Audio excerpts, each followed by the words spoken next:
Yeah, this is what happened on our last eBay stream. As you can see, it was pretty eventful.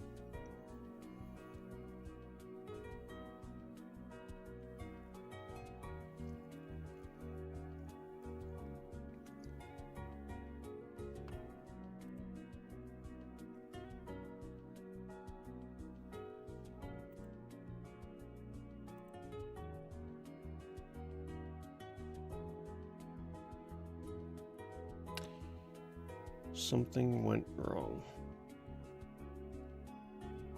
Come on, YouTube, get your act together.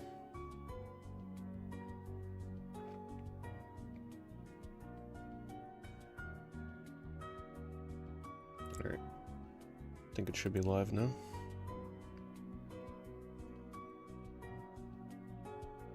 Why won't it display my chat, though?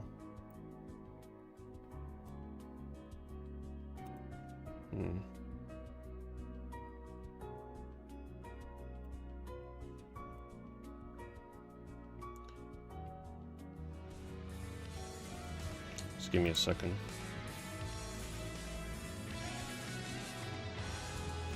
It's like refusing to show me my chat.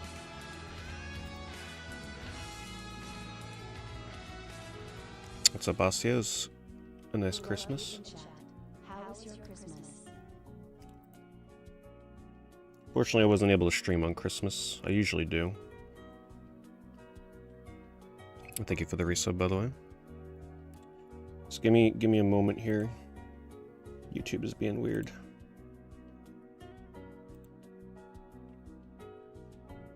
Fortunately, I wasn't able to stream on Christmas. All right.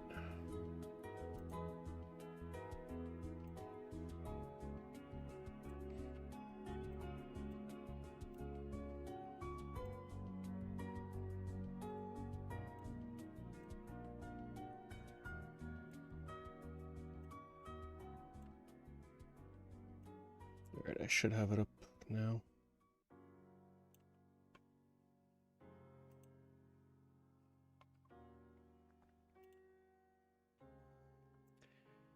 Alright, let's search some auctions.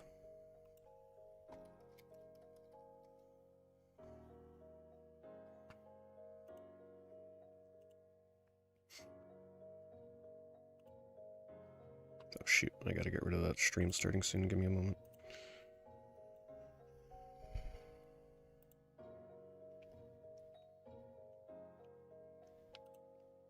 I've been starting to put that back up on the stream and I completely forgot about it.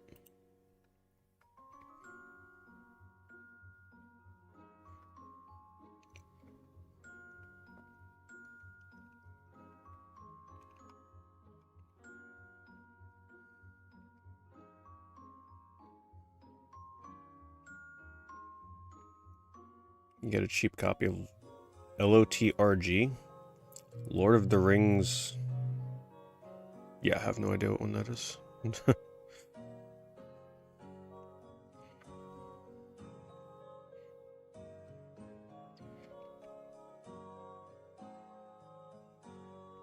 Am I playing Pokemon TCG Pocket?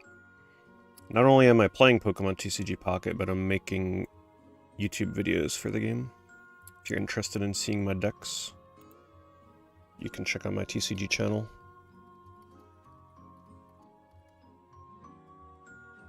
Just go to the link tree and scroll down a bit, you'll see the channel link.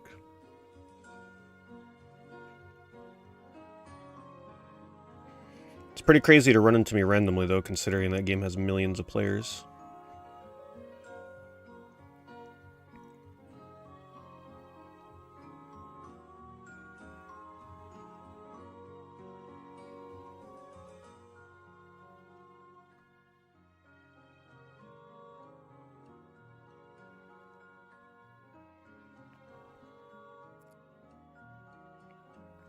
Hello Crumb, hello Rocky, hello Black Mamba, Epic, and Christian.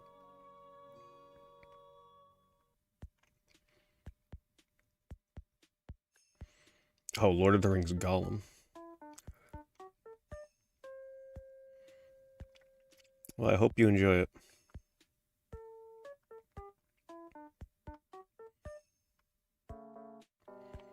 Just remember, it's a game meant to be laughed at. Don't take it too seriously.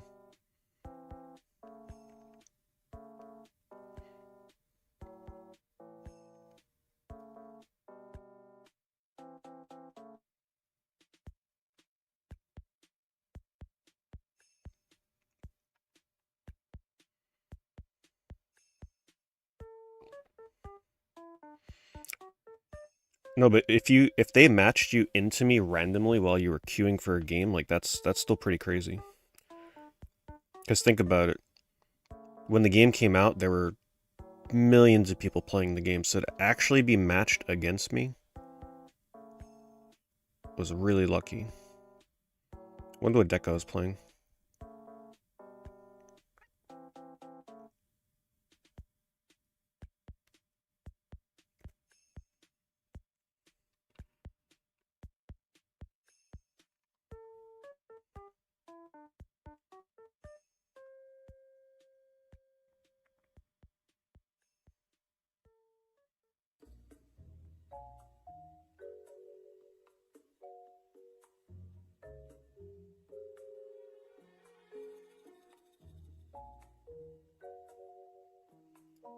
Is everyone playing this weekend? For me, it's just been Pokemon TCG Pocket, testing out some new decks. I found another really good one that I spoiled in the Discord. Definitely making a video on it. Super good.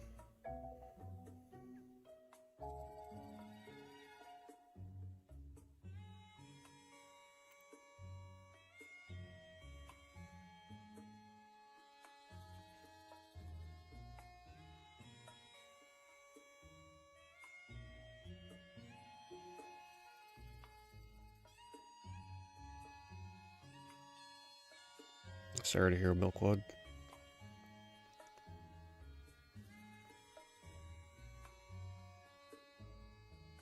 I was playing a Marowak EX deck. Wow, you must have caught me playing that deck for like the first and only time. I barely touched Marowak EX. It was probably when I finally got my second EX Marowak. Because I only had one of that for a while. Did I win? Did you win? That's the question. Ooh, that's loud.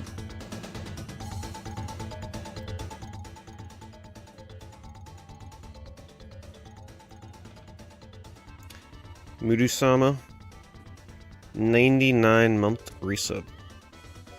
The people on YouTube see that and they're like, wait a minute, hold on. Pete's been streaming for how long? One more to go, Mudu-sama. Thank you very much for the 99 months.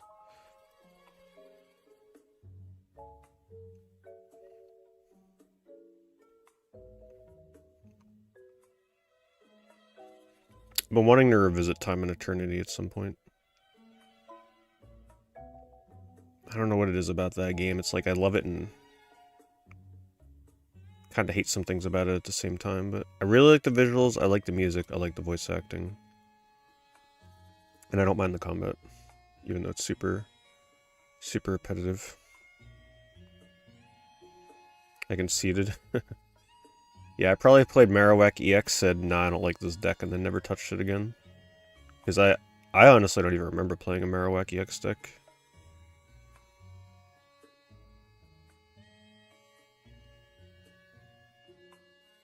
I'm just excited for the next expansion. The next expansion's supposed to come at the end of January. It's supposed to add like 200 cards. If that's true. Deck building is going to be so much fun. I love deck building weird-ass decks in digital trading card games. It's going to be like a deck building dream. 200 new cards. Like, come on. It's going to be crazy.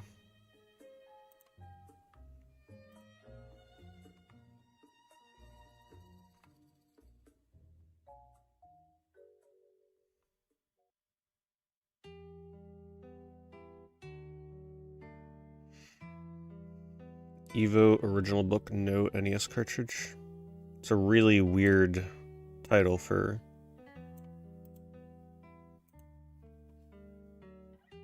Unless they mean, like, no Super Nintendo cartridge.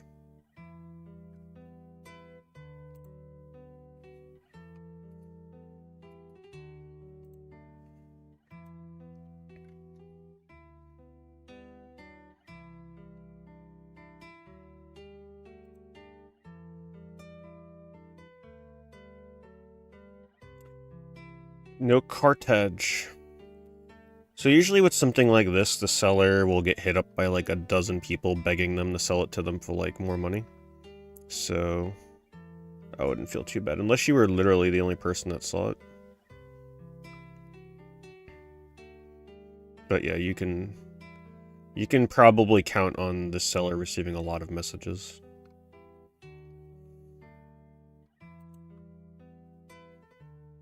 I'm sorry for your loss. My condolences. The manual alone is hundreds of dollars.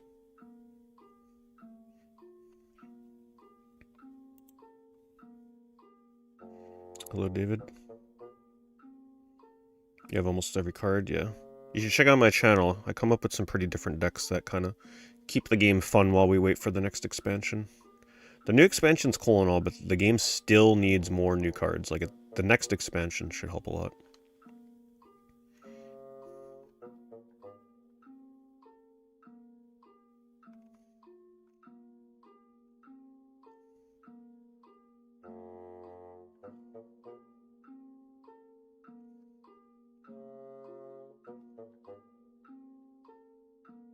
Yeah, I've been saving hourglasses since I opened the last packs to collect physical Pokemon cards.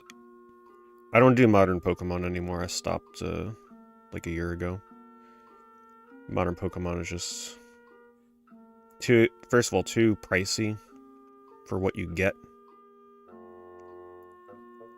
The releases come out too quickly. Most cards are Pokemon I don't even think I've seen before in my lifetime. So I just do vintage. I buy singles of the cards I like.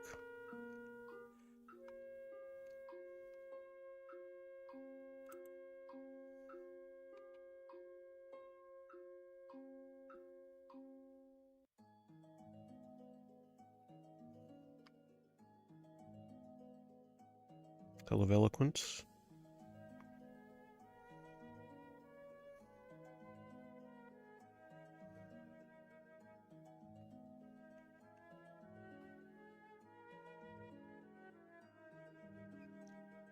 Mythical Island Ranger Gengar EX deck.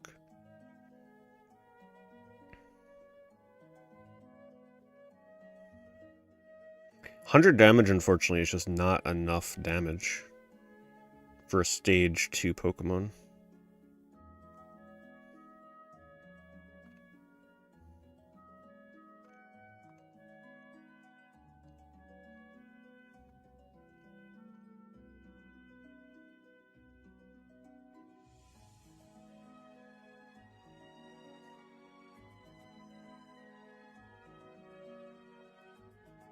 Look with stars. We're looking. Nothing special. Oops, sorry. I meant to close that tab so it wouldn't be reminded of it.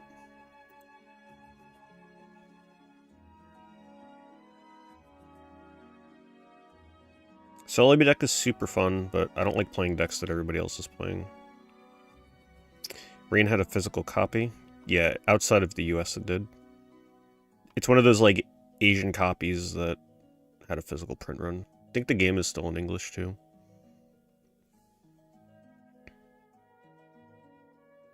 Hello, Boxhead. I've tried a deck with Superior and Venusaur EX, and that's been pretty fun and effective.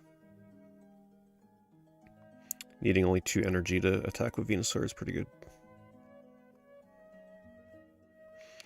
3D a lot from Australia.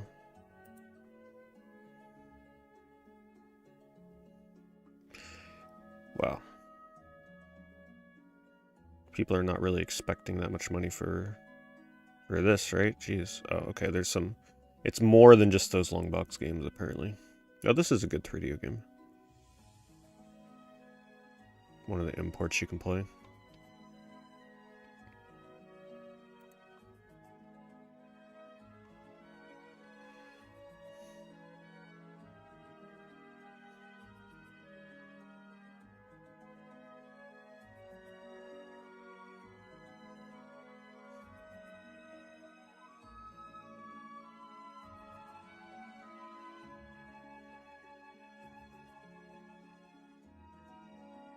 Yeah, the Dredagon meta is pretty lame. I made a deck with Dredagon before everybody else started using Dredagon in like every deck. My Omistar deck with Dredagon. But mine wasn't meant to hide behind him. I actually made it functional so he can attack. But everybody hides behind that card. It's kind of annoying.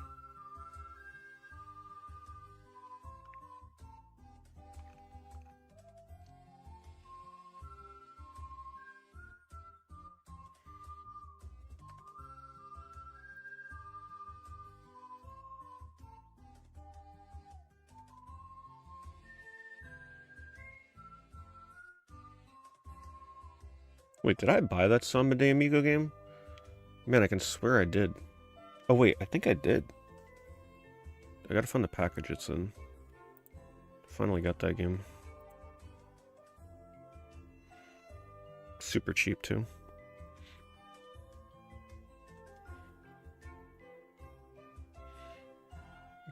Did I ever try to play Little Big Planet? I was a big Little Big Planet fan when that game came out.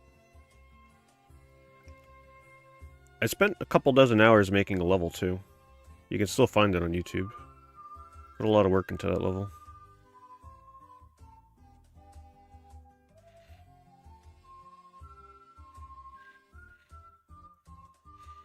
Shining Dragonite. See, I should talk about Pokemon more. We get the people in here with Pokemon names. Been watching me since the Meta Knight plush unboxing. Man, those were the days.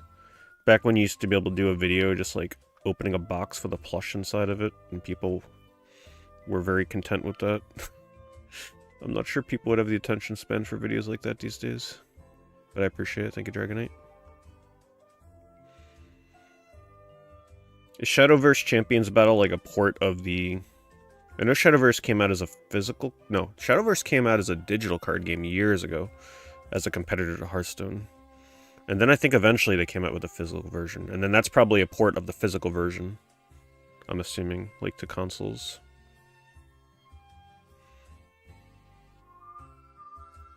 Oh, they made an RPG out of it, huh? Yeah, Shadowverse has been around for so long. I remember when that game came out, all the Hearthstone streamers were like trying it out. I never got into it. Honestly, all the waifu art and stuff was really just not my thing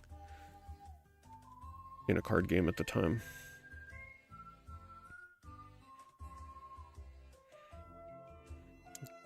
Record of Lotus War? I haven't really... The only thing I know about Record of Lotus War is the little bit that I played of the Dreamcast game.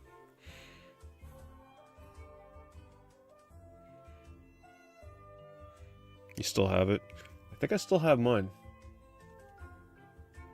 I just don't see him right now. I mean, I never got rid of him, so he's around somewhere.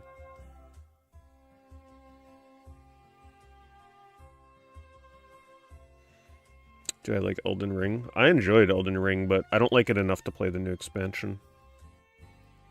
I'm very picky on my Souls games these days. I like play one here and there and then take a very long break from playing them. I can't play those games all the time.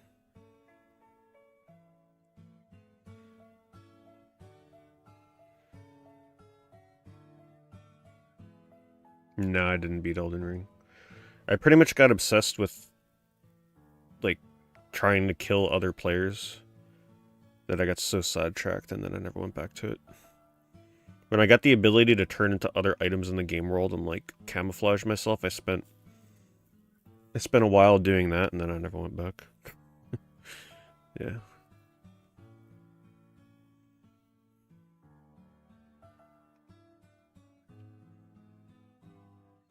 Man, here's this poor this is the third week in a row now we've been seeing them trying to sell this listing. The ultimate set of 8 modern classics. must-play games from the past few years. Eventually, eBay listings start to become, you know, like family members on these eBay streams. Eventually, one day, we'll never see this listing anymore. We still have listings we reminisce about, classics that we used to see every week. And then one day they just disappeared.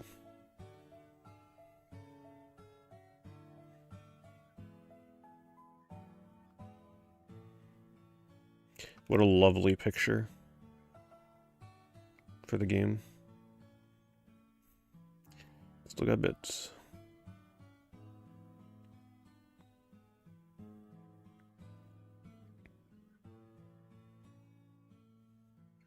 Is it better to get the Wolverine game for PS3 now or wait?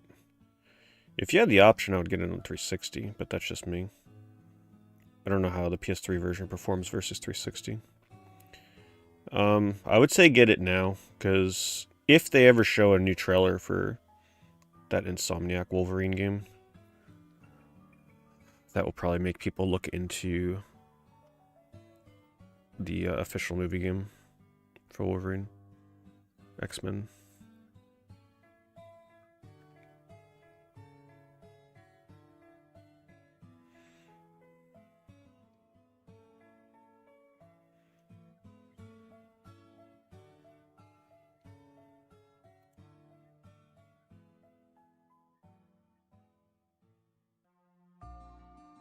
I think I like the new Night Rain. I don't even know what that is, to be honest with you.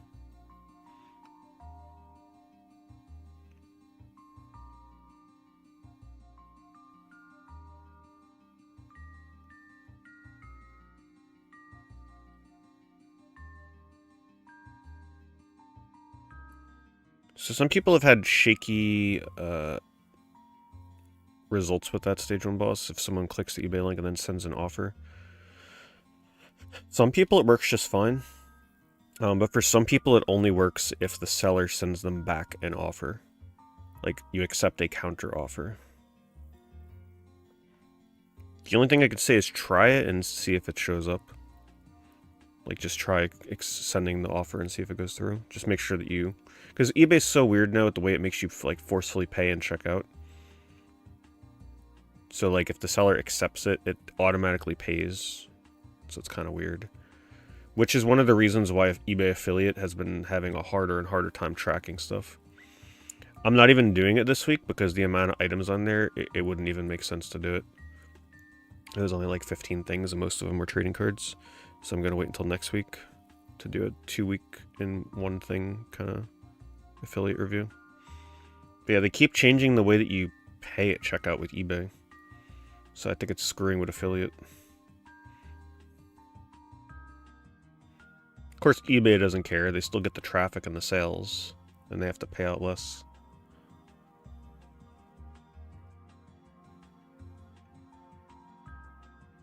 It used to track so good, and then they started changing things. My affiliate reviews used to have like 100+ things on there, but then they changed something with the way they track, and it's just been downhill ever since.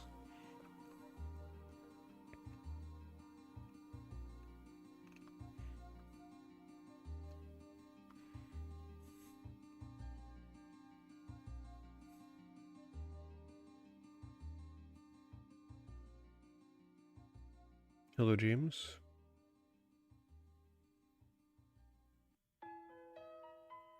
If 3DS is worth more than Switches? Honestly, I wouldn't doubt it if 3DSs in general were selling for more than Switches right now, just because they don't really make the 3DS anymore, so getting a hold of one, you're probably going to have to hit up secondary market.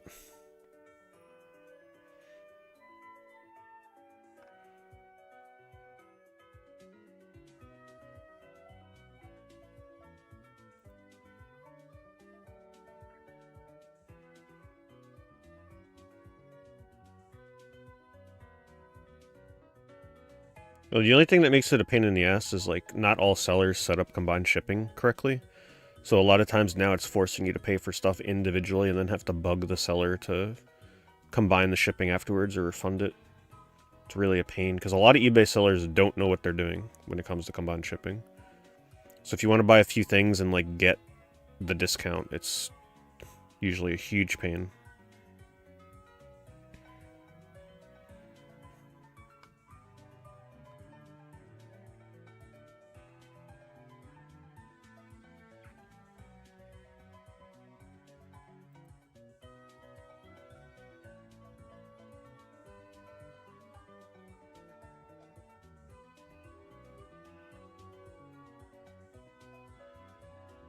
I know you live. I don't get any information from people that use the affiliate link.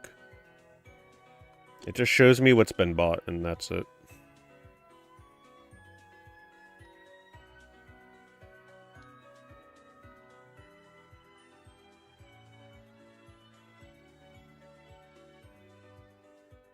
The Elden Ring Night Rain? Oh, that thing. I have no idea, honestly. I'd have to see more about it. If it's like a game where you run around and like grind loot, maybe. But it's still gonna feel and play like an Elden Ring game. So I still gotta be in the mood for it.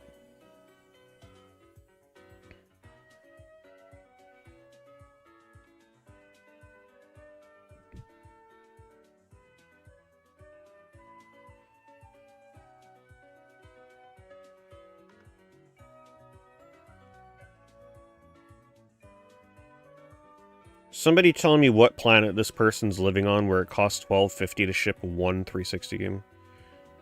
I mean, unless they're shipping it in a box with a ton of padding or something.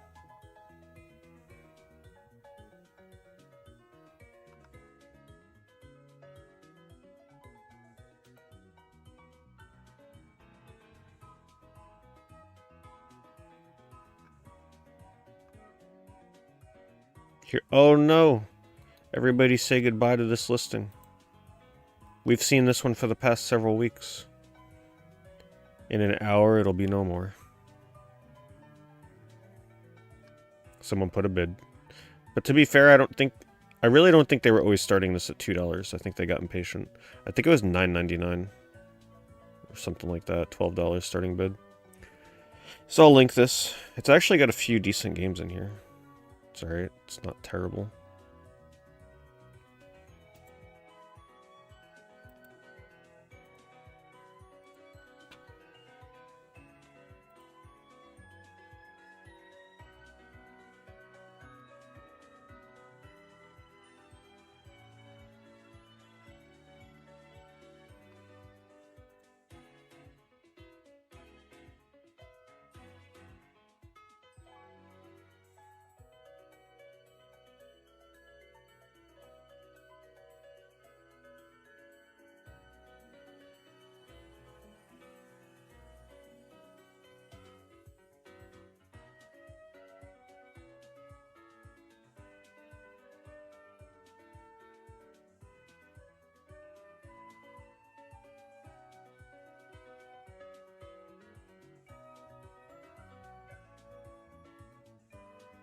What will happen to my collection when I die? I don't know, because I'll be dead.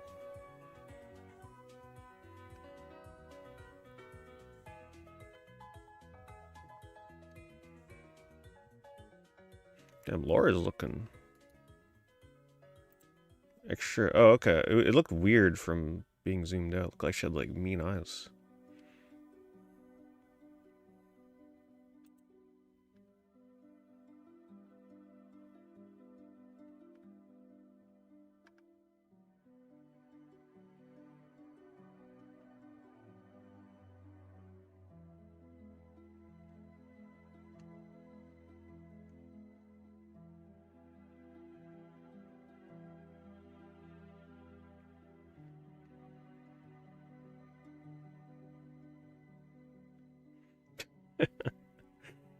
Yeah, just don't click into the leaderboard for the Final Fantasy 13 speedruns. Just don't check the leaderboard, that's all.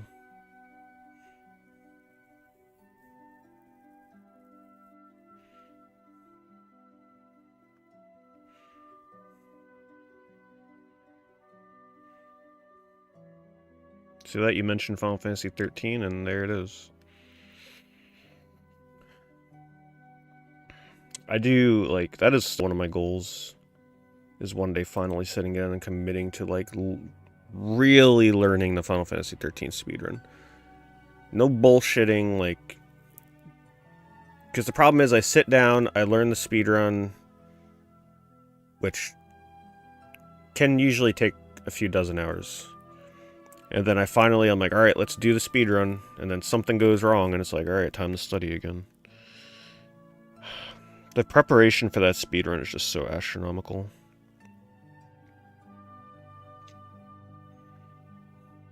I've put in so much time to learning the speedrun, and I've still only done one run. It's not the kind of game where tomorrow I can be like, alright, let's do a Final Fantasy 13 speedrun. I would have to spend weeks practicing again. Every battle is like... Every battle is its own learning curve. It's just so much involved in that. There are battles where I can spend easily like 8 hours straight just practicing and trying to learn a single fight. It's so intricate, but that's what makes the speedrun so impressive. The issue is it doesn't translate to people that don't know the speedrun or don't really know 13. They just look at it and they're like, oh, okay, he's hitting auto battle here and he's changing paradigms every 10 seconds. They don't really understand what goes into it. So it really pays off for the speedrunner and the people that know the speedrun when they watch it, but from casual viewing, it doesn't look too crazy. Though dodging the enemies can look impressive.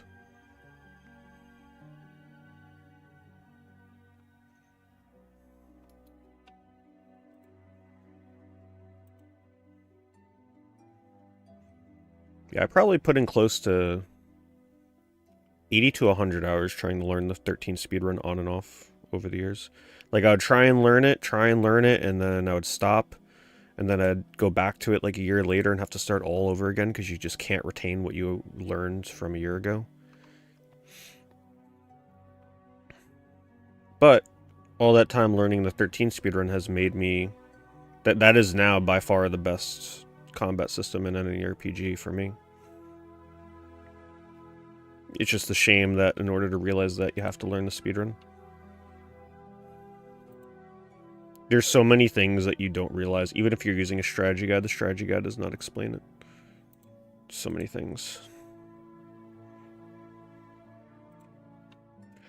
It's a pretty good price right now for this. Super Game Boy, Super Metroid with the manual, Mario World, Link to the Past, Yoshi's Island, Stunt Race, a couple of other crappy games in the back there.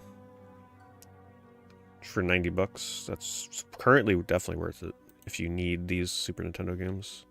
It's kind of like a starter kit for those that maybe just got a Super Nintendo.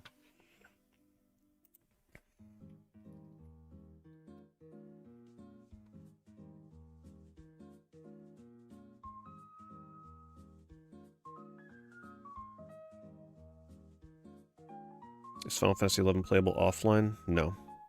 You definitely cannot play it offline. Not unless you do a private server and play by yourself. Even though if you're playing the current version of 11 and not a private server, it's pretty much like playing alone. Except you're playing online and paying a subscription.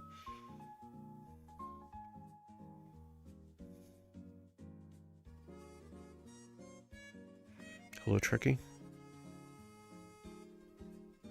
Have I played Galarians? I streamed Galarians for October a few years ago. Great game. I really enjoyed it.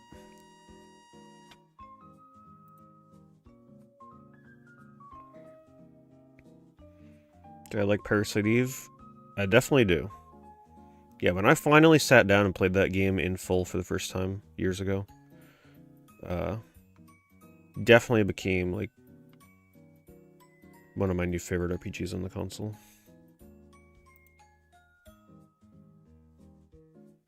When I start replaying horror games I've played already for my horror streams in October, that'll eventually be when I replay. Hello, Stepmac.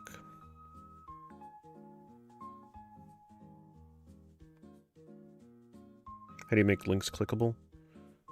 I think you gotta like highlight it and put it into the browser on your phone. Or you just gotta like look at the chat on the browser, not the app, maybe. Unless someone said a different way. Or maybe if you hold down your finger on the text. Something like that.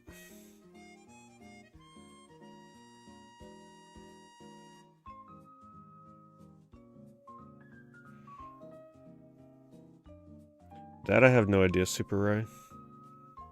It hasn't been discussed recently at all.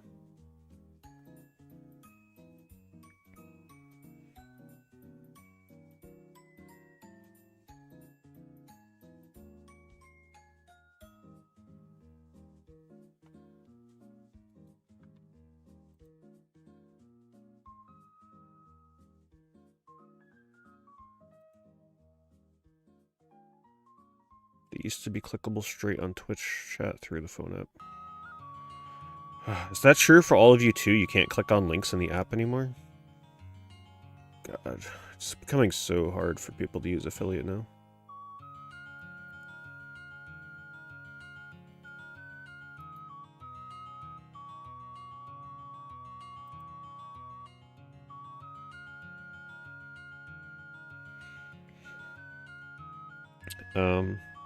I can check for you for a fin. Like, if you want to whisper me whatever it is you bought, and I can check and let you know off stream.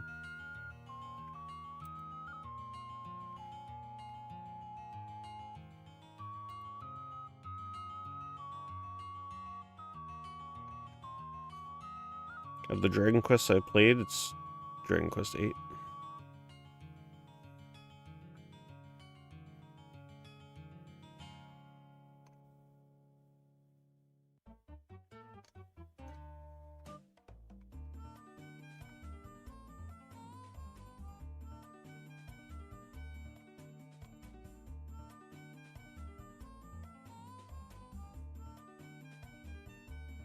Have I played Balatro? Yep.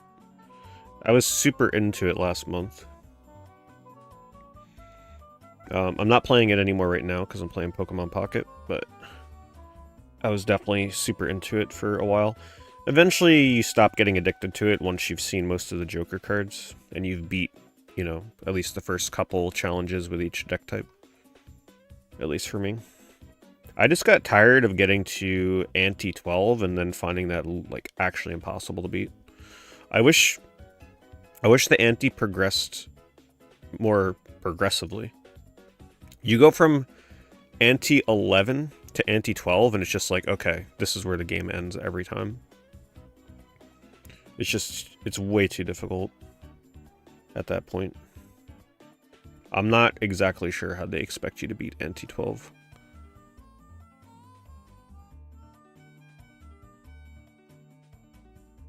They expect 7.5 million points on the first round.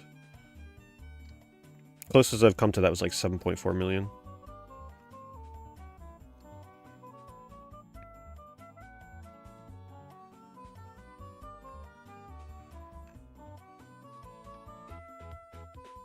Star Wars lot on Xbox.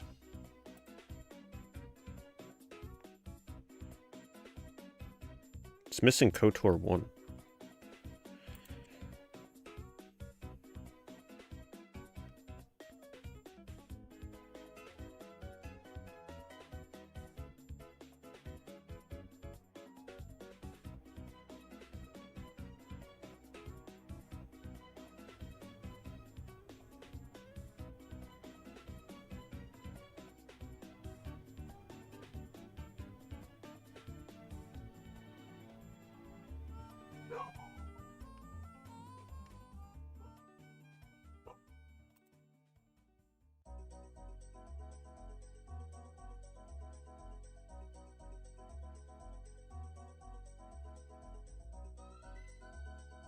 I'll check for you though, for real fan.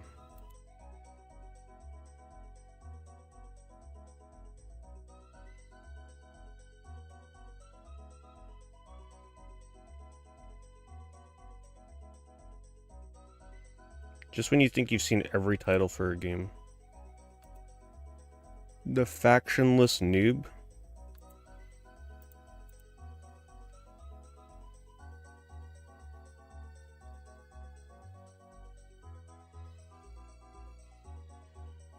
I'm gonna be honest though, those graphics don't look too bad for the screenshots of the gameplay. Have any of you played this? Actually, now the closer I look at it, it looks a little bit like a mobile game. At first, I thought it was kind of like hand-drawn artwork, but no, it's looking like really bad Unity CG.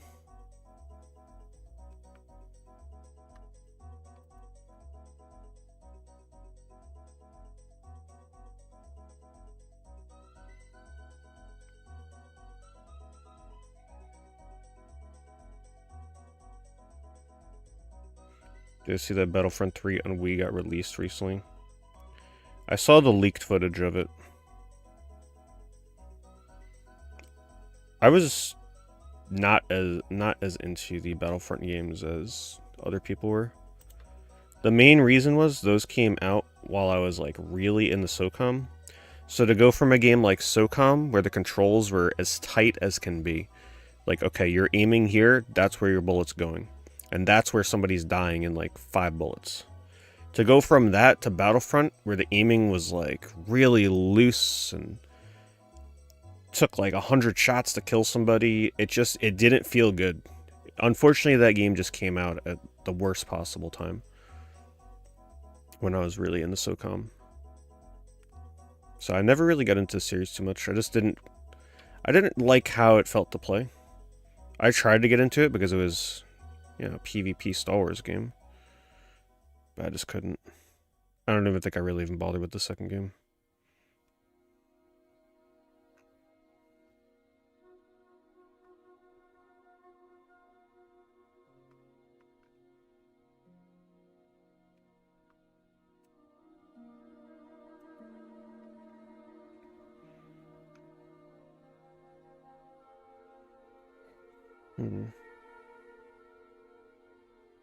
$35 shipped. Well, Ninja Shadow of Darkness by itself is like 20 to 25. So if you value the other games included here for about $10, which would be Greatest Hits Driver, a PC copy of Driver 2, it looks like. Or no, wait.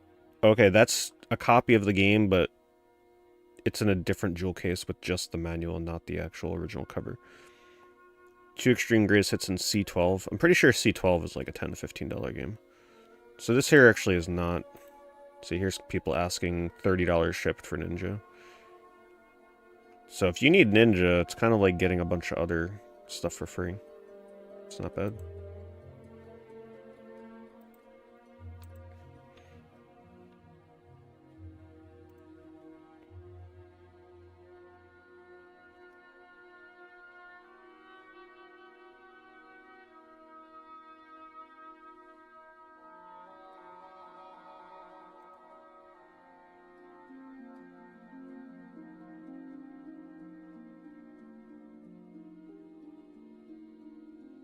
Fantasia won't get shipped to you until February.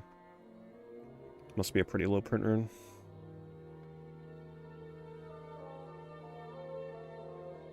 Yeah, it would either be going back to like the Sega Genesis days or... Honestly, the launch of the Xbox 360 was so amazing.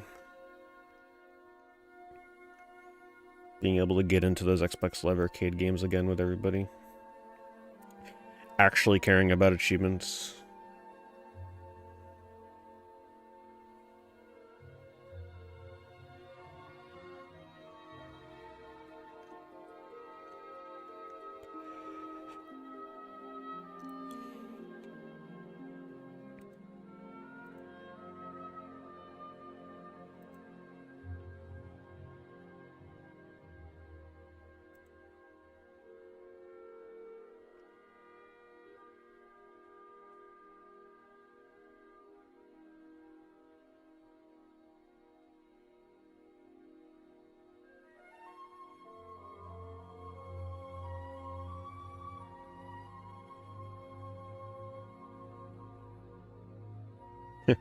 Yeah, all your stuff was coming through.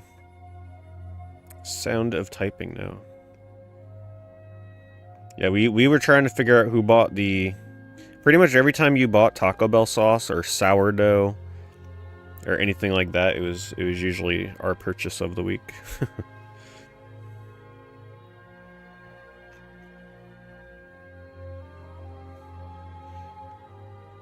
We were trying to figure out what sauce you bought, though. Did you get mild or fire, or which one did you pick?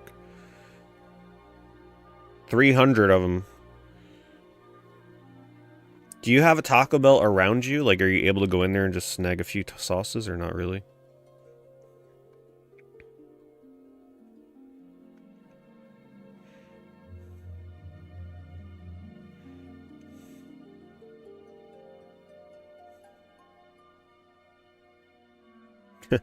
You bought your dad the 300 sauces? That's cool. Your sauces are limited? Damn, interesting. If I go into my Taco Bell, like if you walk in there, they just have like buckets of them where you get like napkins and stuff. You could just like take as many as you want.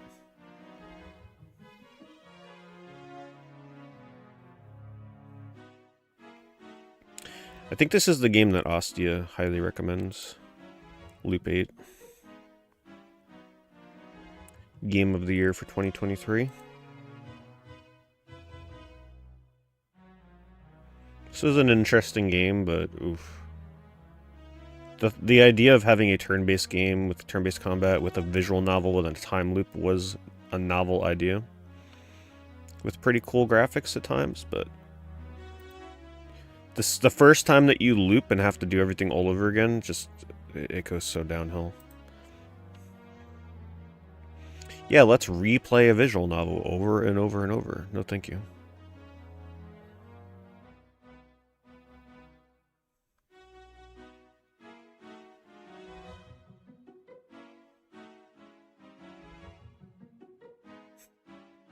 I know, every time I see that game, I think of you.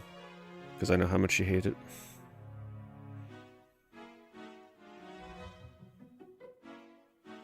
Hello, David. Am I right? Am I going to play Indiana Jones? I don't really care about Indiana Jones, so probably not.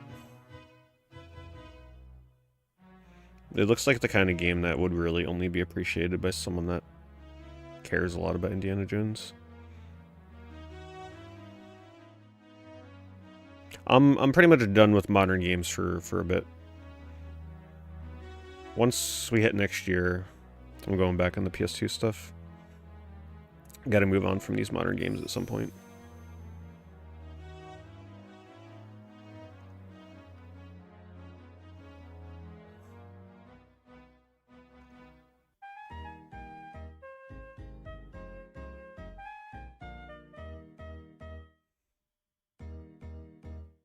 Thanks, King Ninja. Appreciate that.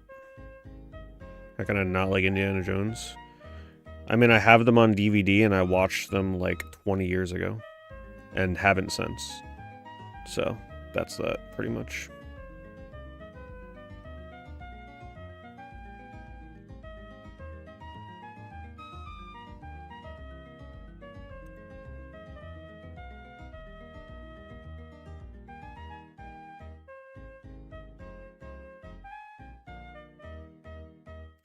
I haven't played StarCraft on N64. I've always been curious how that version was, though. I played it back on PC, so it was a little weird for me to be like, yeah, okay, let's play it on N64 now.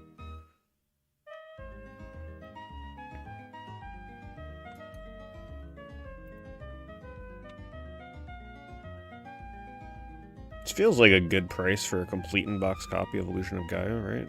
I know this is always one of the cheaper Super Nintendo RPGs. This person wants 80 without the box. 85, 90 shipped. This is a good price with the map and everything. Currently 55 bid. It's pretty good.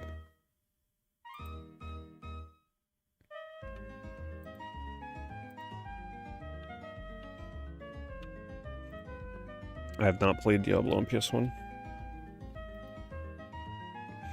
The price was always kind of off-putting for that game for me. I want to try it, but shelling out $100 for that. Haven't done it.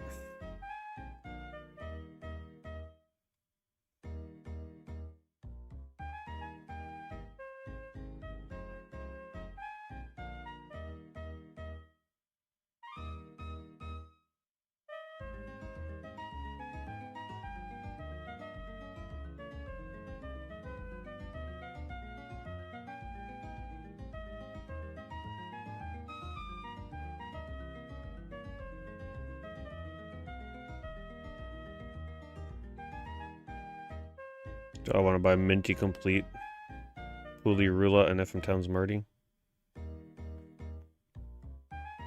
No, I'll pass on that one. Sure, that's astronomical. I usually look for games to not be mint, so I don't pay a premium.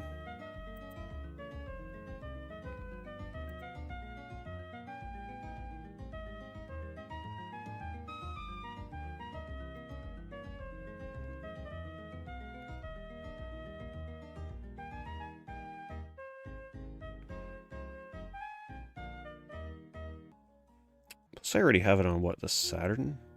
That was on Japanese Saturn, right? I have it on something. It's probably the Saturn version.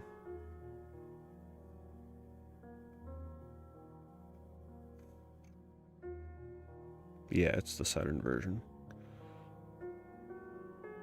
Been so long since I played that.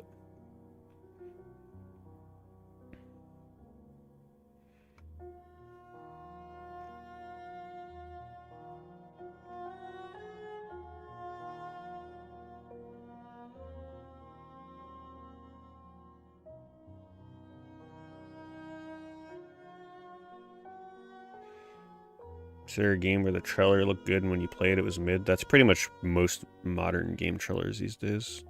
They are very deceptive.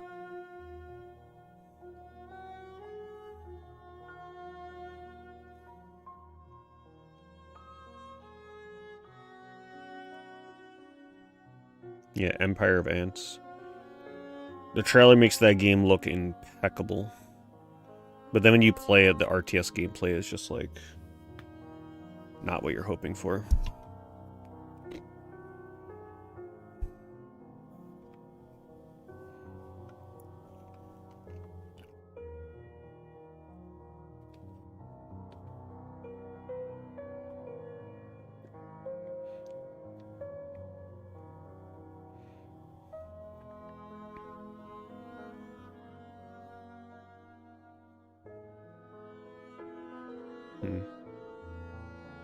Yeah, I'm not sure about Japanese PS1 games with sample on the disc.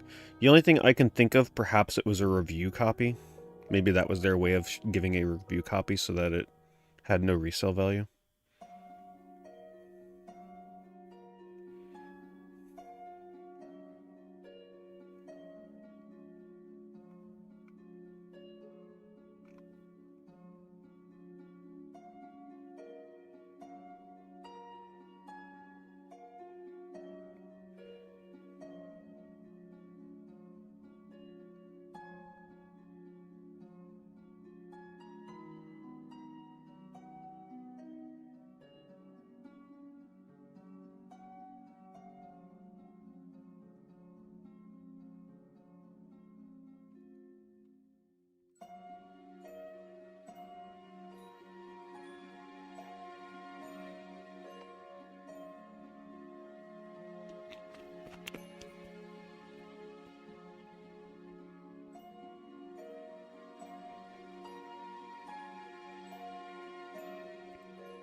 I don't know, those are usually... That's a hard question for me.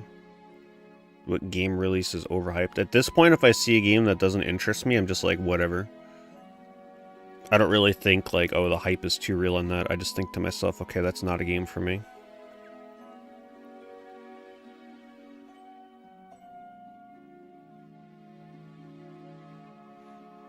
Like, Grand Theft Auto 6, that's probably a game that's going to be very hyped, but I have a feeling I'm going to look at it and be like, yeah, I might be skipping on this.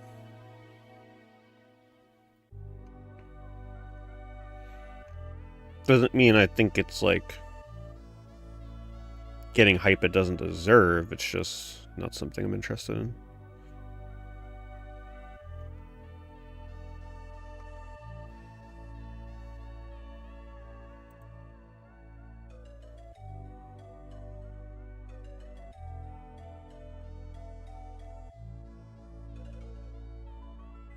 Why do Dreamcast games hardly ever appear on game stores? Probably because they appear on game stores and then they sell, because most Dreamcast games are actually reasonably priced, so people actually buy them. It's not like a $500 game that sits in the showcase glass display case for years. Most Dreamcast games are actually not too badly priced, so they just fly off the shelf.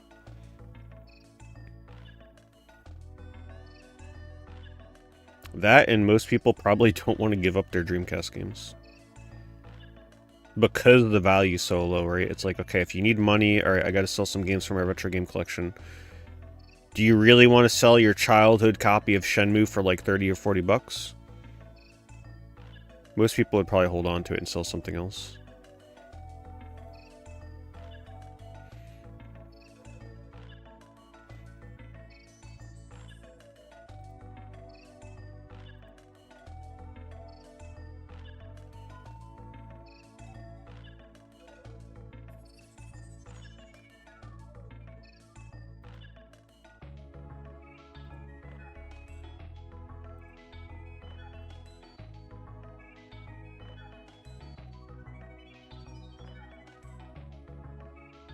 I have not played Lawnmower Man, no. I haven't seen the movie, so I feel like if I ever see the movie, I'll probably want to play it. Oh wait, do I have Lawnmower Man? I actually might have Lawnmower Man on Genesis. I think it might have came in a lot years ago. Now that I think about it.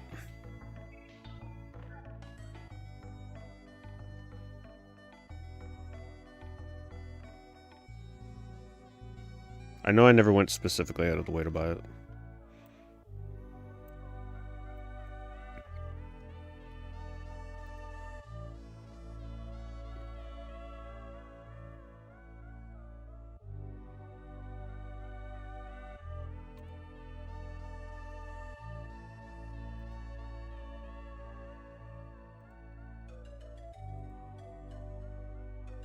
Hello, Emberg.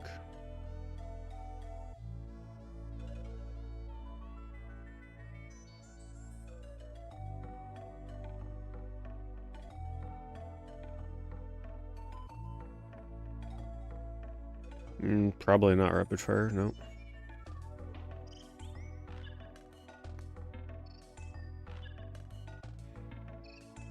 Probably Metal Gear Solid 4, because I still haven't played it. I originally bought that game used at GameStop just so that people would stop asking me if I own the game. That way I can say, yes, I own it, and then they can start bugging me to ask if I played it.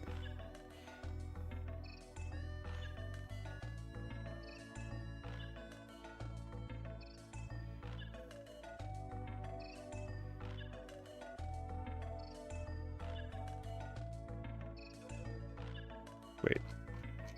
It's not on Buy It Now.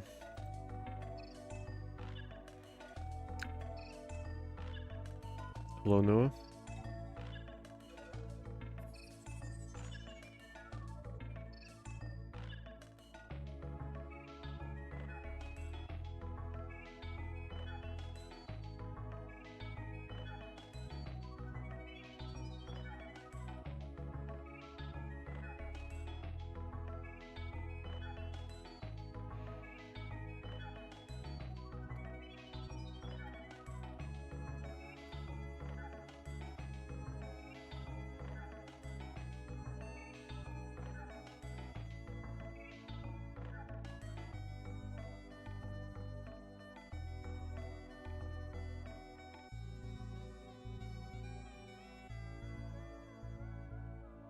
Opinion on Kingdom Hearts? Too hard to get through that game. It always gets so repetitive and I lose interest like halfway through every time. Just can't do it. And at this point, that series is just too intimidating to get into.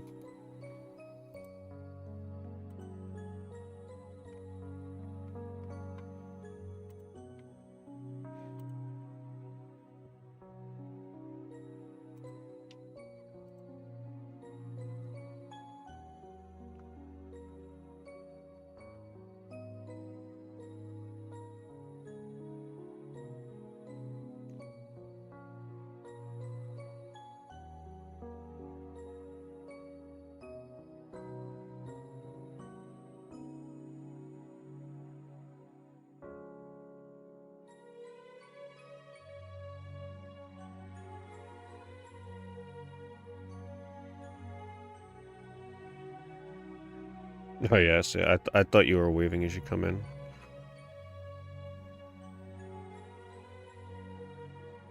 I think Lost Odyssey on 360 is overhyped. The thing you gotta know about Lost Odyssey, though, is that's like one of the last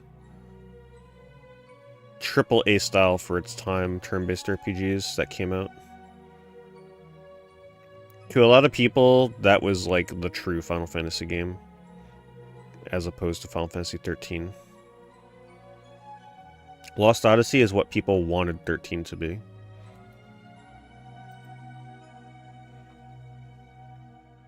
And people still want Lost Odyssey to be what Final Fantasies are like. In my opinion, if Final Fantasy 17 is yet another action game, I think the Final Fantasy mainline series is in trouble. Especially if they keep having their unrealistic sales expectations. But I think Final Fantasy 17 is going to be multi-platform day one. It's going to be on everything. So I think their sales will be much better. I think they're done with like, okay, it's PS5 exclusive. No, it's going to be on Steam. It's going to be on Xbox. It's going to be on PlayStation. It'll end up on the Switch 3 8 years later.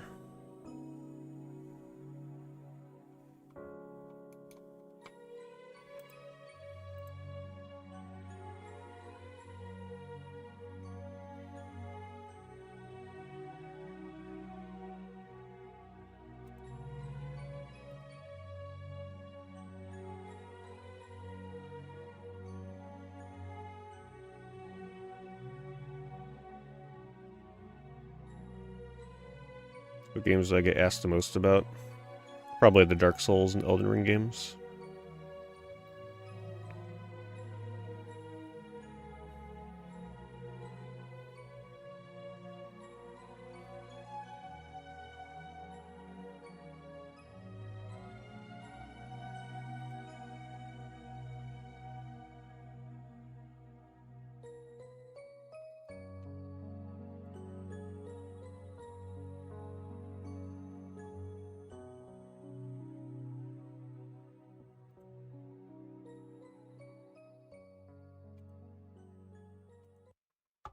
The only thing I want Square Enix to do is realize that mainline Final Fantasy games don't need to be like 7-year development cycles with like the most crazy visuals and performances and budgets. People would be pretty happy with a smaller scale, just really well-made, I don't want to say indie style game, but I think people would be completely okay with it not being some kind of like Hollywood style game.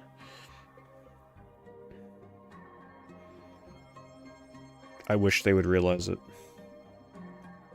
To me, the only thing that numbered Final Fantasy entries need are just a really compelling story, good combat, great music.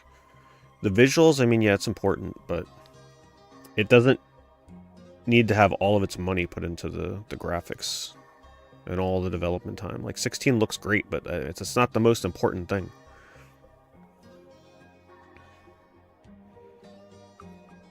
It's almost like they're embarrassed to release a numbered entry that is kind of a step back visually. But once they realize that not everybody cares about that, and if it saves a bunch of development time and money, who cares?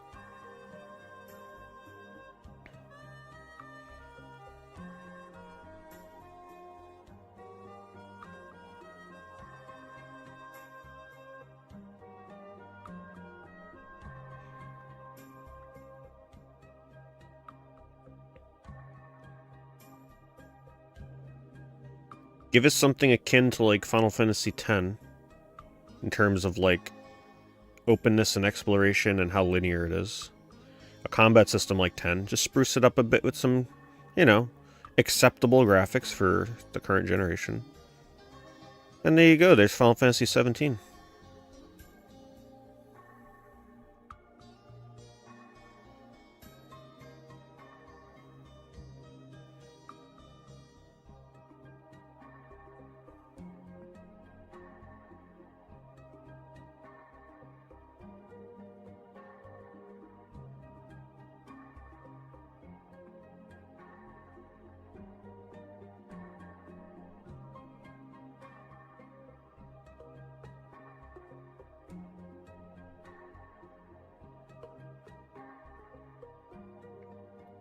Well, games like Final Fantasy III, you gotta view through the lens of when it came out, rapid fire.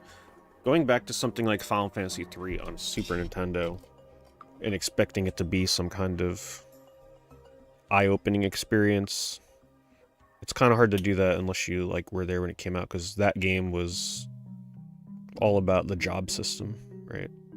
Which was a really big deal at the time. You play it now, it's kind of just like whatever, right? There's so many other games that do job systems. If you're gonna play Final Fantasy III, I would recommend the Pixel Remaster.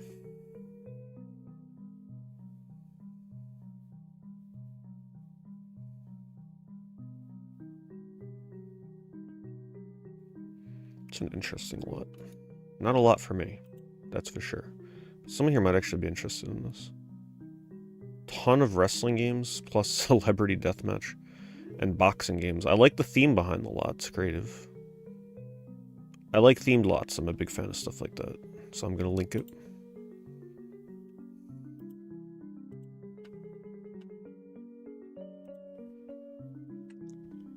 He's talking about Final Fantasy 3. Wait, do you mean Final Fantasy 3 or Final Fantasy 6? I'm assuming you mean 3-3.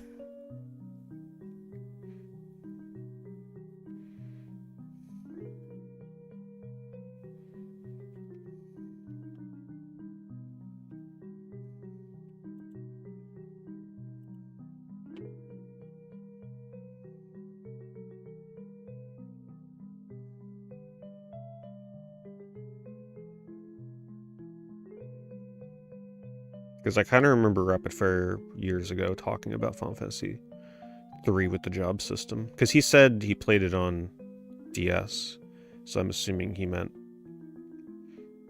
the, actually Final Fantasy 3.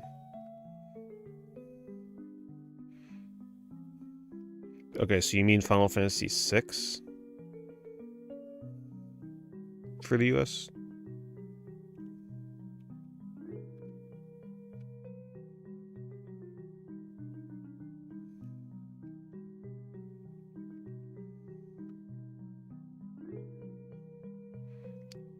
Because Rapid Fire says, I had the remake on the DS as a kid. So... I thought he meant Final Fantasy 3, not 6.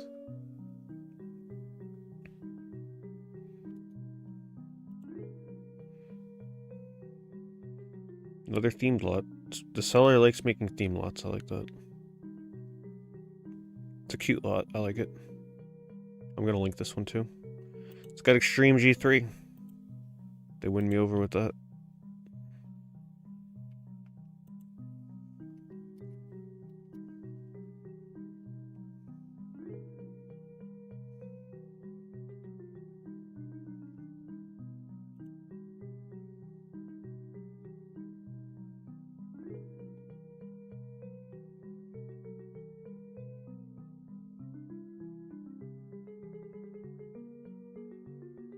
Uzumaki Spiral.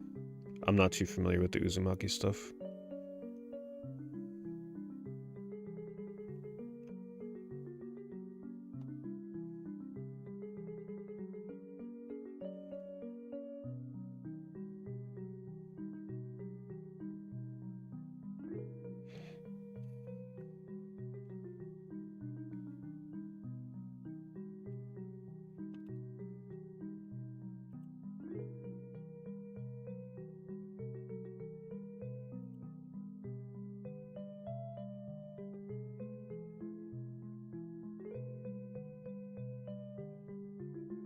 Got a big PC collection.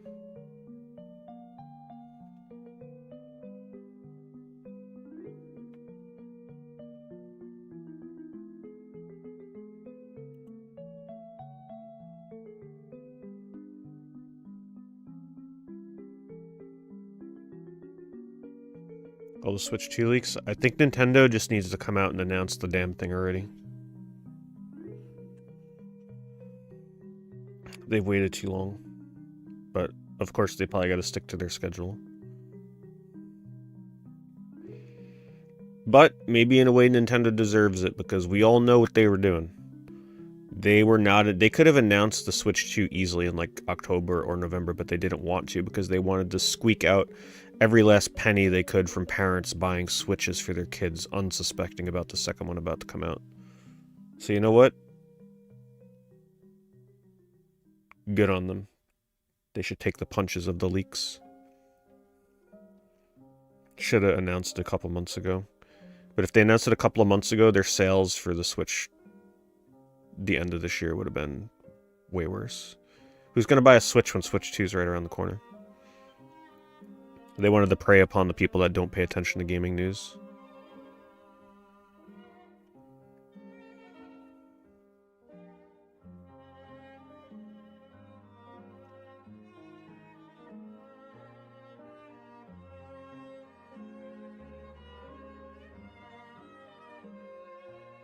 I'm not too familiar with that stuff, Jacob. You'd probably have to run it in some kind of compatibility mode, perhaps, but I'm not well versed in older PC stuff running on new PCs.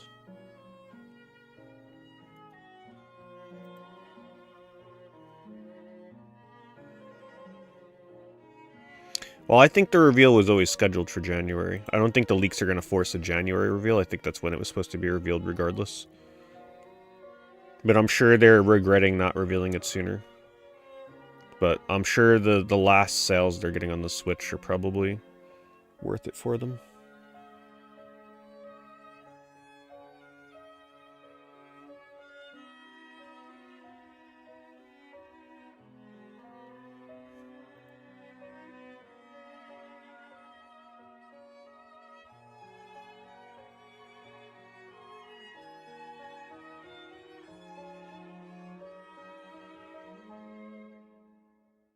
Well, imagine if you just bought a Switch for yourself or got one as a gift, and then you find out a month later that there's a new version coming out in a few months, like the next console. Unless the price of the Switch 2 is like out of the price range anyway, and you wouldn't have bought it regardless, and you're okay with waiting like a couple years, then maybe it's worth, then alright, whatever, enjoy your Switch 1. But if the Switch 2 is going to do what a lot of people are saying, which is running games like Breath of the Wild at 4K 60 frames a second when it's docked, owning a Switch it would feel kind of bad if you just bought one.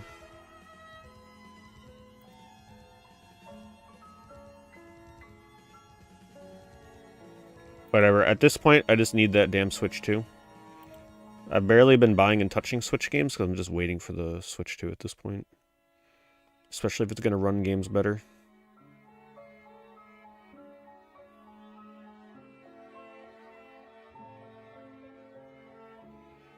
Oh yeah, if you got a 6-year-old, getting a Switch would probably be the best way anyway. She ain't gonna tell the difference with the visuals quite yet. And it's a lot cheaper, the games will be cheaper. If it breaks, it's not gonna be a big deal. Right, because I'm sure they'd be cheaper to replace.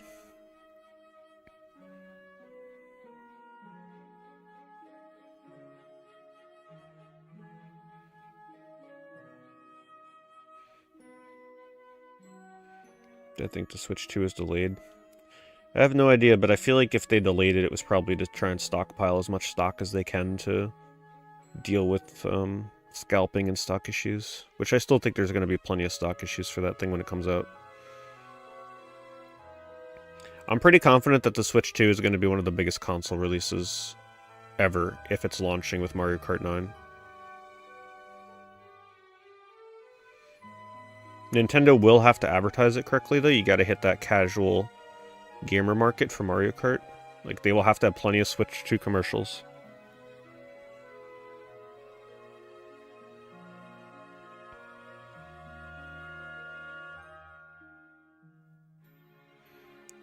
What? People sell these damn things for $27?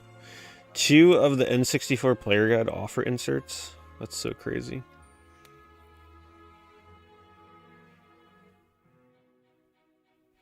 PAX East. I haven't been to PAX East in many years. Maybe one of these days I'll make my way back there. It's been a bit, though. Been a while.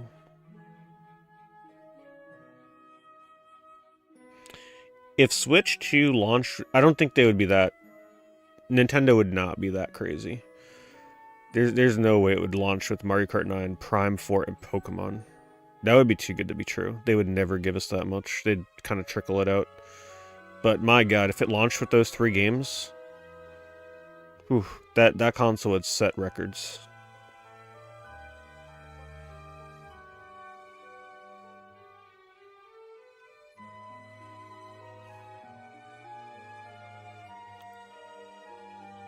Because you're hitting 3 games that a lot of people would say to themselves, okay, I'm not buying a Switch 2 until, like, this game is out or that game is out.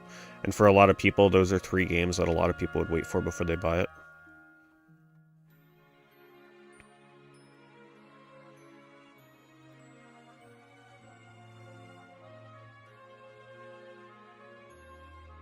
Some obscure ones in here. The only problem is most of them are sealed. Most people here are not going to want these sealed.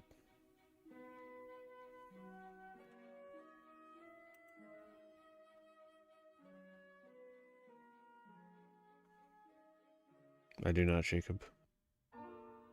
Is the Switch my current favorite console? Oh no, definitely not.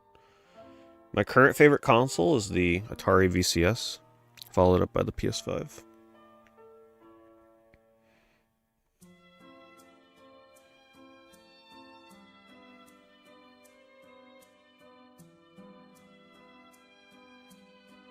I like the Atari VCS because it crashes on me at least once an hour.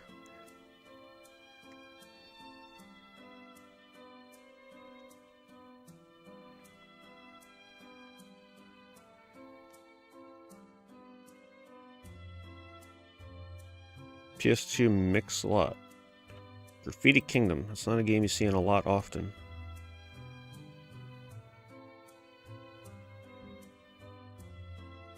Am I joking about the VCS? Potentially. I do like that thing, though.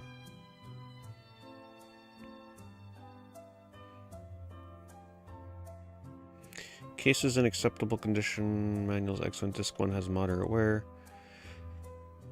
Hack 2. Disc only. Graffiti Kingdom, complete with case, manual, and disc. Graffiti Kingdom is not cheap. Let's see what people are asking for that.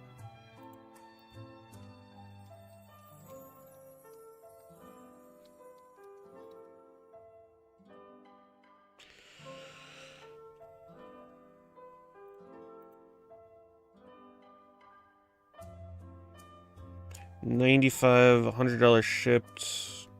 $100 shipped. So Graffiti Kingdom almost across the board is about $100 shipped, so congrats to whoever gets this auction. I'm putting it in chat. Or buy it now, rather. It's like getting Graffiti Kingdom $20 cheaper than it normally is, and getting .hack Infection and disc only .hack Part 2.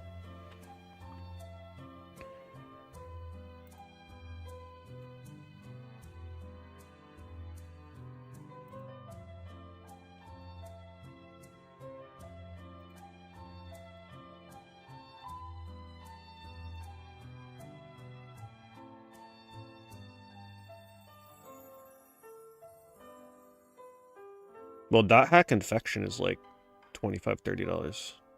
So it's a pretty good price.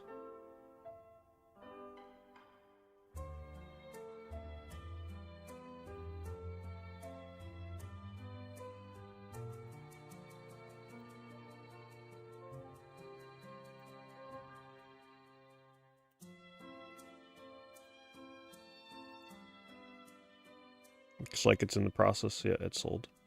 Congrats to whoever got that one. That was pretty good.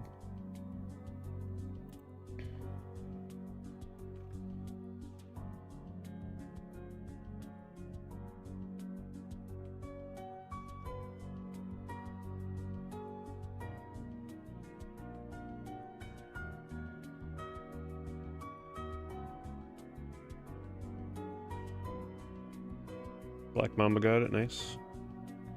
Yeah, Graffiti Kingdom is the sequel to, oh my god, Magic Pen Gel. That's one I streamed a year or two ago. which was actually pretty good if you like Pokemon games, but Graffiti Kingdom is more of a platformer.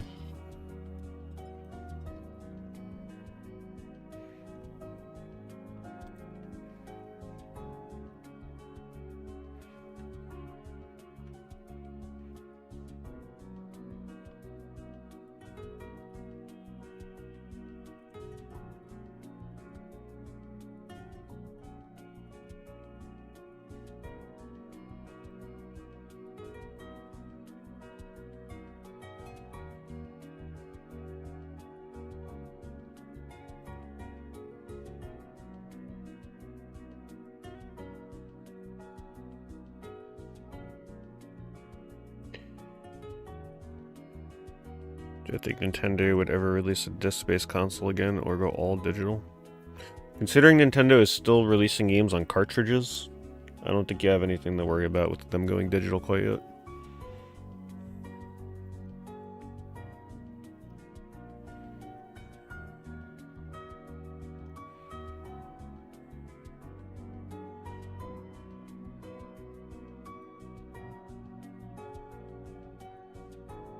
I could see them taking revenge, though, like if pirating and stuff ever gets out of hand for the Switch 2 or something like that. I could definitely see them being like, nope, we're going digital only.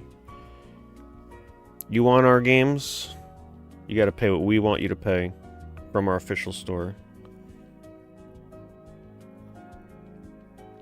I could see Nintendo being very vengeful like that. Just like they would cancel an entire television show on Netflix because somebody leaked the show ahead of time, like what it was. I wouldn't put it past them. Like what they did with that Star Fox show that's supposed to go to Netflix. Because somebody, I think it was from Netflix, was like, oh yeah, Nintendo's gonna release a Star Fox show. Nintendo's like, cancel the show. Because they did that. Crazy. Nintendo does not play around.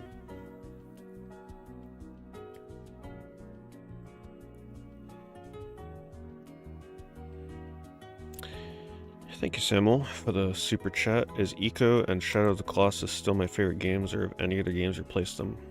Why is Eco my favorite? Eco is still my favorite game. Shadow of the Colossus has always been one of my favorites, but I don't think that game, even in the past when it came out, would have cracked my top 10. Like, it's definitely a top 20 game. But it's not, like, one of my top games. I tried my best to explain why Eco's still my favorite game of all time, actually, in streams I did about a year ago on YouTube, or 8 months ago, I think. I streamed Eco on YouTube, so if you're like really curious about my in-depth thoughts about why Eco's still my favorite game, I try to explain it over the course of my playthrough in that stream.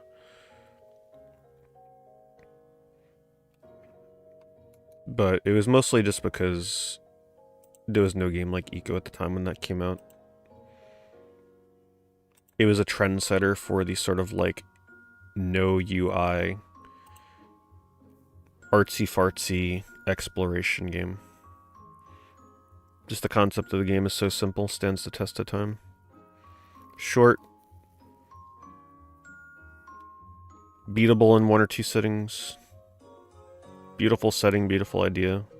Love the characters. You can come up with your own theories for the story. A different type of puzzle game, where the environments are the puzzles.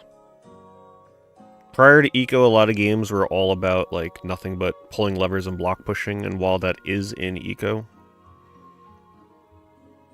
many of the puzzles involve exploring the environment, checking your camera angles, looking for broken ledges you can climb on, open windows you can climb through.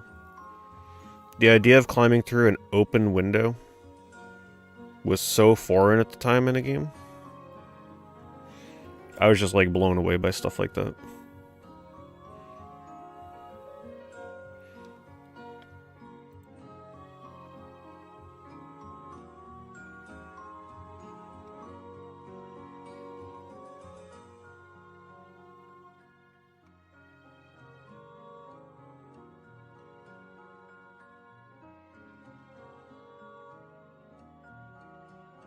You never played Eco? Alright, how do you time somebody out on YouTube? No, I'm just kidding. You should try the PS3 version sometime.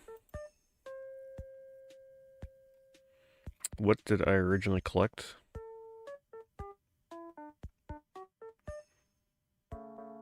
Well, I was collecting without really realizing it. But I guess Sega Genesis was the OG for me.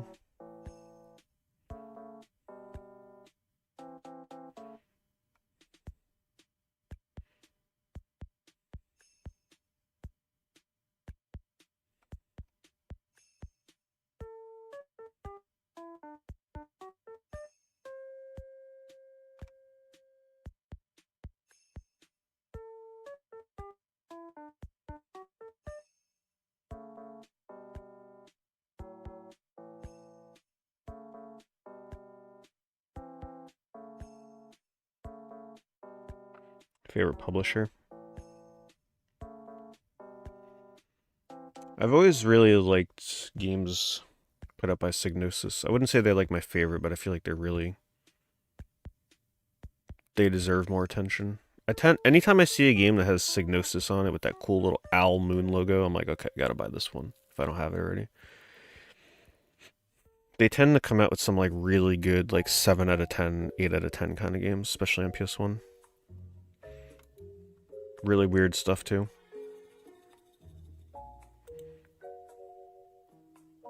If I ever get into Amiga stuff, I'll have a field day with Psygnosis. Or even PC for that matter.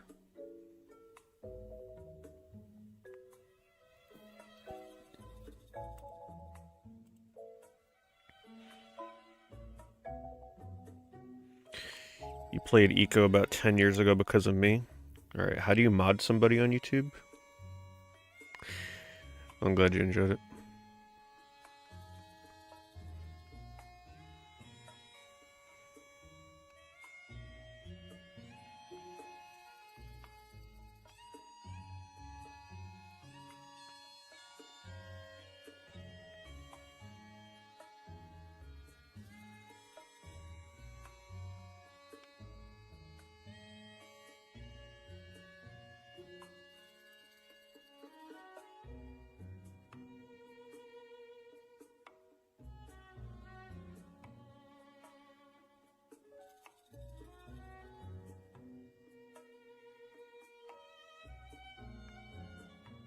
Nine Wavebirds, no receivers.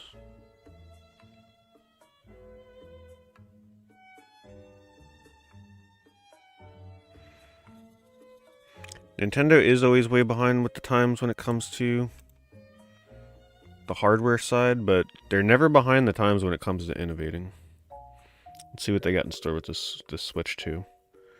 I have a feeling there's something in that thing that no one's expecting in terms of like some kind of new gimmick. There's no way they're just releasing a Switch 2 that's more powerful. It's got to have something in there that we are not ready for. It's very un-Nintendo-like to come out with a new console that doesn't have some kind of weird-ass feature.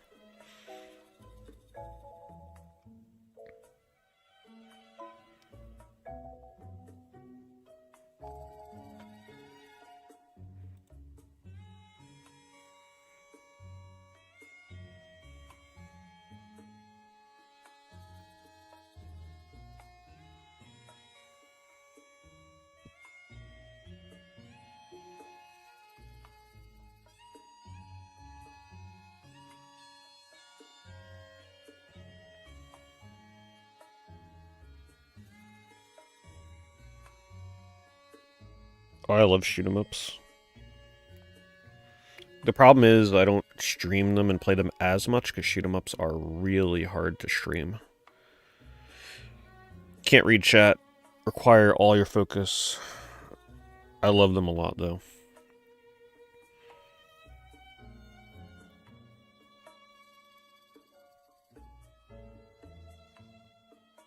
I love most of my my Genesis shoot 'em ups. I think Biohazard Battle is like one of the most underrated shoot 'em ups on that thing.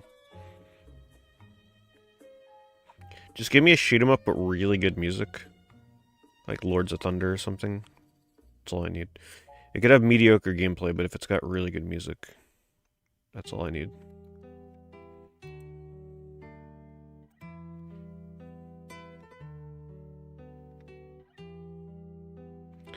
$150.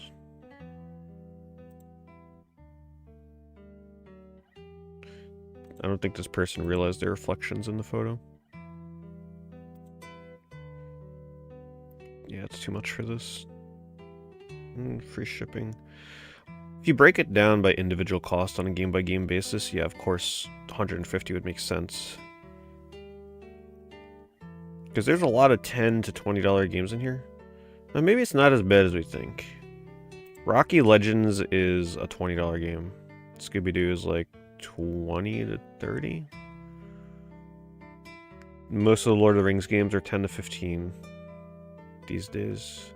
Batman Begins, I think, is 15 to 20.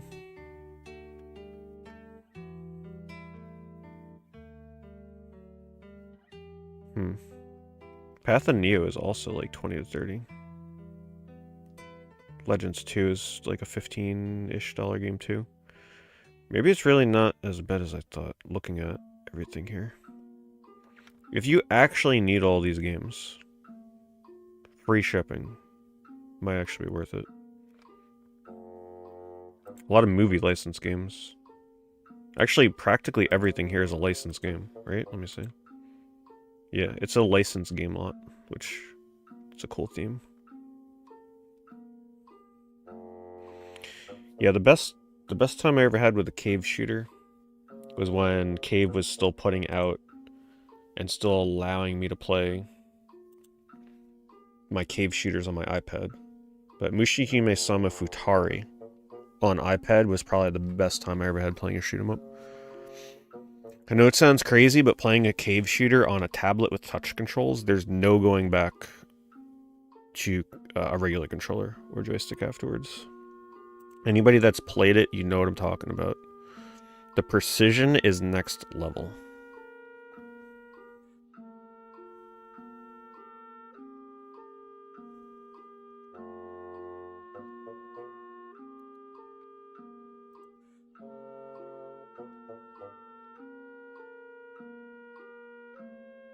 $50 shipped.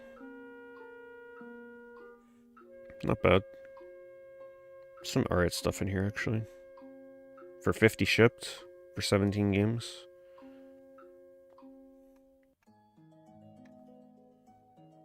I'm gonna link this too.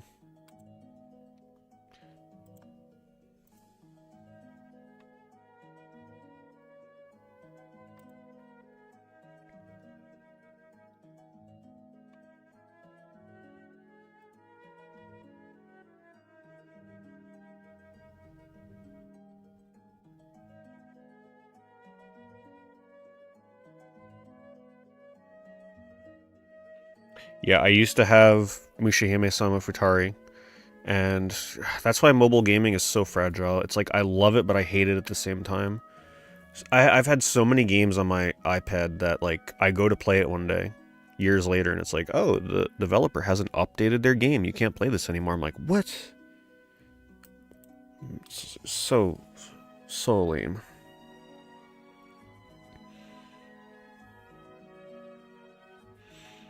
That's the downside of mobile gaming. There's some great games on there, but when you lose access to your game because the developer didn't update their game or got delisted or something stupid, you have to be okay with losing access to your games. The most fatal blow was when Jukebeat, or Jubeat as it's known on iOS, my favorite music rhythm game ever, I had tons of song packs on that thing. Because they used to be decent. You'd pay like $1 a song, or like 75 cents a song for like a song pack. And then they stopped updating their store, so you can't like restore your purchases. So when I got a new iPad, I couldn't restore my purchases. So that was it. All my music was gone. Still trying to recover from that one because I used to love that game. That is the music rhythm game that trained me to get good at music rhythm games.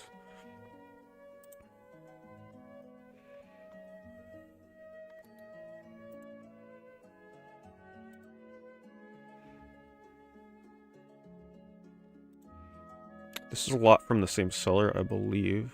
Shipping looks similar, prices same. Another okay lot. Especially if you're bundling it to save on shipping. You got Ridge Racer 5, Fugitive Hunter, Lord of the Rings, Silent Scope 3, Rise to Honor, Minority Report, Pirates, Enter the Matrix, Pull Paradise, Triggerman. Not as good as the other lot, but a couple of disc-only games. But a very fair price for what you're getting here. This is a very... Discs have some scratching, but they're all tested working properly. It's a very fair seller. And that shipping is good.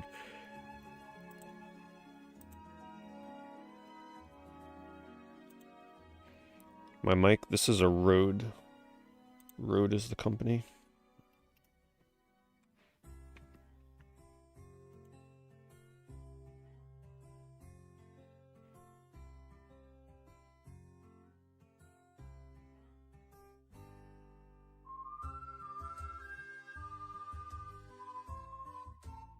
Sky Children, right?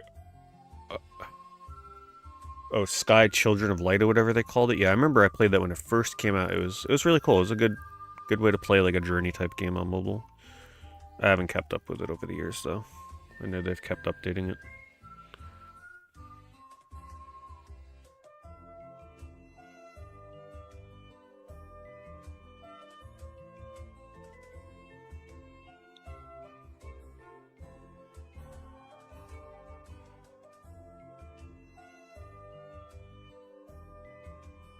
Yeah, originally Sky was only a mobile game. I remember I featured it in a video.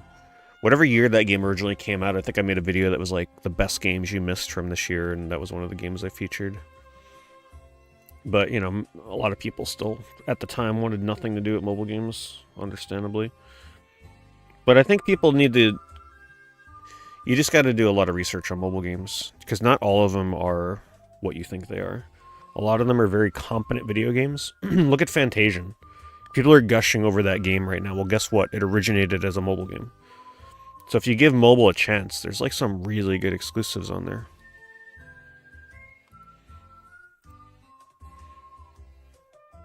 You just got to think of it as like, just get yourself a tablet and think of your tablet as a portable Switch, and there you go. You got a whole nother library of games to play. And if you get Apple Arcade, you're pretty much set for having tons of games to play. 89 or 80 bucks, 39 games, $10 shipping. This is definitely one of those like bro lots where if you have a 360, you either own all these already or have no interest in them.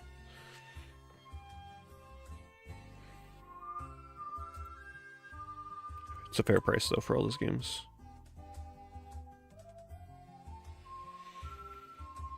No, I haven't done Mario Brothership yet.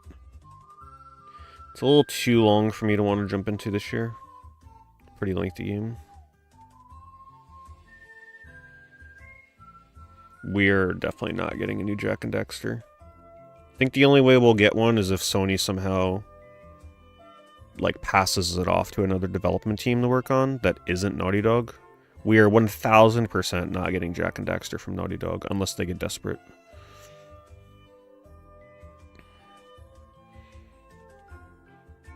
I mean, at this point it probably wouldn't really even matter anyway, because I'm pretty sure most of the people that worked on Jak and Daxter are now like gone from Naughty Dog. So I think most people would be completely okay if they had another developer work on the series.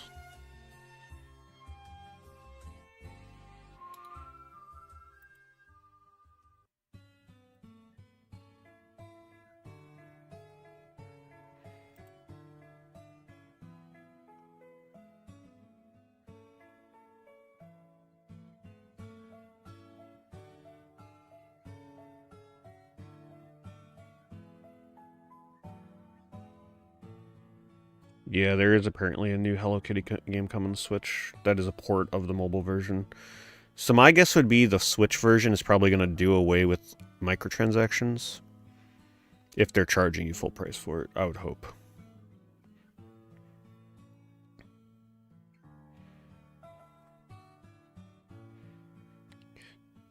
That usually happens where sometimes there'll be a mobile game that was free to play, and then they'll bring it to console, and then they'll like make it a full game that has no microtransactions.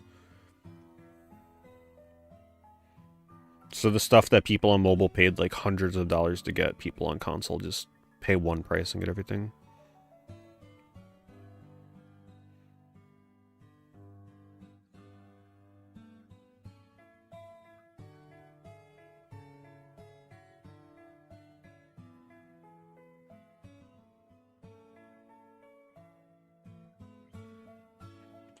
Honestly, you could just sync up a PS4 or PS5 or an Xbox controller to your tablet or iPad or whatever.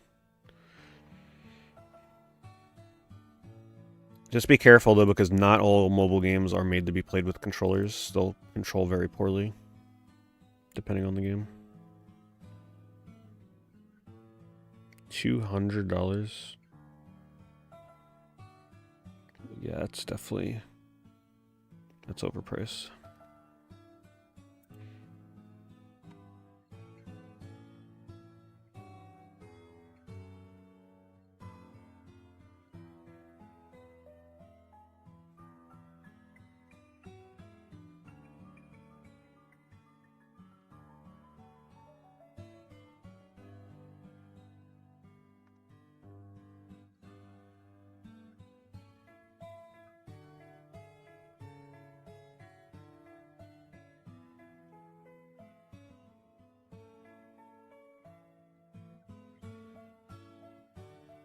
$63 official Xbox Magazine demo discs. No doubles, free shipping. $2 a demo disc. Anybody want an instant Xbox demo collection? A lot of them are in sleeves, which makes it a bit less exciting. Used to love those discs.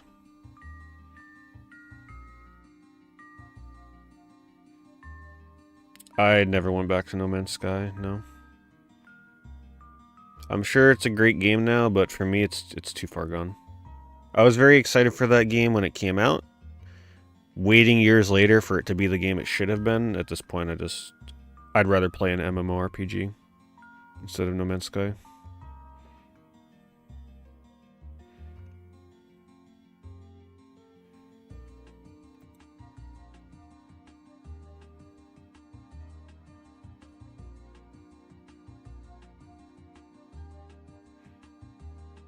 Best game system to click for right now.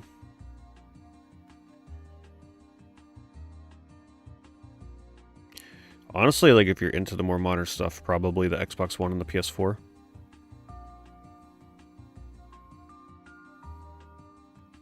Games are dirt cheap right now.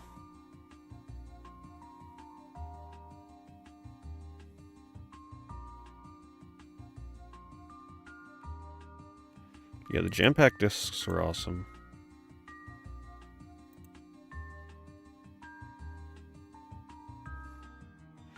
You definitely want to hold off on picking up a VCS right now, yes.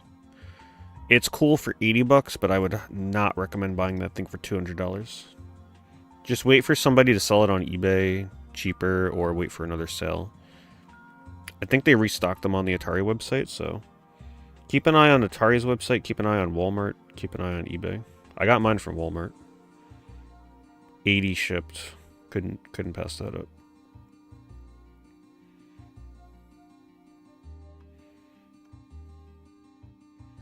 Just keep in mind, VCSs do not work out of the box. You have to flash it with a thumb drive to update it.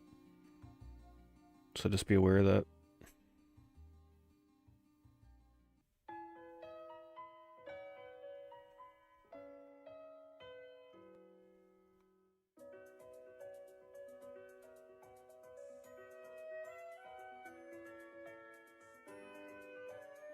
Did I watch the Sonic movie? Yep. I thoroughly enjoyed it. Way more than the first two. Just because the third movie just felt more like the video games. Finally, you know? Like, took them long enough. And I'm pretty confident the fourth one is going to be... just nothing but content for the fans. I'm hoping by then they just push out the live actors mostly. Like, give them their little 5-minute cameo and then just move on to the characters that we care about.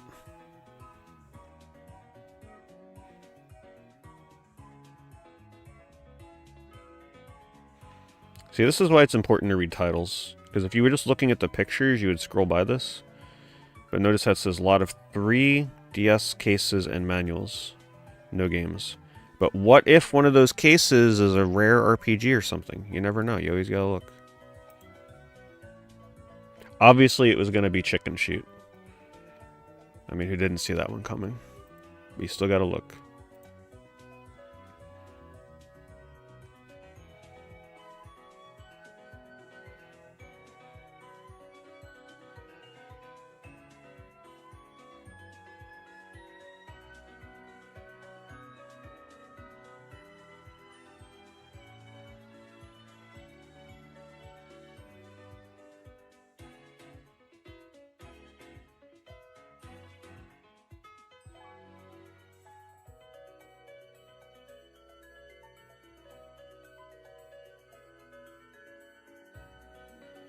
I haven't touched too many of the HD 2D games, no.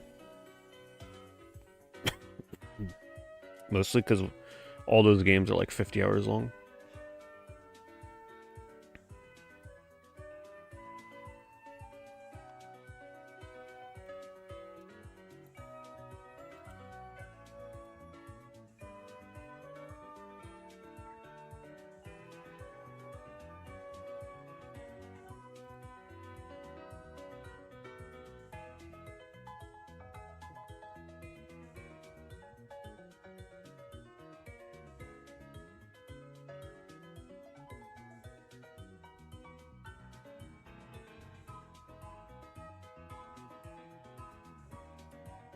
I haven't played too many of the Ys games.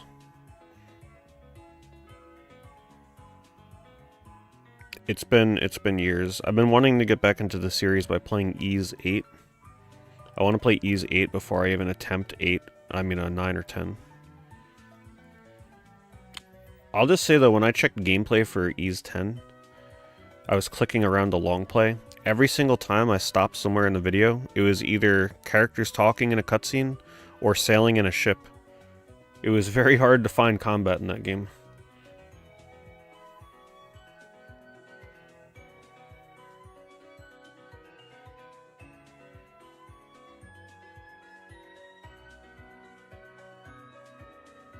Let's see if this is the copy of Psyops with the bonus disc.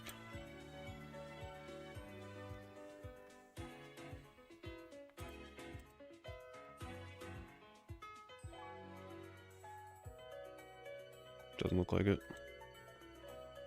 If it has the bonus disc, it's like... It goes from being a $25, $30 game to like 70 plus. Which I've found before. I've found on an eBay stream not that long ago one that somebody was pricing at... Like, it was in a lot, I believe. They were pricing it as though it was the single disc version for the one that actually had the second disc. I linked it, someone bought it.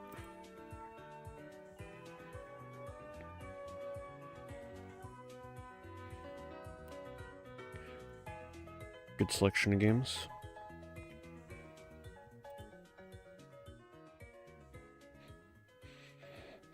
You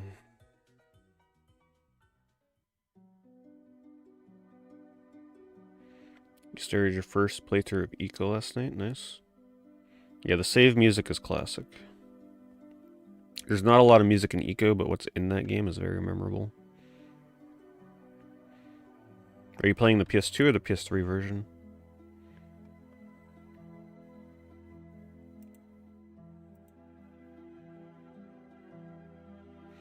I'll be completely honest with you, I don't watch any YouTube content having to do with reselling games. Just doesn't interest me, so it's hard for me to really comment on how that affects the market, because I don't really involve myself with that.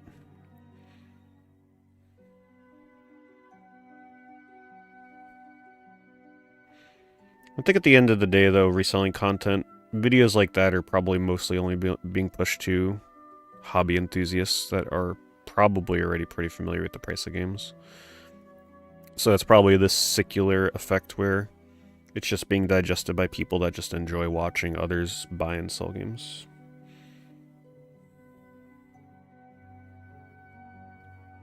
If anything, it might even bring more people into the hobby.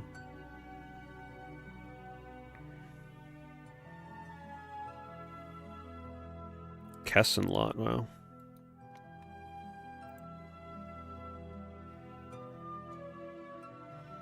It's not every day you see somebody trying to sell all 3 games. I played Kessen 3 recently for the PS2 roulette. It didn't last long, but I was pretty surprised by how this played. Kessen 3, for those that don't know, is nothing like the first Kessen. I'm not sure about how the second one plays. I think the second one plays more like the first. Kessen 3 is essentially a Dynasty Warriors game, but instead of playing with a single character, you're playing with like an army and fighting other armies at the same time. So you're commanding a small group like a Dynasty Warriors game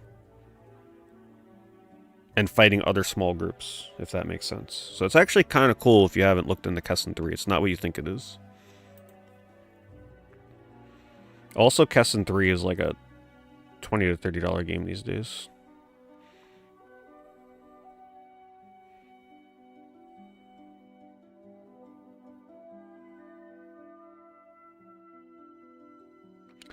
So if you go to my live streams, go to my live stream section on my channel, and I can't remember if I beat it in 1 sitting or 2 sittings, but there's at least 1 or 2 streams where I streamed Eco, and I commentated the whole playthrough, talking about, you know, whatever section I was playing through at the time and why I like it. That is going to be the best and most up-to-date review for Eco for me right now.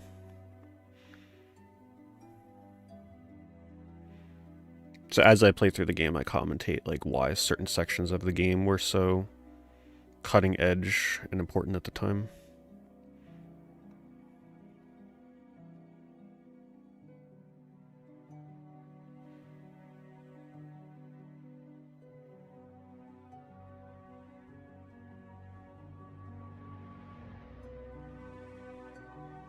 Yeah, Ys 8 always look really good. I haven't played an Ys game since Oath and Felghana on the PSP. Well, actually, no, I'm sorry. I played Ys 7, and that's the one that turned me away from the series, because I've never really been into RPGs where you swap characters on the fly. Like, you play as one character and you just swap between different characters at the same time. And Ys 7, like, took that mechanic and pushed it to the limit. So I was really... Unfortunately, it's just one of my pet peeves. It's not something I like in my games most of the time. And that's what Ys 7 was. So I stopped playing the series after that.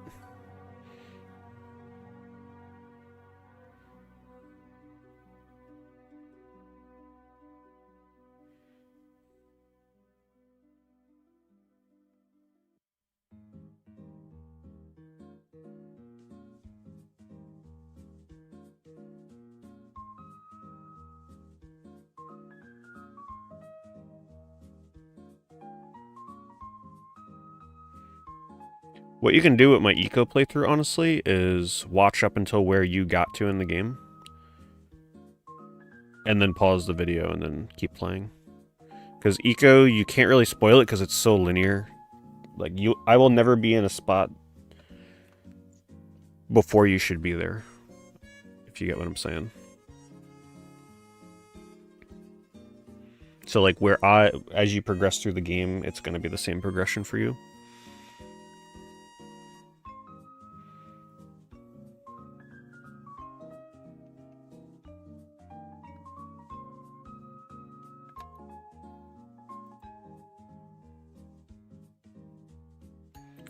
I don't think this person knows how to count. I know you can't see it, it's under my webcam. Maybe I should, actually, maybe I should move my webcam for eBay streams. Maybe it makes more sense to have it like here. Is that when I click into something, you can see the titles? I don't know. Unfortunately, the way that eBay has stuff laid out now, my webcam blocks titles when it never used to.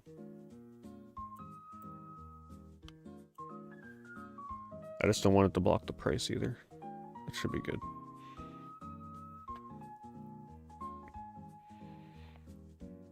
Spy Hunter State of Emergency Scalar. Wait, hold on. I'm so confused. Lot of 6.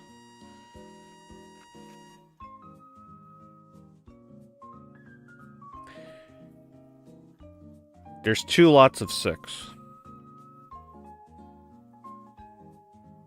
But honestly, if you needed Scaler and Spy Hunter looks terribly janky, by the way, in State of Emergency. This might not be a bad lot.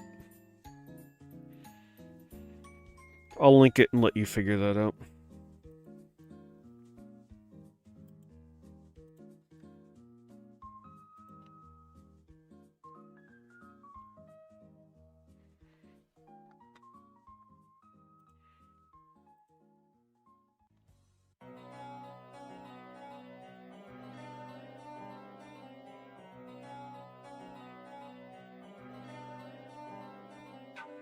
Yukinko? I don't even think I know what that is. When I see E's, I mean Y's, yes. You pronounce it E's. But a lot of people say Y's.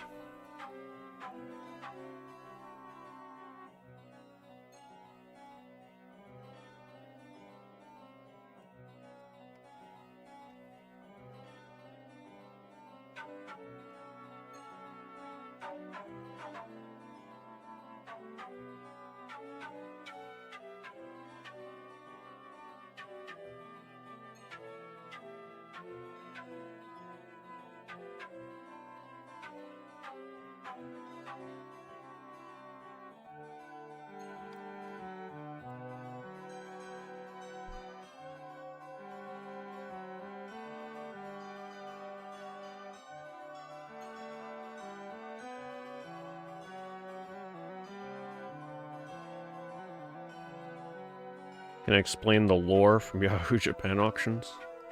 I used to use that back in the day when it was way more cumbersome to buy from that. But I didn't use it for games, I used it for merchandise. That's how I got a lot of my Sonic stuff for dirt cheap. Sonic and Mario.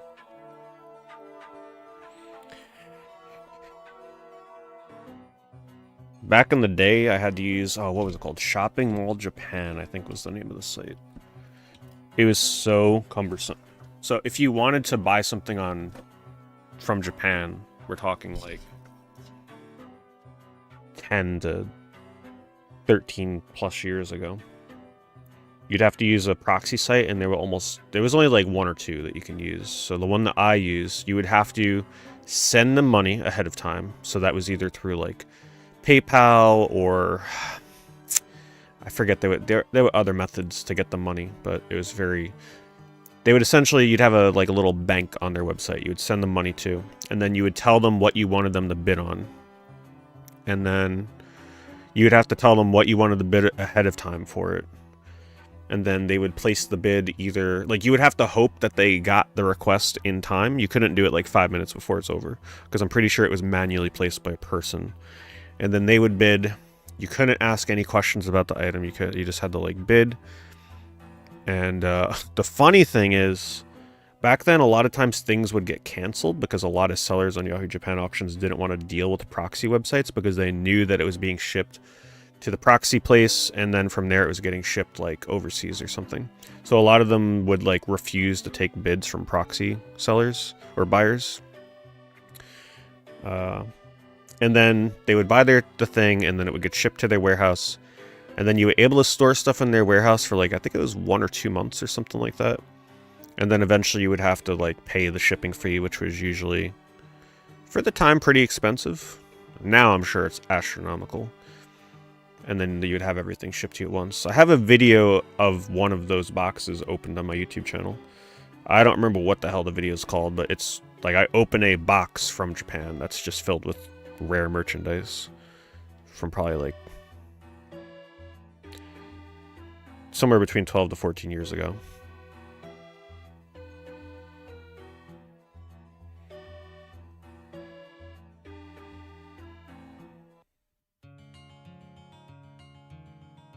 But yeah, like I said, I didn't really use it to buy Japanese games because I don't know if this is surprising, but back then games were just as cheap, if not cheaper, to buy on eBay from Japan. They were dirt cheap. No reason to buy from Japan. Because back then, Japanese sellers on eBay didn't care. They were just like, whatever, just sell it for the same price we sell it in Japan.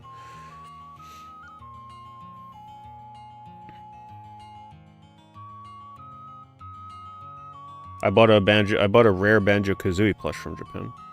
Not this one, this is BDNA.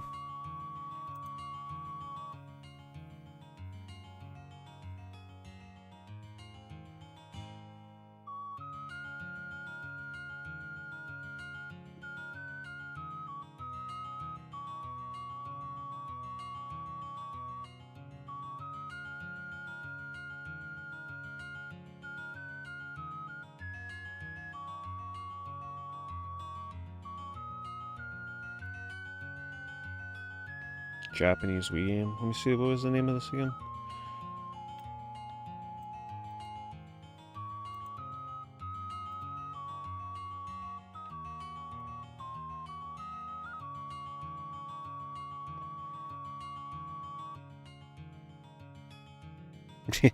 Yeah, this is a good point. Veliquin said, it's funny if I made a video like that today in 2024, I'd have to title the video, I opened a box from Japan and you won't believe what's in it. Yeah, you won't believe what I got in this box from Japan with the shocked face thumbnail. But that's, I mean, if you want videos to get views on YouTube, it's the kind of shit you gotta do these days.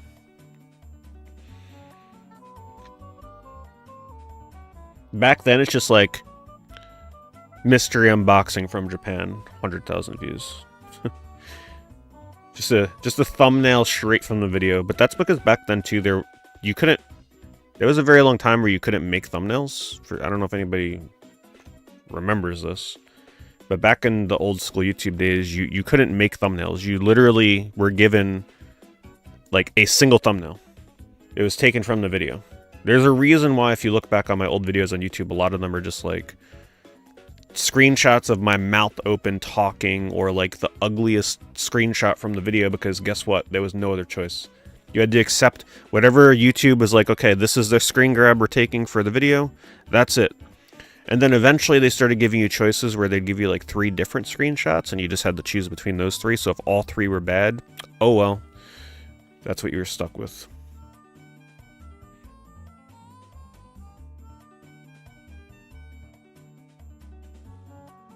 That thing is cute as hell. I don't know what the hell that is, but it's cute. Yukiniko Wii.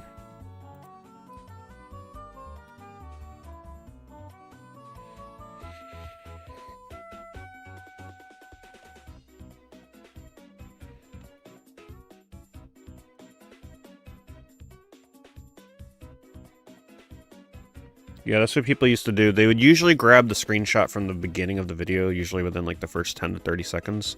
So what people would do is, in the video, it would be a still frame of like a single picture for a period of time, so that YouTube would grab that as the thumbnail.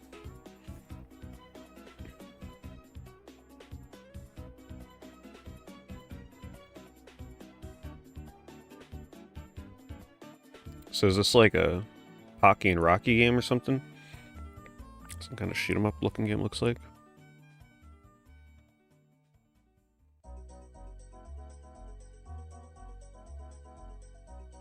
This isn't Heavenly Guardian, right?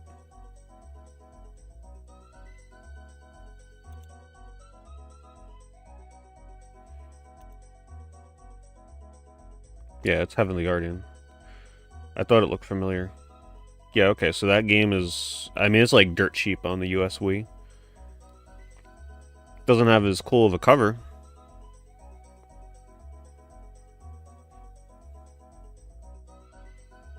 Definitely no reason to buy that version for $200.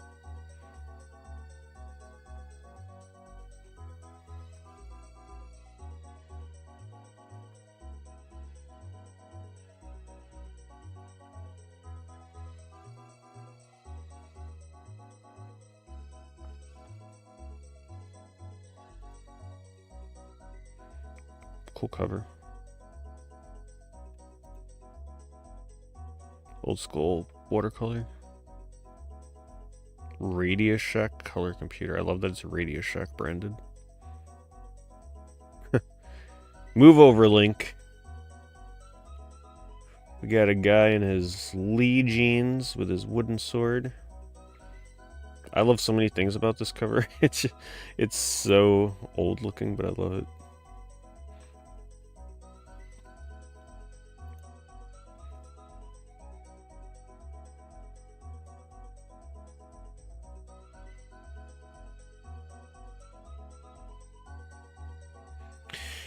10-minute limits for videos. No, that was definitely a thing. I pushed that to the limit. If you look at all of my old videos, there's a reason why most of my videos all end at like 9:59 or 10 minutes exactly. Imagine doing a video and constantly having to stare at your camera to see the recording time, and you see that you got like 15 seconds left. You'd have to immediately wrap up the video on the fly. Especially because video editing back then is not what it was now, so a lot of times it would be really a pain to edit a video down to 10 minutes. So imagine having to show your entire game collection in 10 minutes. But I did it. Going through every game in its pile, one by one. There's a reason I used to run out of breath doing those videos.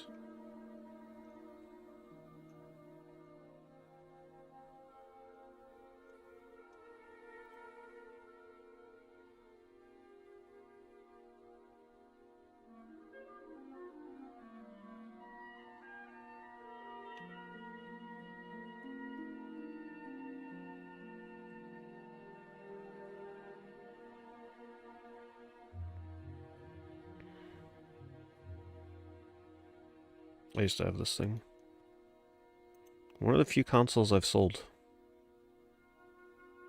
It did have an exclusive game for it at the time, though, with a physical copy of the game and everything, but it just wasn't worth keeping. Most people use it as an emulator. I bought it because it had a couple of exclusive games. The GP2X Wiz from Game Park. It was actually a pretty neat little handheld at the time. I definitely showed this thing off in a video at some point. For sure. I just don't know when or where or what video. Some like little Korean developed, or was it Taiwan? I don't remember. It was like a little action RPG. I can barely remember the game itself. But it had its old little case. It was like a cute little DS case. Exclusive game. But it's not worth keeping this console for one game.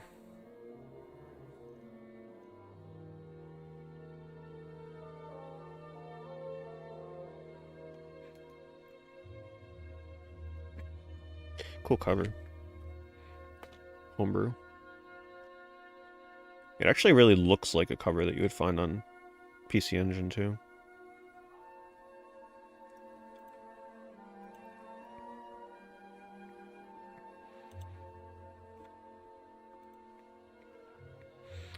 Man, who can remember the days when getting a brand new homebrew on like the Sega Genesis with pure Solar was like mind-blowing. I miss those days. Now there's just so many homebrews everywhere for every console, which is cool and all, but man, I miss the days when it felt like an event. The fact that we were getting a brand new physical Genesis game. People that weren't around during those times collecting have no idea how impactful Pure Solar was when that game came out. Big deal. That's really what helped kickstart all the homebrews that you see today that get physical versions on old consoles. You have that game to thank.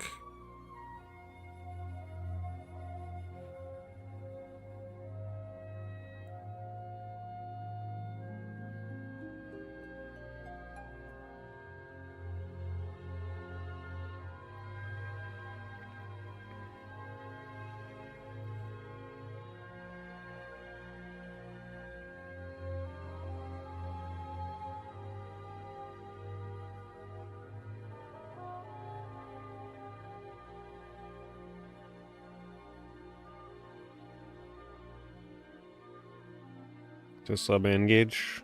Oh, of course, I love the N-Gage. I've streamed it a few times over the years. I did a stream for Shadow Key. I've done a few variety streams for it. It's been a bit. It might actually be, with this new camera I have, it might actually be a lot easier to stream it for the quality.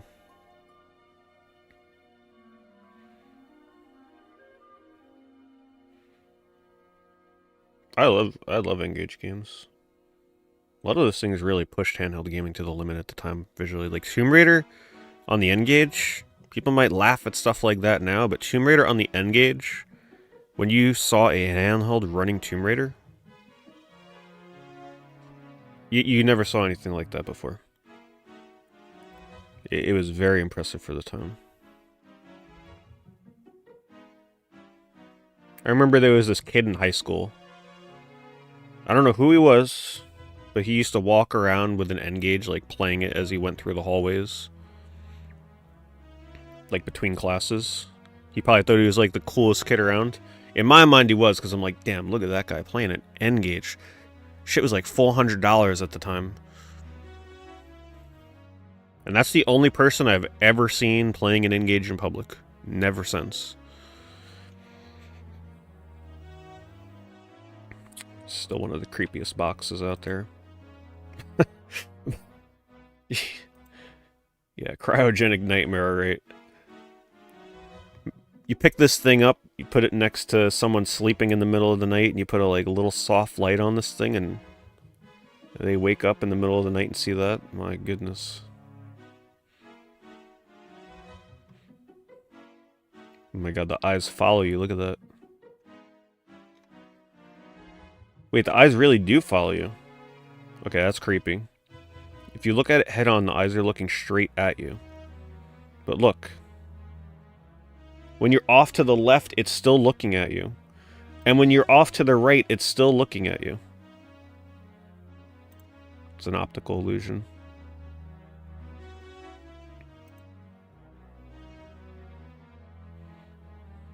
Use it as a phone too? I'm pretty sure they did, yeah.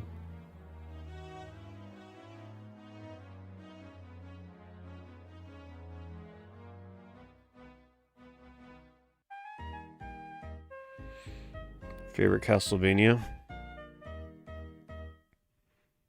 I'm a very big fan of Dawn of Sorrow.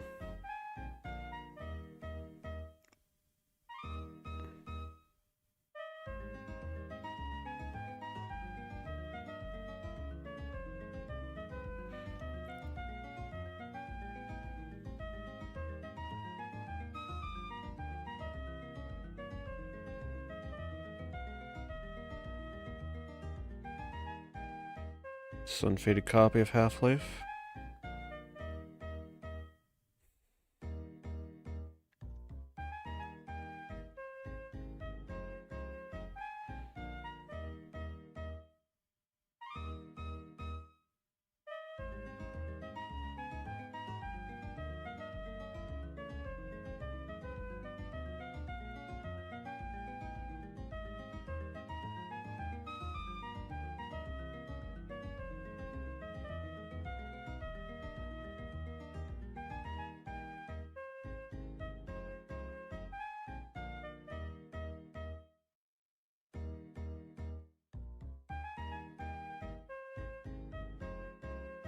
Wow, Silent Hill 4. It seems like, funny enough, the only Silent Hill game that hasn't been affected by... It's kind of funny, but the only Silent Hill game that hasn't gone up in price dramatically after the release of Silent Hill 2 Remake is Silent Hill 2. Seems like all the other Silent Hill games are going up in price pretty drastically.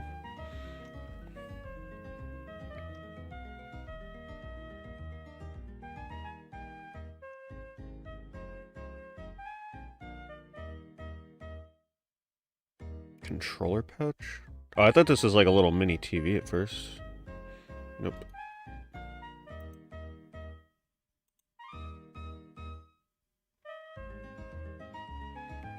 Cute. A little over the top for a controller, but... It's like a fanny pack for your controller to go to your friend's house or something.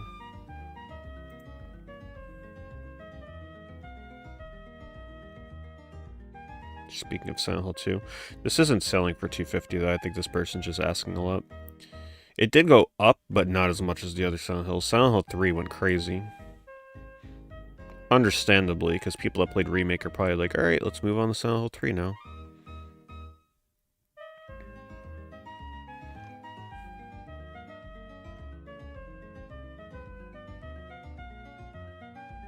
A PS4 with PT installed for $450. I know this looks like a joke, but like this is real. People actually do pay more money to get a PS4 with PT on it. Is it worth it? I would argue if you're a hardcore Silent Hill fan or horror game fan and you need a PS4 for some reason, It may be worth buying just to experience it, and then like either decide that it's worth keeping or just sell it just so you can play it. Playing PT for the first time, not knowing anything about it, in a dark room by yourself is going to be one of the craziest experiences you've ever had. Watching a video does not do it justice.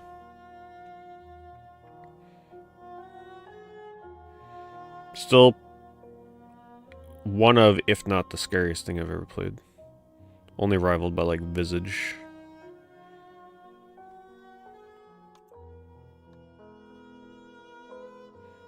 This is a pretty rare PS1 game if you ever see it. K1 Grand Prix. One of the rarest PS1 games, except nobody really cares about it, so the price isn't that high. But I know it's going to sound crazy, but this game is like more rare than Tronbon. How do I know? Because I bought this from someone on eBay a couple years ago. They shipped it with the wrong disc, and I had to try and acquire a replacement disc for my copy. That was very hard to try and get. And as I was searching, I was finding out just how few copies of this were selling, like showing up for sale.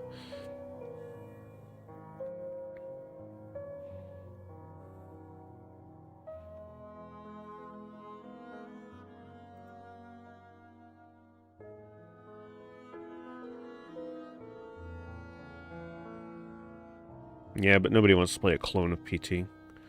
The OG PT is where it's at.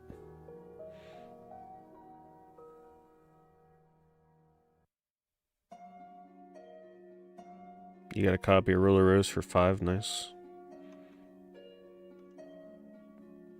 Roller Rose is worth playing for survival horror fans. It can be a little hit or miss if you actually like it, though.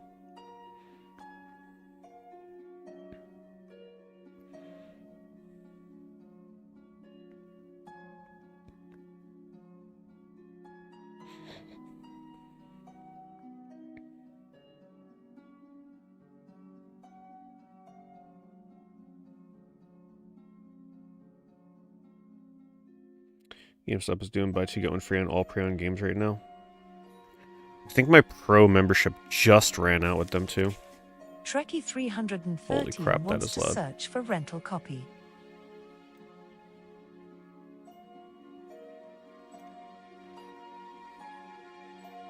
Yeah, I was gonna bring some cards into them for them to grade with PSA.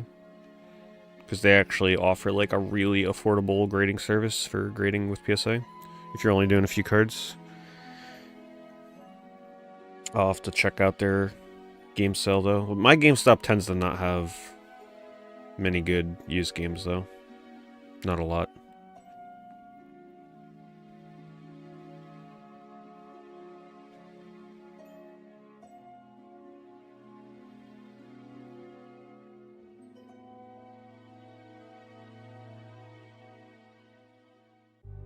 I have not played Snatcher, no.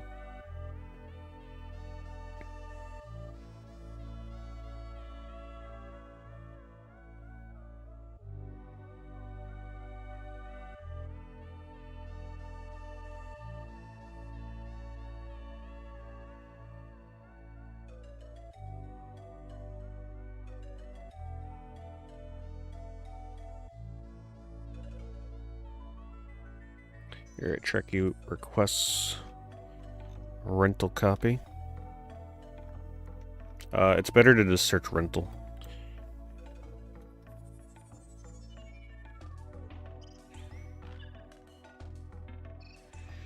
What year do I see GameStop completely closing old stores? I'll be honest, if they stay on the track that they're on right now, I think they're gonna start doing better. They're moving away from games and more into the collectibles market. And do not underestimate the trading card game market. The fact that they're really getting in the trading cards right now could actually be very beneficial for them to kind of like be able to sustain selling games at the same time. Go to their website and look at their trading card section. Like, look at the prices they're asking for graded cards, and people will buy them. They will buy them. And the service that they're offering for grading, I think if they if they continue to tap into the trading card stuff, it'll keep them afloat.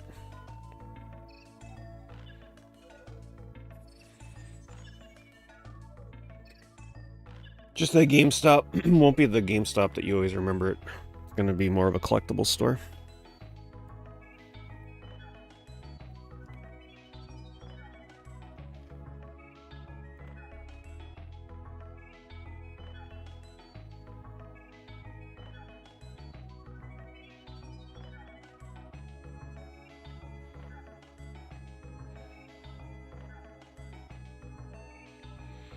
They just need more time to like perfect it and hone it a bit.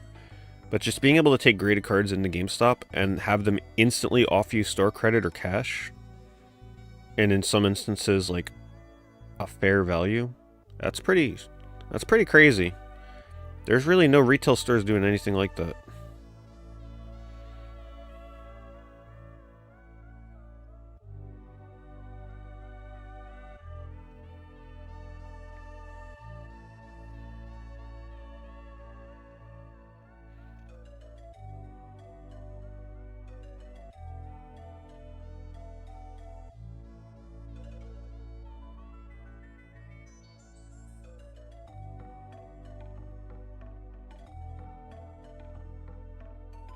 I'm looking for the most jacked up 50 sticker copy you can find for a rental game.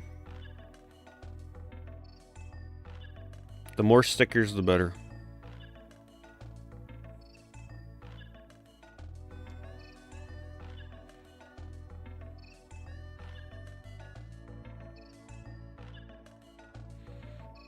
Damaged case rental stickers on disc.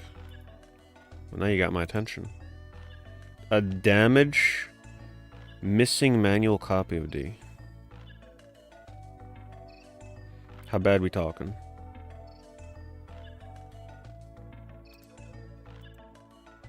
Oh, so close. 8 away. I would have bought it instantly. Would have bought it instantly. Unfortunately, the stickers are not as exciting as I thought they'd be.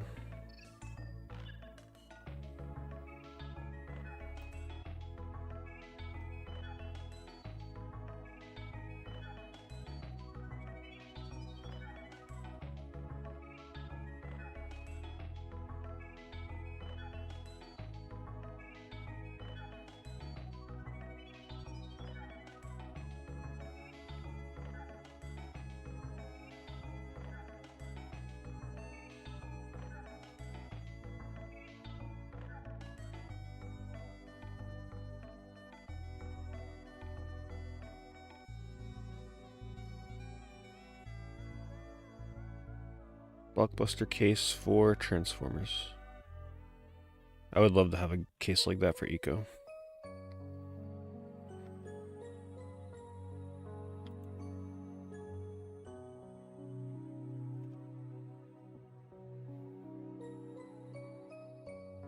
These are like rental manuals or something. Guess they printed them out themselves. Kind of neat.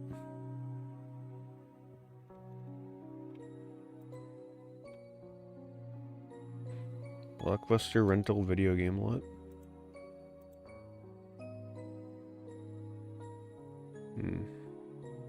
All sports and Lord of the Rings.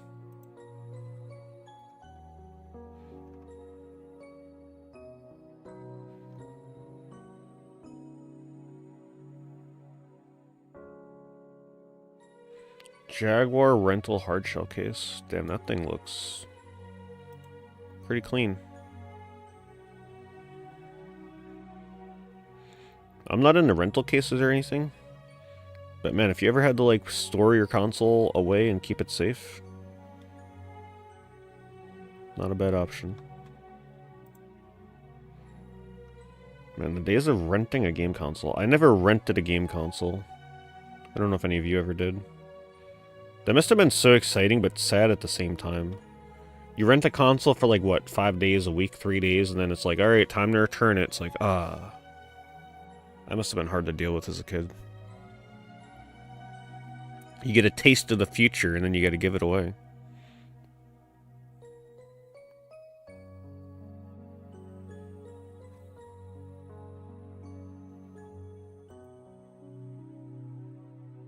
Renting the Virtual Boy would make sense. Because that's probably something that you would only play for a week, few days. That's why you see a lot of Virtual Boy rental cases, because that was probably actually a pretty big rental console.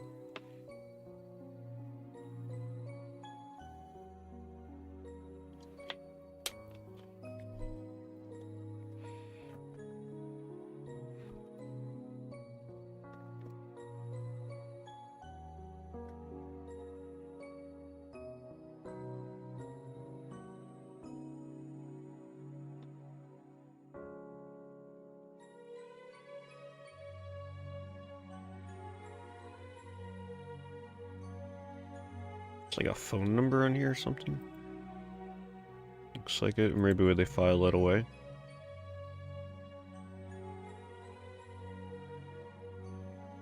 Beat up to all hell.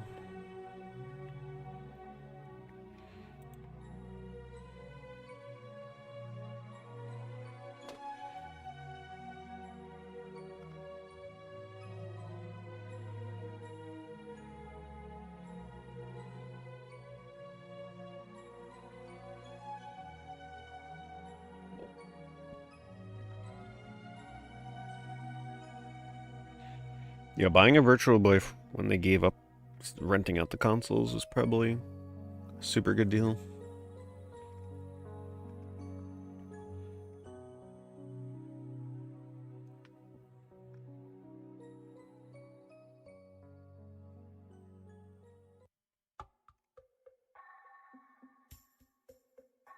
Oh wait, did they made you pay extra to insure the consoles when you rented them? Is that how they did it?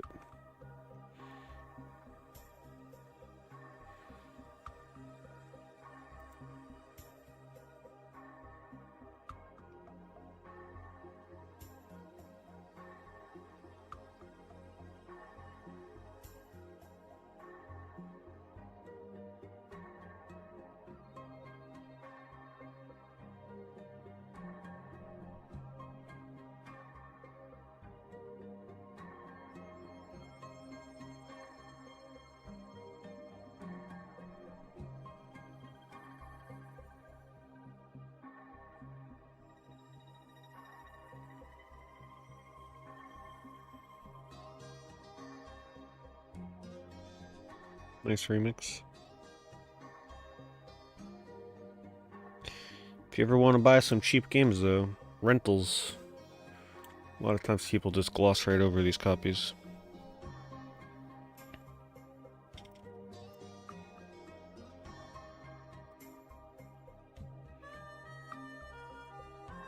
Actually, let's do...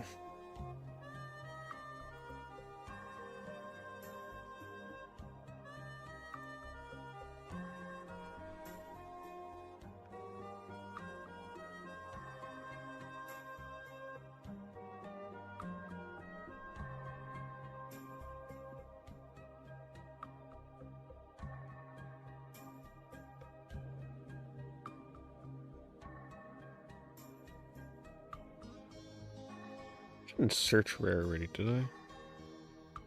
Maybe I did. Because I'm seeing things we've seen.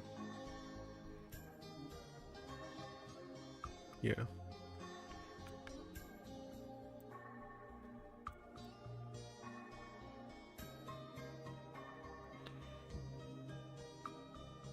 Hello, Ben. I'm not doing affiliate this week. I'm waiting until next week. The list was the smallest it's been in a long time. It just wouldn't have made sense to do it this week. It seems to have a hard time tracking things right now.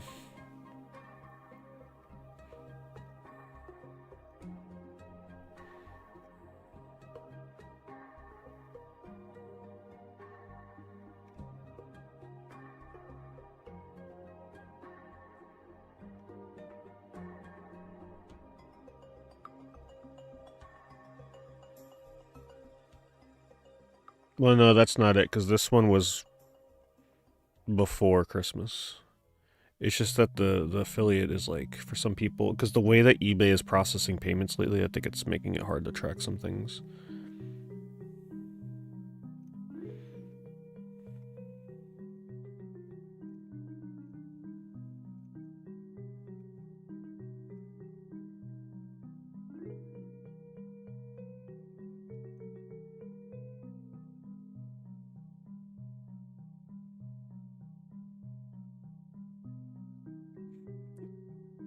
You're at Book Off and found the Eco soundtrack for 20 bucks?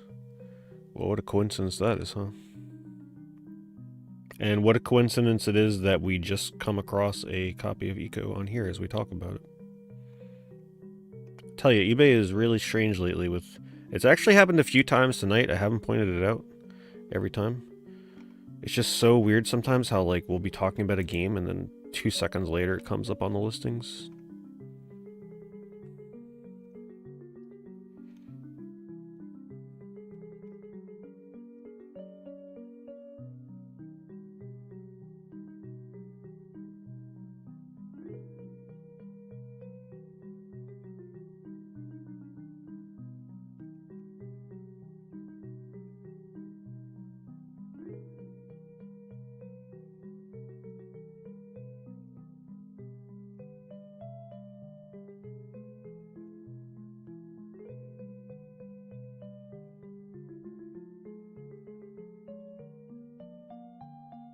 It's like, alright, you can stop taunting me now.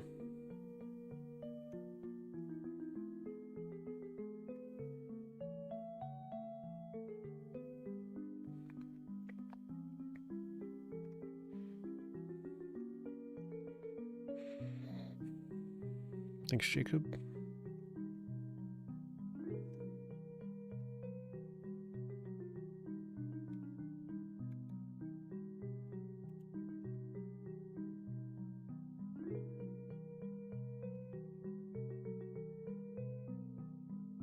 It's a good lot. I think it's a little too expensive for that, though.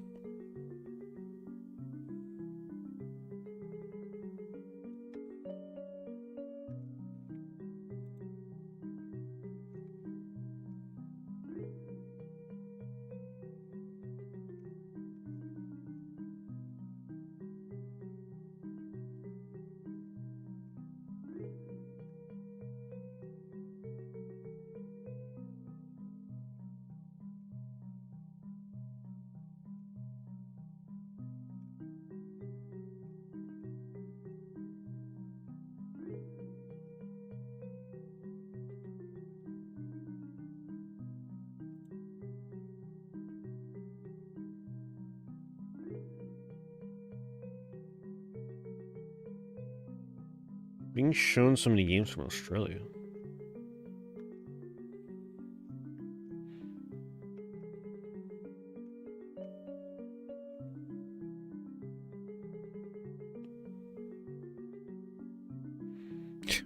I haven't kept up with the edit to the eShop recently, but I have seen where they release games onto the eShop and then don't translate the game at all, and it's like some obscure RPG. It's like, okay, how are you supposed to play this?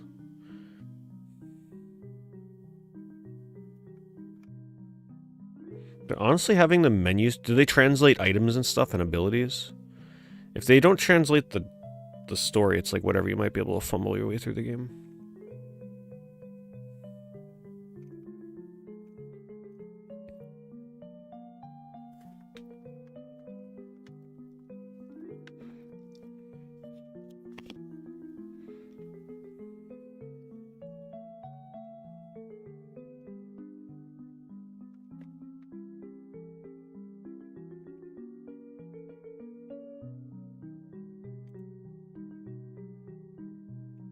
Not lately, Zach. We're at war right now because I only use Discord and he doesn't. And he only uses Skype and I don't.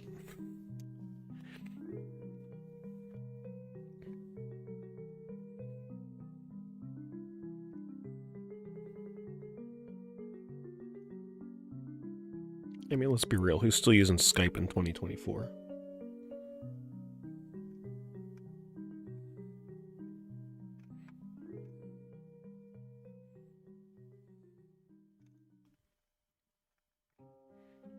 How many copies of Eco are...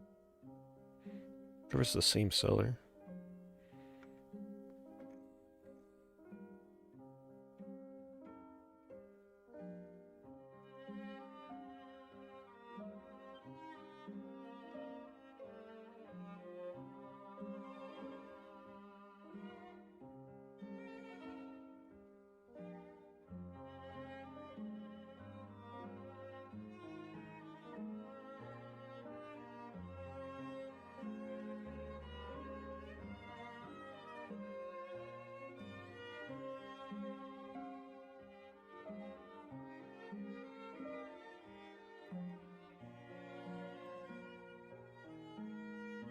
Anybody need the affiliate link? It's crazy how many of these games are out in Japan on PS2. There's quite a few of them, and they tend to be expensive. Great. Now that I've clicked on this, they're going to recommend a bunch of stuff to me in the other listings.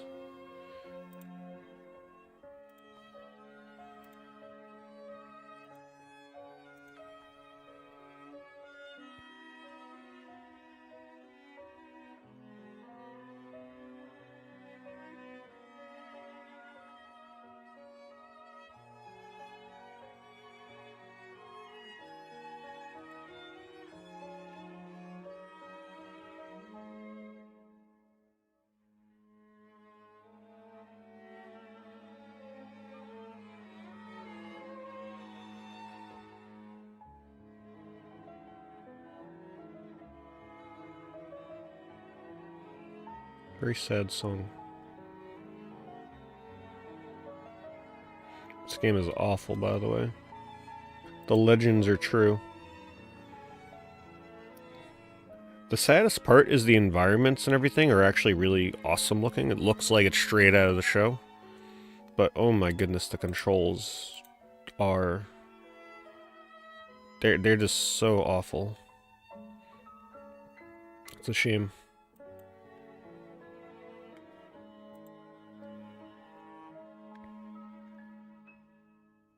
You got that game for Christmas? Have fun. Yeah, so the PS2 wheel is coming back at the beginning of January. Either, like, first day. I just gotta get around to... I'm probably gonna have to take a day off from streaming here soon. Because I want to organize all my PS2 games that are on the wheel alphabetically. So that way when a new game is rolled, instead of me being like, alright, let me spend 5 minutes looking for it, everything's gonna be nice, organized, I can instantly grab it.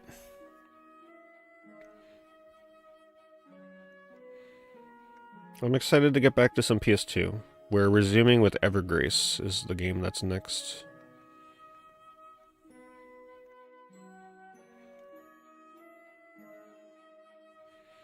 I don't know if I'll be streaming PS2 roulette stuff on YouTube though, we'll see. I might try it for a few streams and see how it goes. Because YouTube people are going to be so confused about how my roulette works.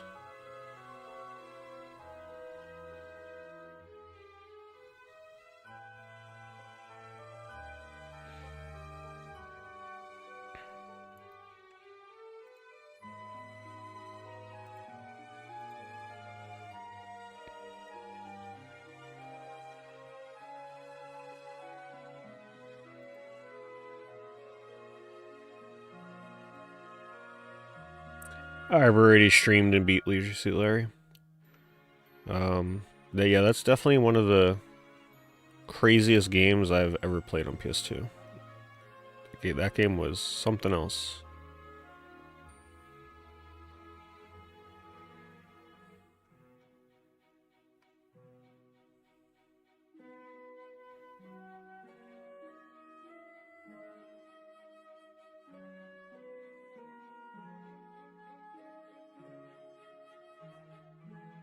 I'm on Twitch, yep. I multi-stream on Twitch. I've been streaming on Twitch on a regular basis for, well, there's some people on Twitch that have been subbed to me for, like, 9 or 10 years. So I've been streaming on Twitch for a long time.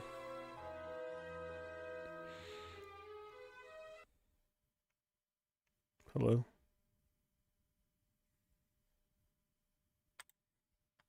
Wow, that is an abrupt ending to that playlist.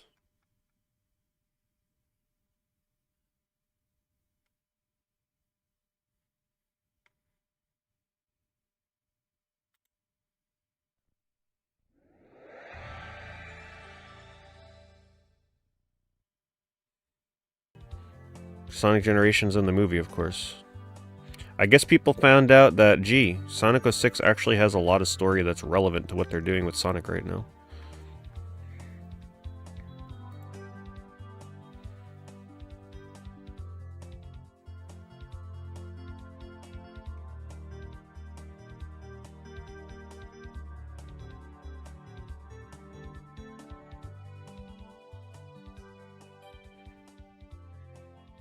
That's why most of my eBay streams get privated, Jonathan. Enjoy them while they're live. Like tonight's stream with this music, yeah, probably not going to be one of the ones that stays public. The YouTube members get access to the private streams, because at least their YouTube can't fiddle around with or care what music I'm using in the video.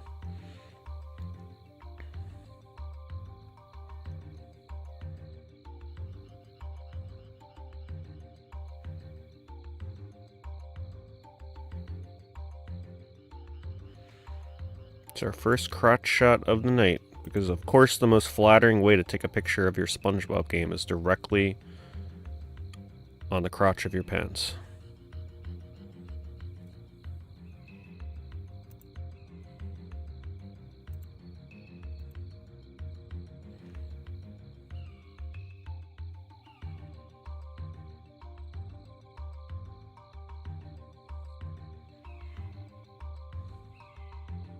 I'm surprised that this is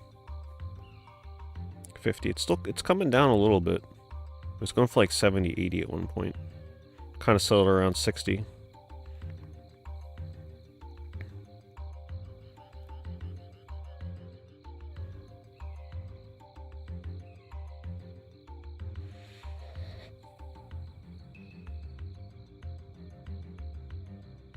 Do you think a mainline Sonic game would have saved the Saturn outside Japan? I don't think so.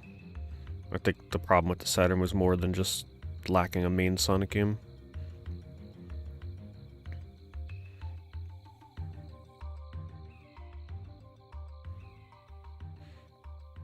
Trying to compete with PlayStation, it's not easy.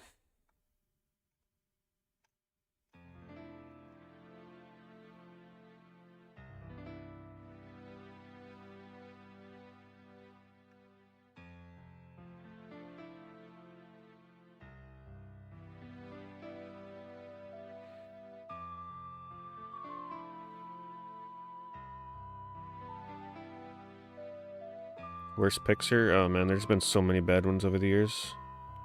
He's back.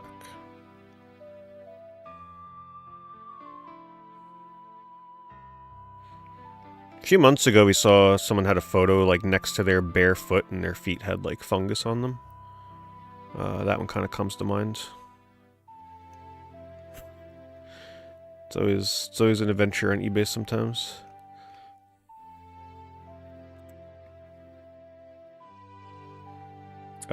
Well, one of the most unforgettable ones was one time somebody must have been listing from their phone and they mistakenly used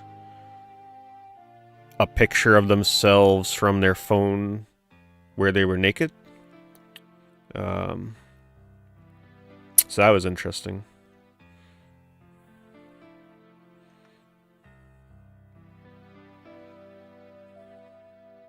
Yeah. And I actually posted it in my Discord. I was like, okay, this is just a warning, but check out this listing. Like, I warned people before they clicked in. The listing was eventually taken down, but it was like super late at night too, so I think it took a few hours for it to get reported and taken down.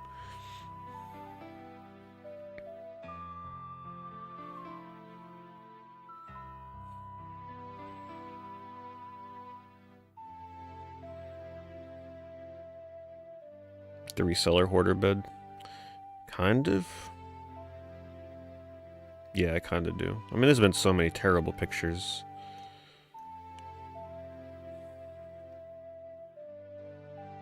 It was a guy. Yeah, it was a guy.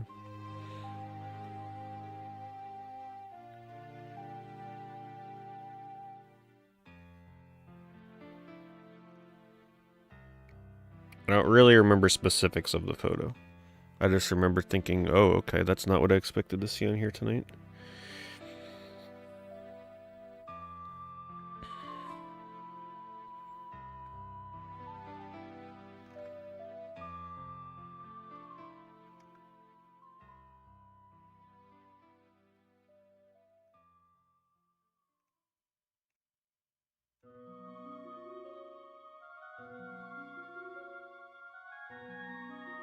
Seems like the price of this might be coming down. I remember, wasn't this going for like $100+ not too long ago with the 360 Apocalypse. Looks like it's coming back down to be a bit more reasonable for Tornado Outbreak. Oh, geez. See, this is what I'm talking about. Inspired by my recent views. Great.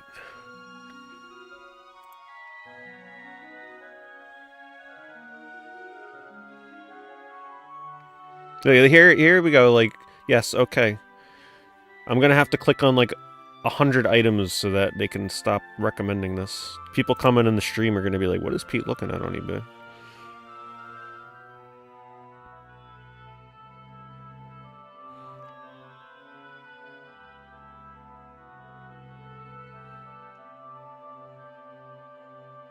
Oh, it looks like he moved over to his leg. Switching it up a bit.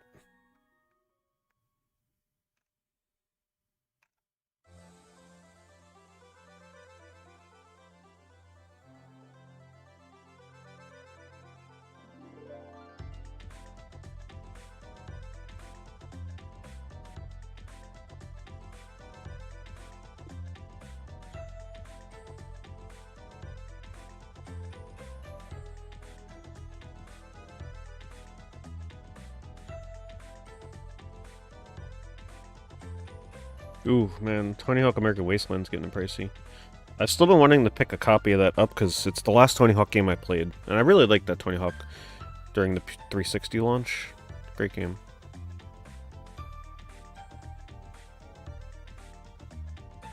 Oh, I don't think I have Strawberry Shortcake on PS2.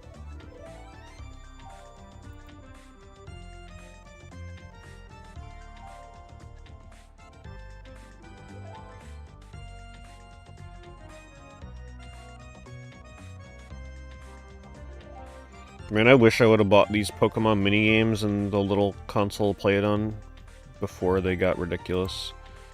Little proprietary cute Pokemon carts to play on your own little cute handheld. Man, Chikorita is pissed. So mad that Pikachu is the star yet again of this Pokemon game. Magnemite's just like chilling for some reason. I want to know why they chose Magnemite. Of all Pokemon, you're just going to throw it up in the corner? What's this thing called? Xatu or something, right? So random. Finally giving the misfit Pokemon their chance to shine.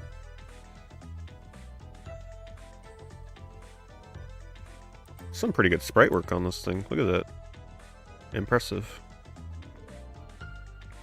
Is that supposed to be Ditto?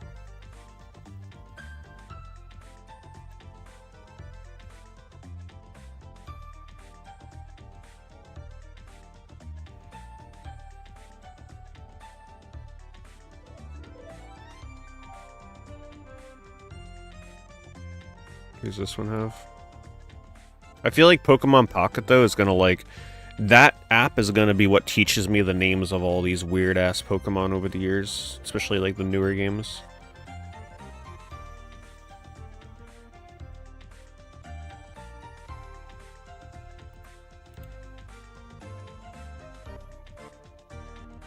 I like the other box better.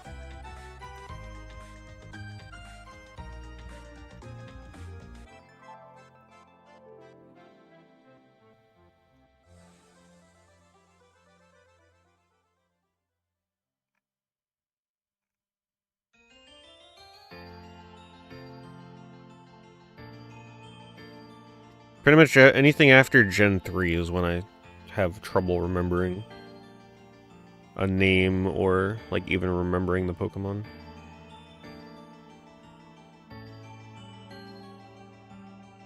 If we're talking from the recent games, yeah, good luck. I still feel like I see a new Pokemon I've never seen every time I look at Pokemon cards.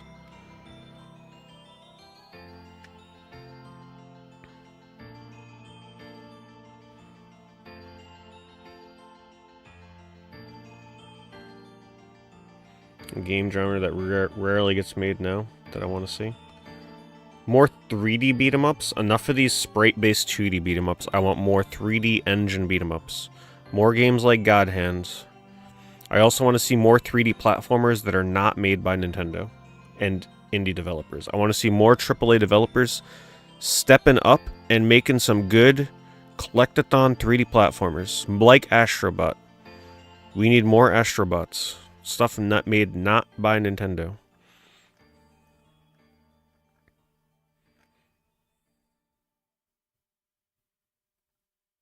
Everybody's like, oh, 3D platformers aren't dead. Which is true, there's a lot of indie 3D platformers, but I don't want the genre to thrive through solo developers. Like, I want huge budget efforts from people like PlayStation, Microsoft, Nintendo. You know, they already do it. Even though lately Nintendo, it's like, it's mostly just Mario, and then, you know, we got thrown a bone with Kirby. But what else are they really doing? I just want more Astrobot style games. Nintendo is shifting a lot of their once 3D platformer games into side-scrolling.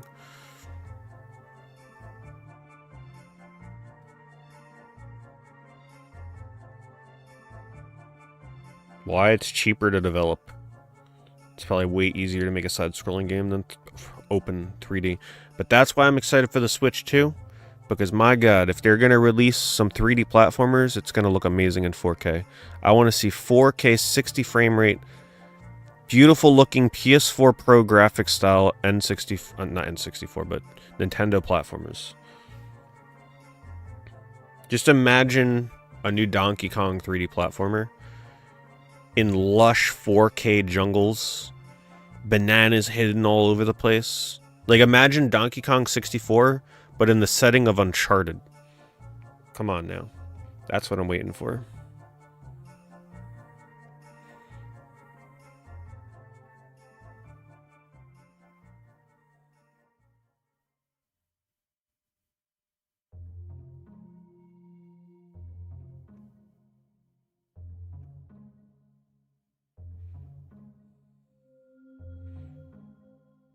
Well, Voodoo Vince has always been pretty obscure. I don't think any... Doesn't surprise me nobody talked about a Voodoo Vince remaster. Plus, I don't think people just want remasters. They want some new fresh stuff.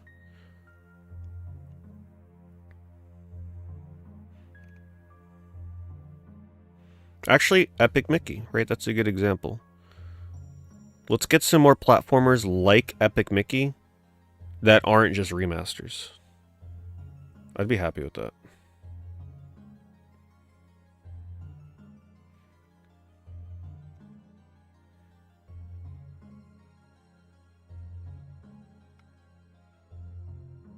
Disney would be pretty capable of... They got the budget for it. They'd be pretty capable of turning a lot of their series into pretty good 3D platformers. Let's bring back Mickey Mouse as a new once every 2 years 3D platformer game.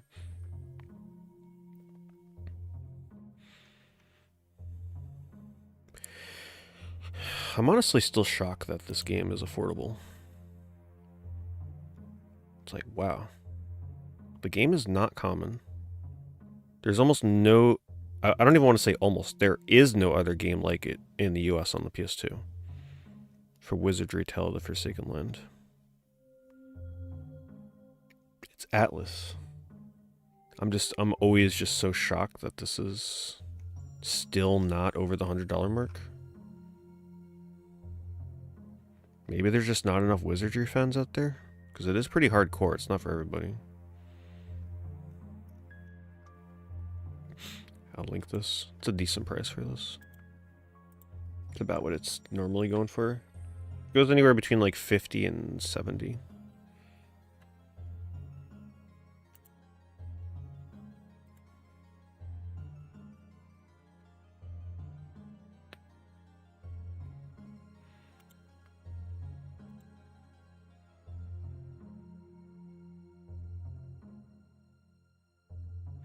That's why I'm really excited that Astrobot performed as well as it did, with all the attention it got from the Game Awards, because I'm hoping that really puts a spotlight on 3D platformers as a genre still being super viable.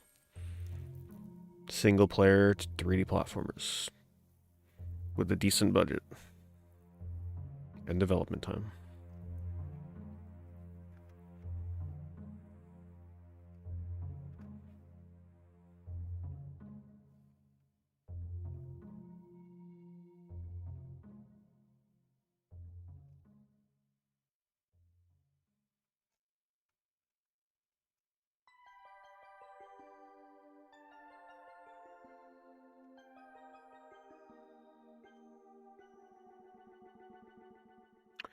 Hello, Jagger.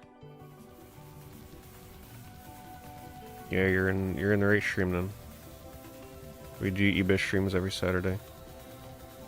And we tend to talk about game collecting regardless during the other streams.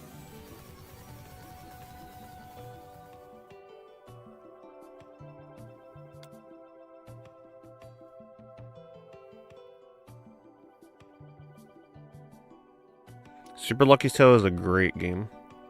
I wish we had more games like Super Lucky's Tale.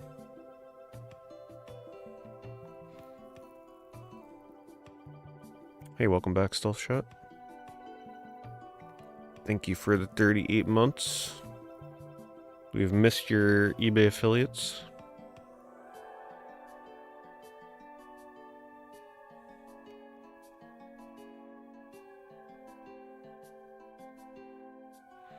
Did I play Castle of Illusion 3D Remake? I think I did. I have a vague memory of playing that. I must not have loved it. I remember jumping up some beanstalk thing, so I probably did. I don't remember what I thought of it, though. I don't even remember how much I played of it.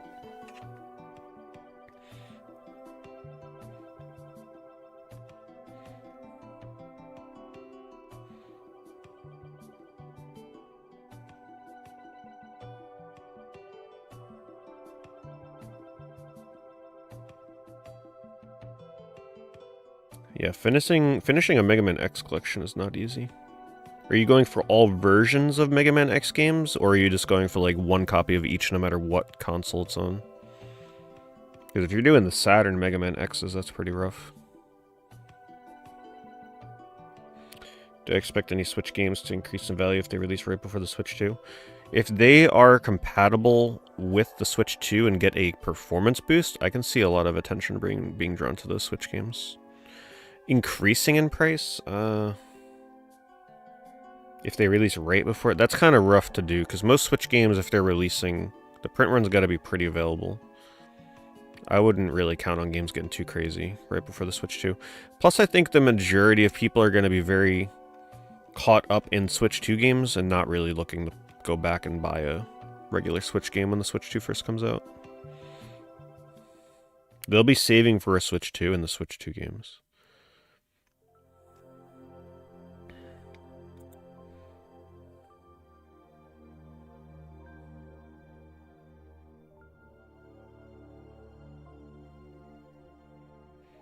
Waterworld's Quadron. What do those games usually go for if they pop up? I'm not too familiar with Atari collecting.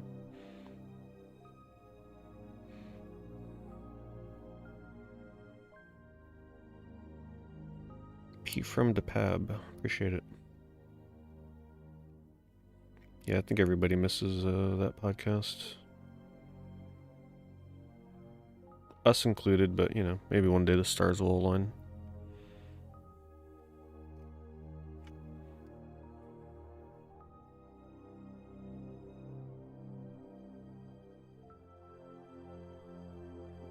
Yeah, the boxes are where a lot of the value comes from. Save a lot of money avoiding Atari boxes.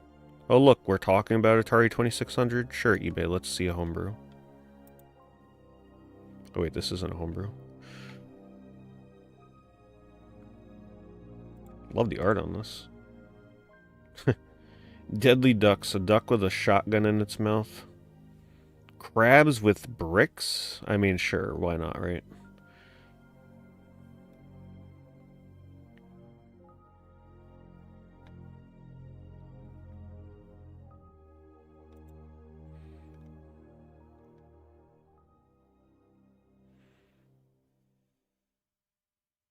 eBay totally listening.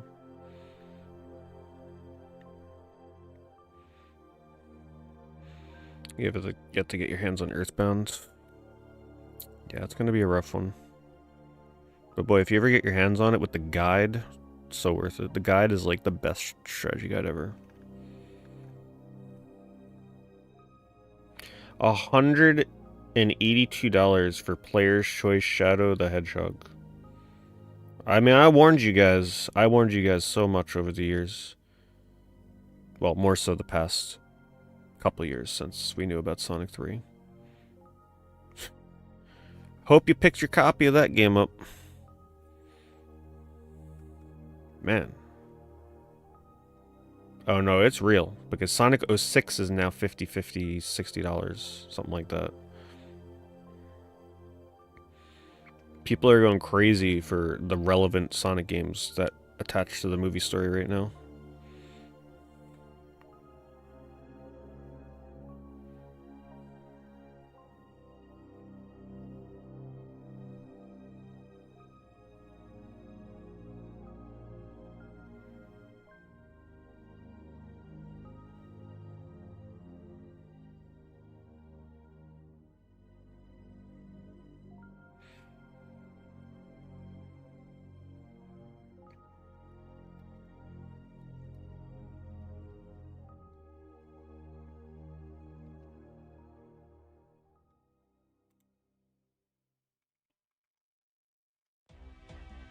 Alright, ready?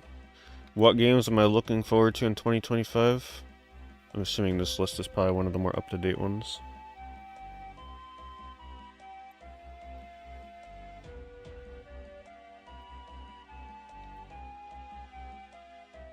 And why is this lagging so much to drag this window?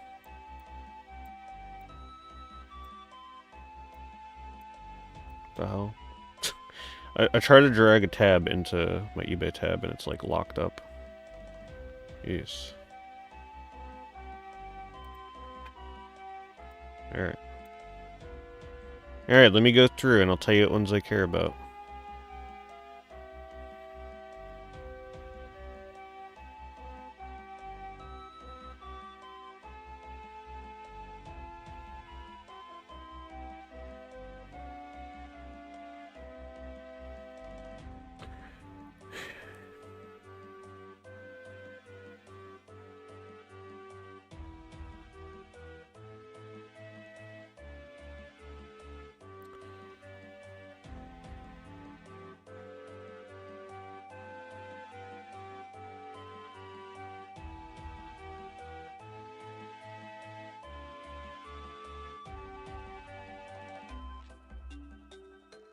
I guess the collection that has Power Stone in it for Capcom. Clair Obscure, Expedition 33.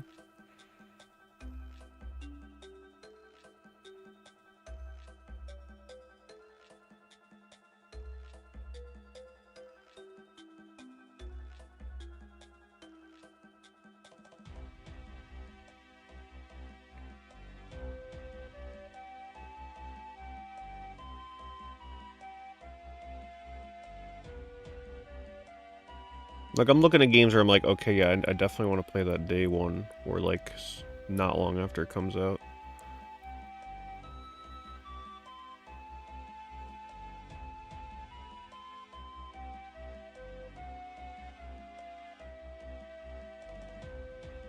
Some of these I also may not remember what the gameplay is, like I've probably seen it and thought it looked cool.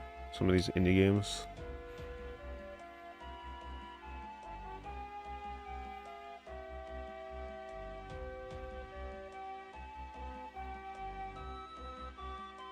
Pokemon Legends. I guess at this point, that's probably my most anticipated game. Or Mario Kart 9 on Switch 2. Like, literally whatever the hell's coming out for Switch 2 launch would be the peak at the moment.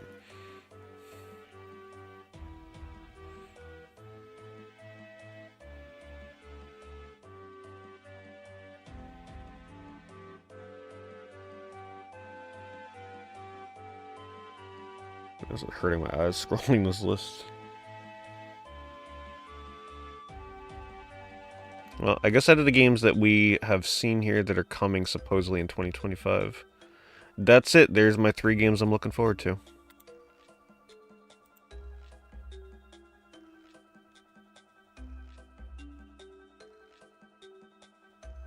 Looks like it's going to be a good year to play retro games.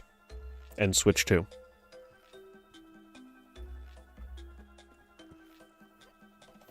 Because I keep holding out hope that the next Pokemon game will be the one that I really get into and care about. Hopefully it doesn't have some stupid gimmick. But who are we kidding? It's probably going to have a crazy gimmick in it. Plus, just having a Pokemon game that hopefully has a good performance when it comes out would be nice.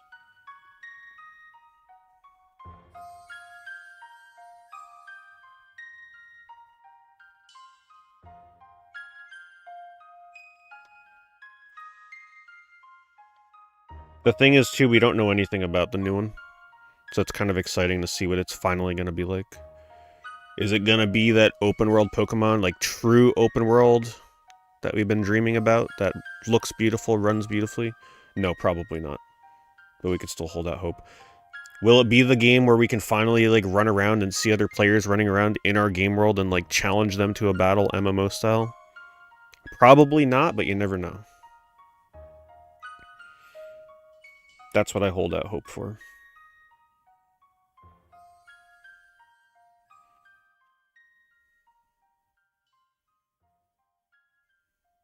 I mean, my true most anticipated game is 10,000% Let It Die 2, but that isn't confirmed to be coming out next year yet. We just kind of hope that it's coming out next year. If it comes out next year, it'll probably be late next year.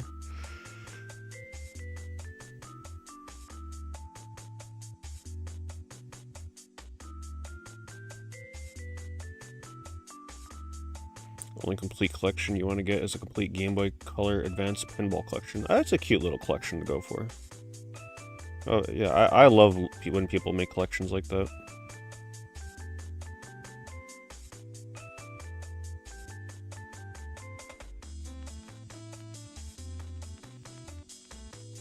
I like it when people do a little subgenre collection of like a certain genre that they like or something along those lines.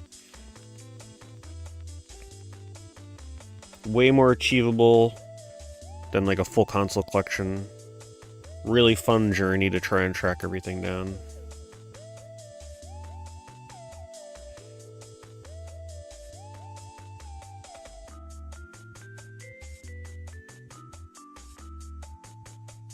Think they might try something big with Pokemon in 2026 with the 30th anniversary.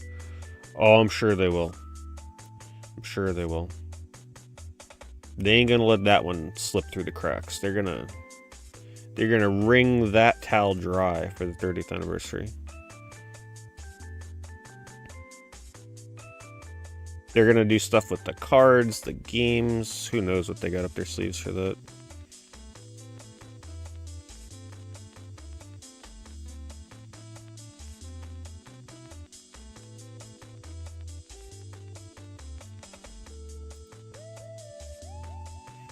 Plus, another reason that I'm more excited for this new Pokemon game is that I'm way more into Pokemon right now than I have been in previous years, because I'm playing Pokemon Pocket.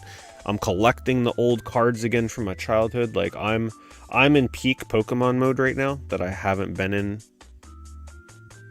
since, like, my childhood. So, the next Pokemon game, a lot riding on it.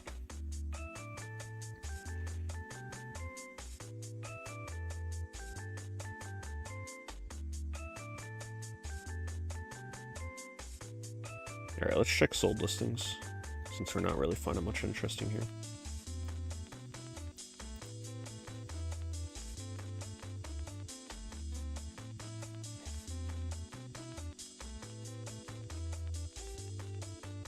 Yeah, Pokemon ZA. We don't know anything about it yet. It's going to be really exciting to see what the gameplay is like.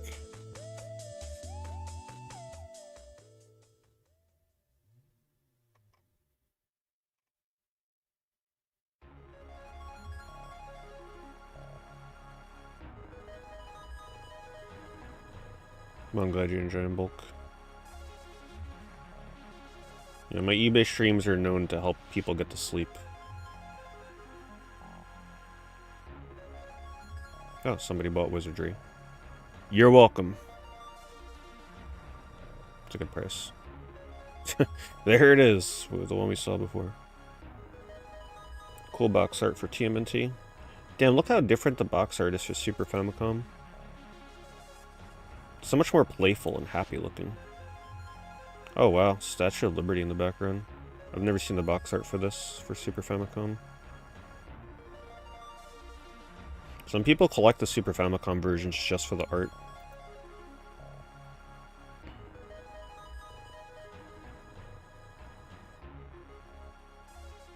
Yeah, I'm prepared to be disappointed by the next Pokemon game. But I still hold my hope for it. I think the next Pokemon that comes out on Switch 2, that's gonna be the mind-blowing one we've been waiting for.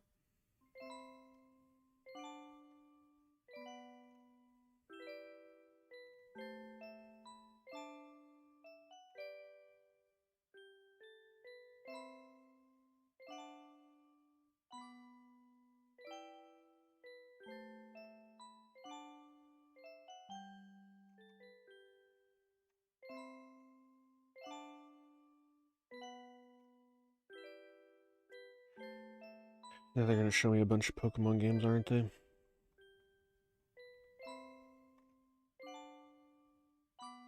Well, $35 ship for Marvel Ultimate Alliance on the PS3. That's news to me. I was not aware that game was going for that much on PS3. Wonder about the 360 version. I wonder if this is caused from the reception of Marvel Rivals and people just becoming more interested in playing older Marvel games.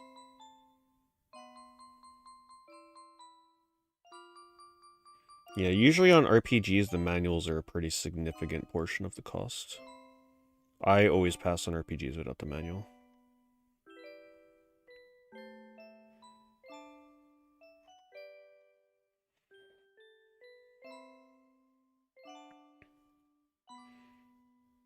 Robotech with the figure for 64. I always like those games that come with a little extra figure packed in the box. A little toy or something.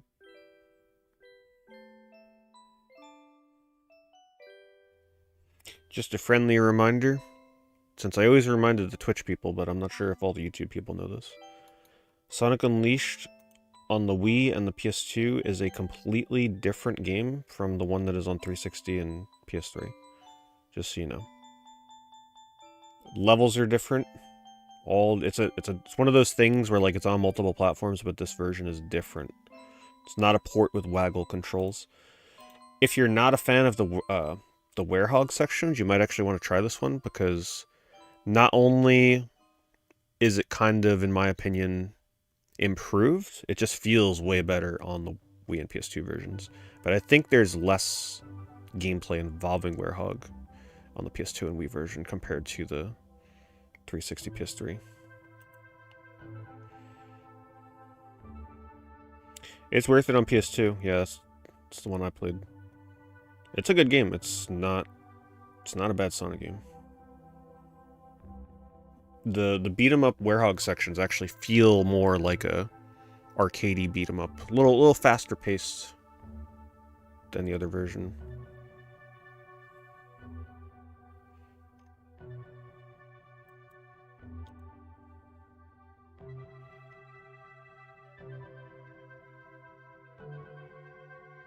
The speedrun. There's not a lot of people that speedrun the PS2 version, but there is one person that's like hardcore into that speedrun. They optimize the hell out of it. It's still a long speedrun. Not as many glitches though. It's still a very long speedrun. I think it's definitely longer than the PS3 360 version. Ephemeral Fantasia, excellent condition, $40. Finally getting some love. 8 people have reviewed Ephemeral Fantasia. Let's see what they say about it. 1 star. I can't see the star ratings. I saw them for a second. Do I gotta turn dark mode off? Hold on. This is a brightness warning. Screen's gonna get bright. Okay, it's hidden in dark mode. I bought this game once, and it's the worst game of all time. And I took it back. This is from 2007, this review. There's a time limit to what events happen, but it doesn't matter because they'll happen anyway.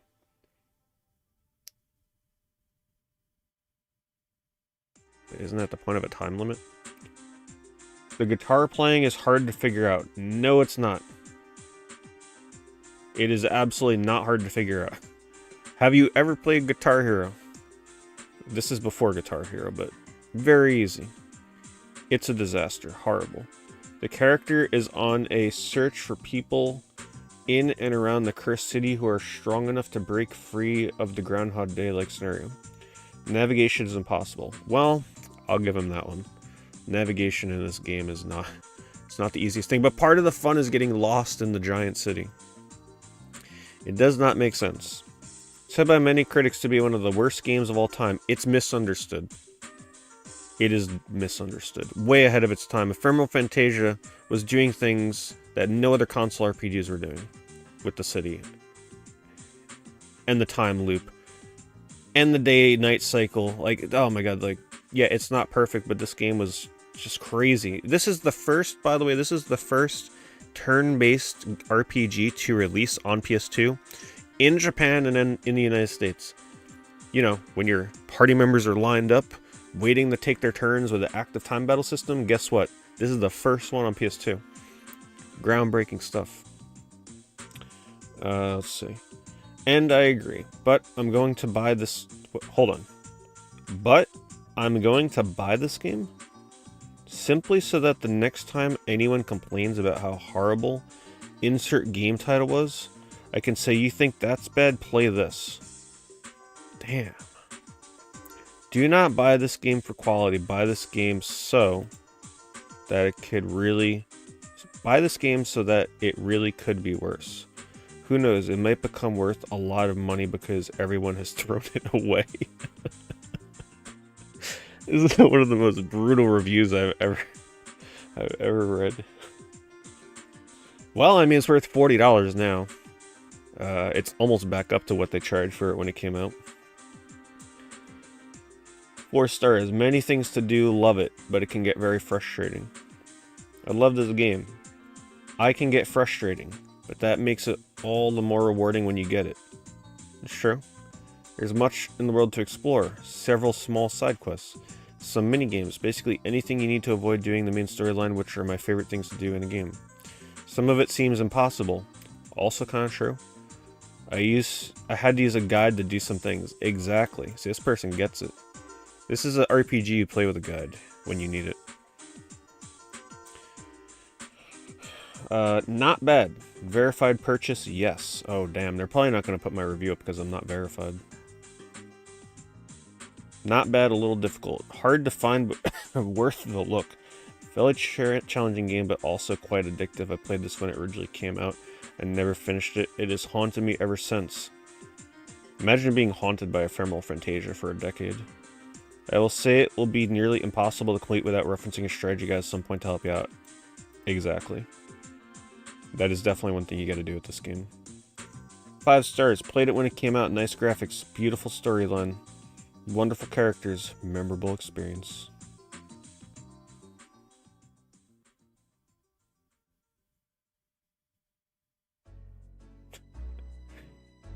Can I leave a review? Where do you leave a review?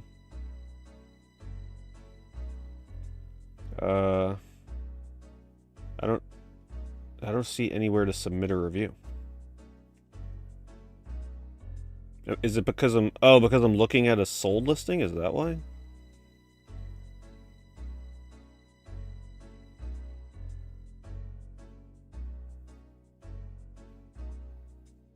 Okay, I guess we won't leave a review. I was gonna say that I found my copy in a trash bin. For some reason, somebody threw their copy away, and it was one of the best RPGs I played.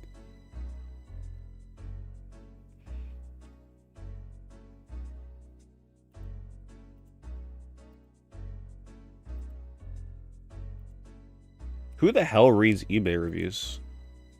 Seriously. I can't believe it. That's like writing a walkthrough for GameFAQs at this point. Or a review for GameFAQs. People still use it, yeah, but like who?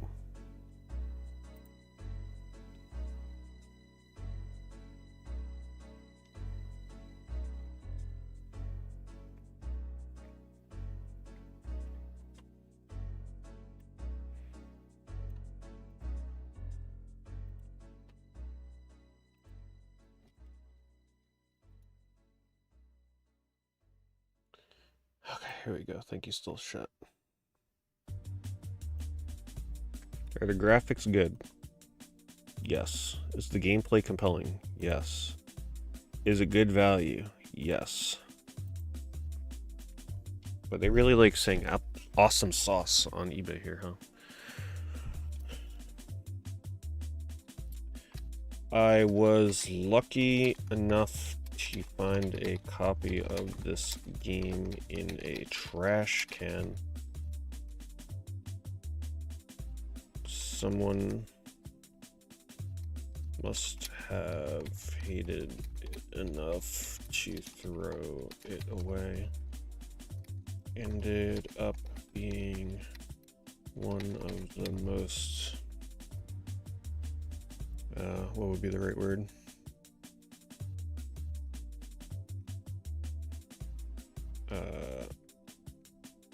Underrated and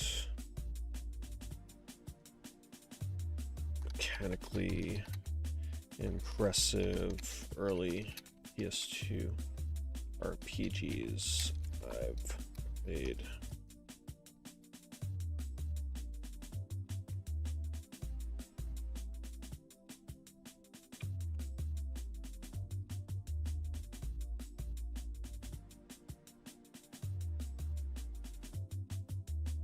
Thanks, 1-star guy, for the free game.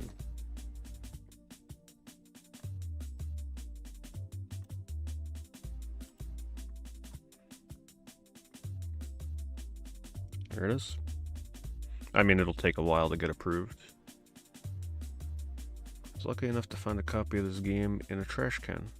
Someone must have hated it enough to throw it away. Ended up being one of the most underrated mechanics. Yep, there we go. Perfect.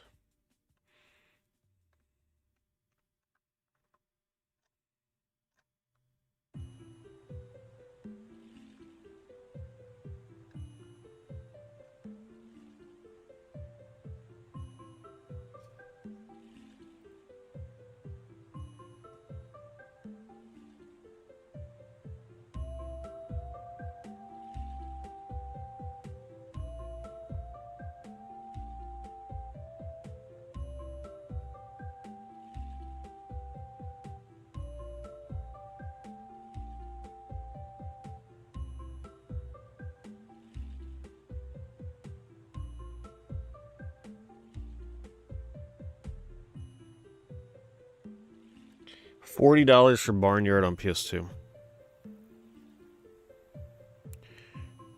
Listen, it's an impressive game visually and mechanically, but my goodness. No affiliate tonight. It's a very short list tonight. I'm just saving it for next week.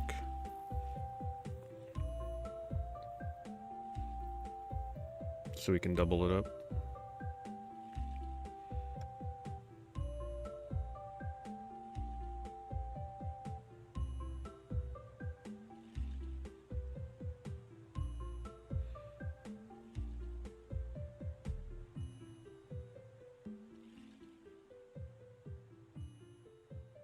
It's like the PS3 version is way more money than the 360 version for Wolverine. And I'm sure the 360 version performs better. 85 for Marvel vs. Capcom 2. Looks like it's coming down in price a little bit now.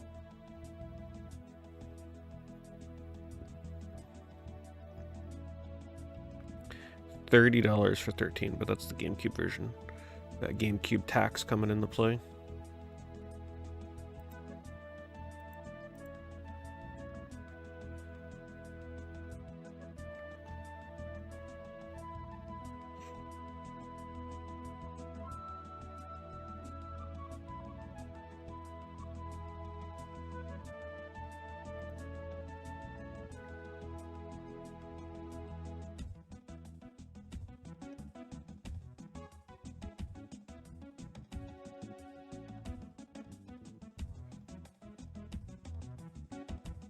I always like when I see in the sold listings where you can see, like, definitely the same person just bought both of these games back to back. You could always see when someone's buying a few games from a certain series. Oh my god, I'm just always so blown away by Mario Kart. Look at this. Still $40 shipped for Mario Kart on Wii, despite that having millions printed. Telling you, boy, that Switch 2 launches Mario Kart 9. Get ready. It's gonna be chaos.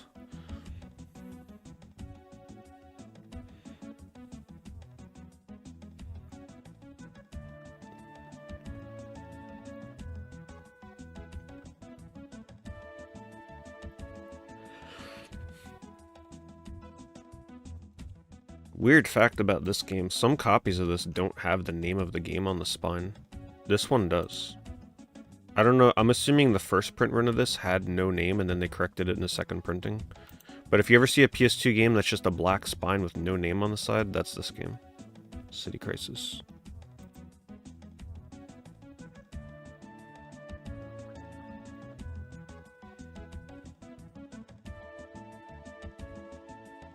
I didn't do time trials in Mario Kart, no.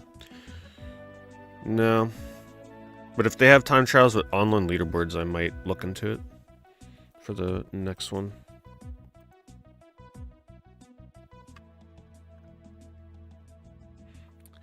How the mighty have fallen. Armored Core 2 back down to pre-Armored Core 6 prices now.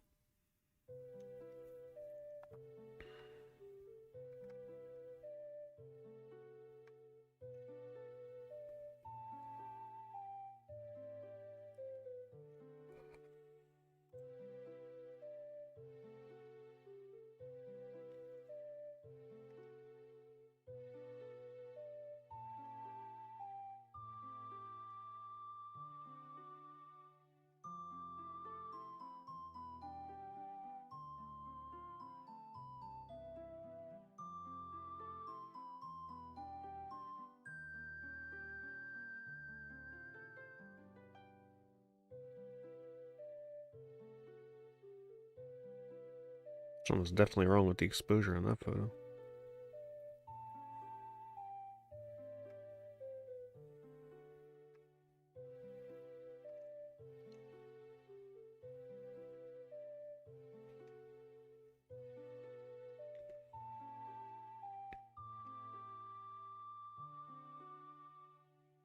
Did you just happen to get your Complete in Bucks copy of Kirby's Adventure, or does it... Do you have a Complete in Bucks for a sentimental reason?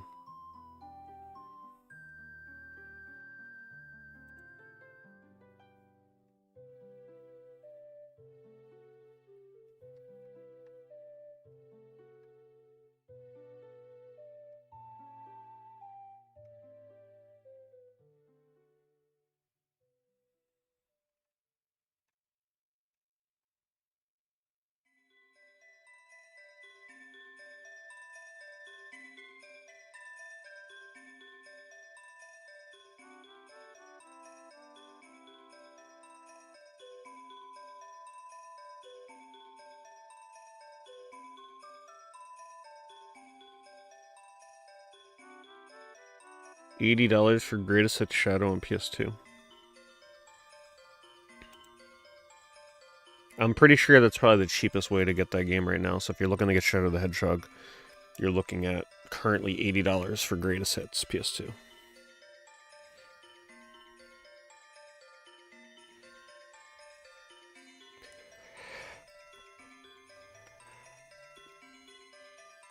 .32X has no RPGs. Would have been awesome if it did, but nope.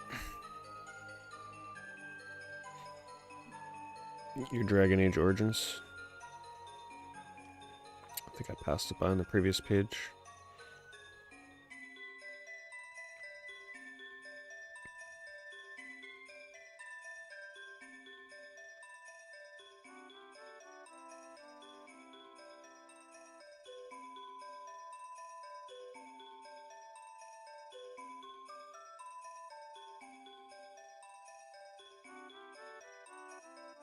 What kind of sticker is that?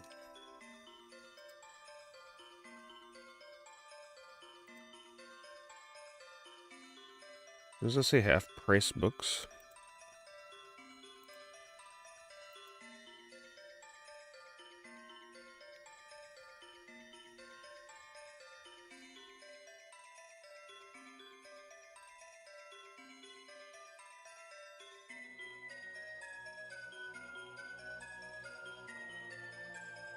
Still one of the most underrated Wii games.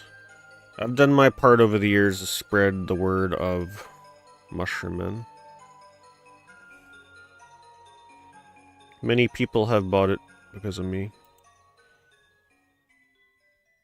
Look at that quote from Play Magazine. Best game for the Wii since Mario Galaxy. A franchise is born. Ouch. I mean, it did get a DS game, and it did get a version on the, like, PC on Steam, but then it died.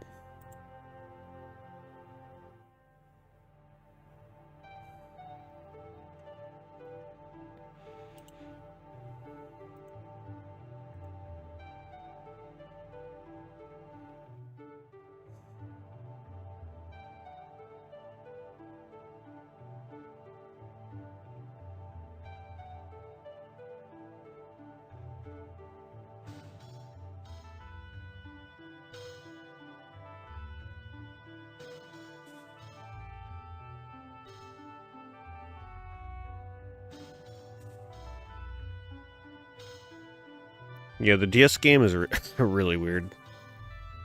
It attempted to be some kind of like side-scrolling light Metroidvania kind of game, but oh my god, the controls are awful. The inventory system was terrible. If it actually used normal controls, it would have been alright. Nah, they don't put review quotes on boxes anymore. The boxes are just so bare bones at this point. On the back of the box. Maybe on the front some games do, but I don't... I think they put more so review scores.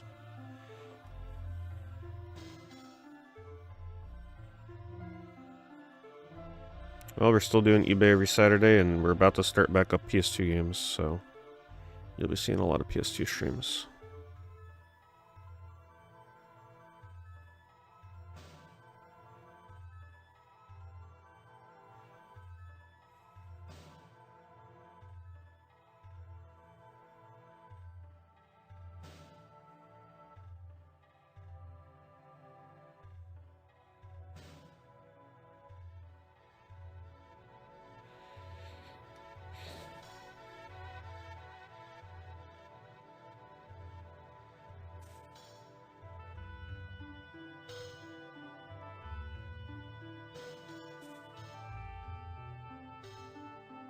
Well, there you go. GameCube Shadow the Hedgehog, $130.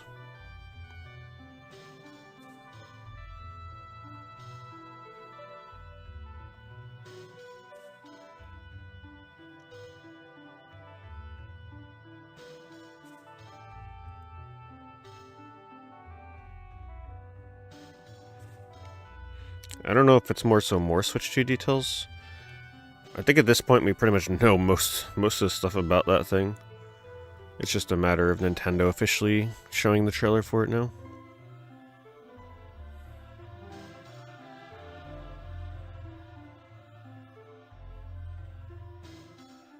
Trends on eBay. Yeah, there's a lot more lazy people that are taking photos like in their bed, laying down, in their crotch. Super huge wide-angle lenses that show like practically the entire room of where they're taking their photo. Those are the trends I've been noticing.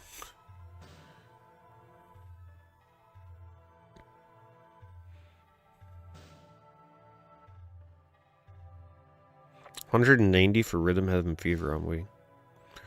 Keeps going up. Until Nintendo decides to do something with that series. Imagine the Switch 2 launches with a new Rhythm Heaven game. What if the Switch 2 has a gimmick that would be make perfect sense for like Rhythm Heaven for some reason, and they launch with a new one?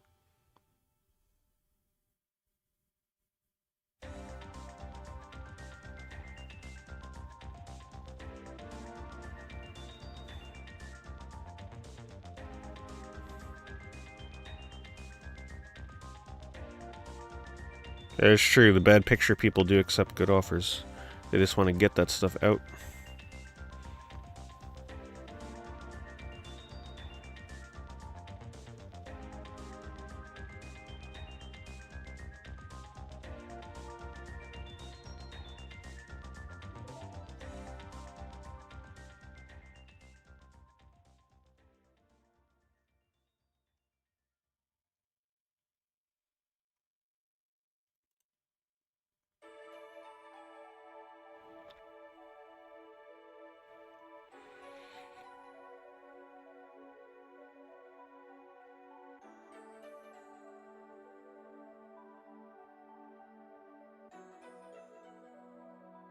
$21 for Barbie Horse Adventures Riding Camp. This is why you look at sold listings. Because you know if you were in the bargain bin and you saw Barbie Horse Adventures for $1, you'd pass up on it. But guess what? To somebody else, the game's worth $21.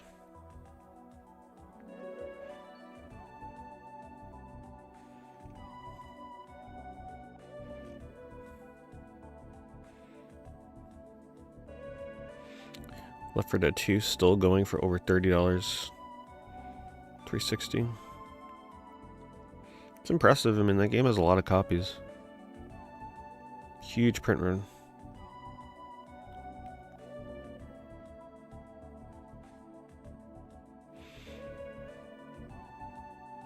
Well, for $100, I would assume Bring It On might be missing the manual, or maybe it was... Didn't that game come with a map, if I remember right?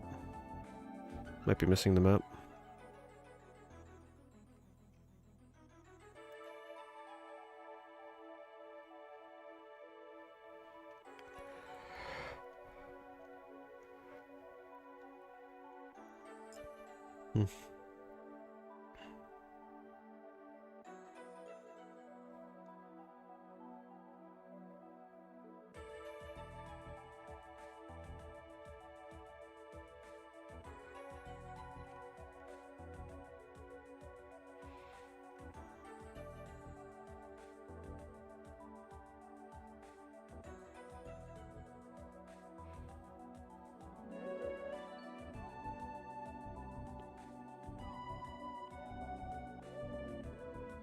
Whoa.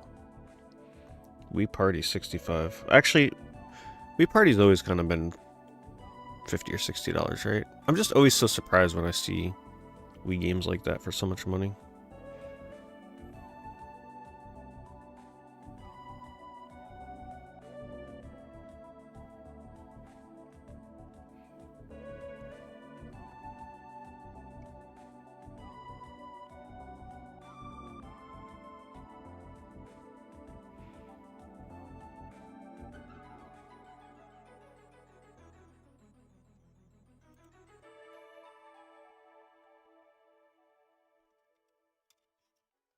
$40 for The Sims 2 on DS.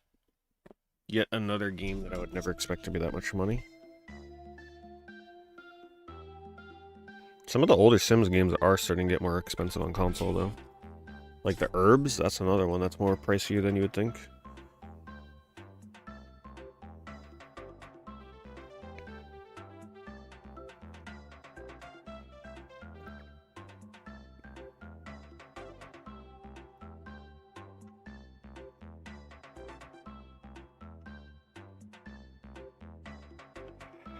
If that's a real selling price for Hyperstone Heist, the price on that has come down a bit. It's like $200 about a year ago.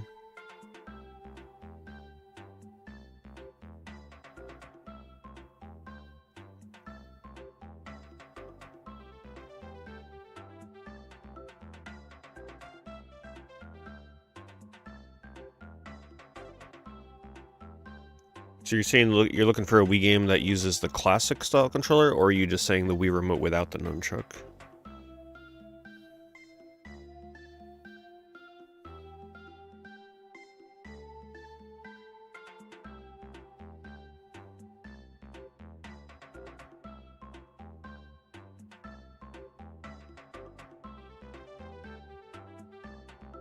Well, not sure why somebody paid so much money for Black Label Tactics. I'm pretty sure you can still easily get Black Label for like $50, $60. Guess they really like the mint copy.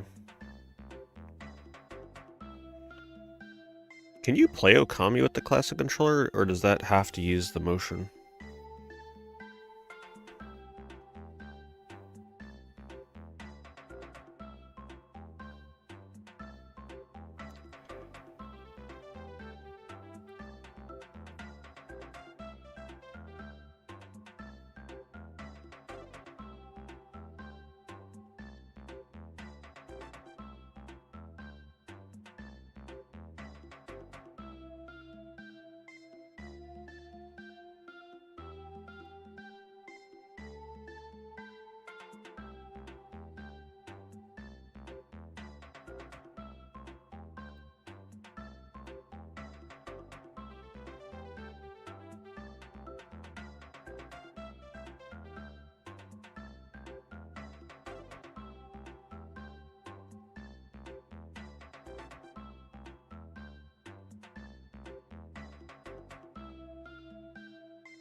I need to get a copy of this game.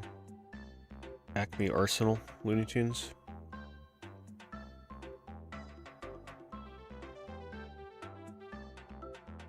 I heard it's actually pretty right.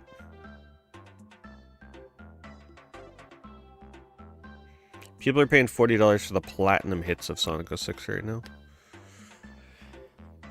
Desperate times. Desperate times to get your Sonic story fill.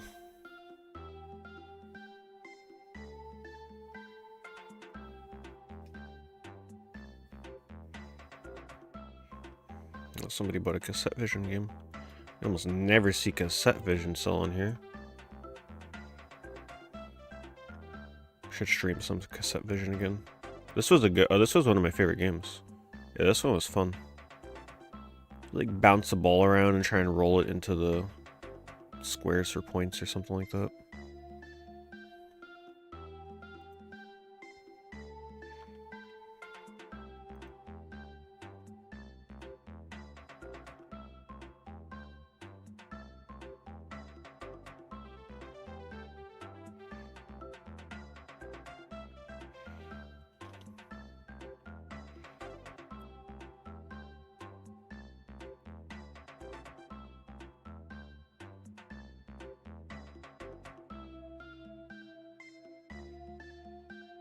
The PS3 version of Sonic 06 is a very much inferior version of Sonic on 360.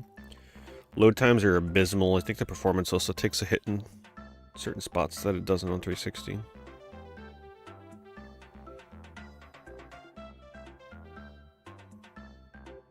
That's right, I bought that DLC for Sonic 06 before the store shut down. Surely stream that sometime. I'm also mostly only experienced in Sonic's story. I haven't touched Shadow or Silver, so that could be fun to do. I pretty much just played through Sonic so I could do the speedrun. Even though the other stories go through a lot of the same levels, not all though, they are different experiences.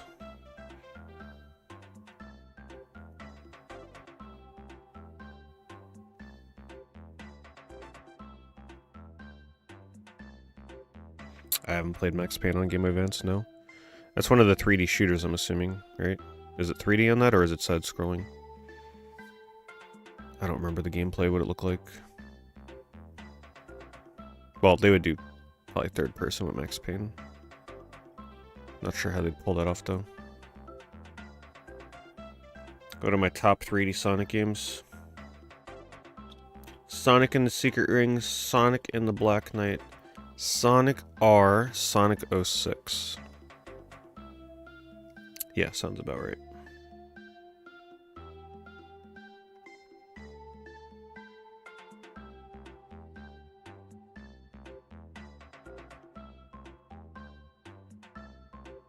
Top down to 3D. That sounds cool.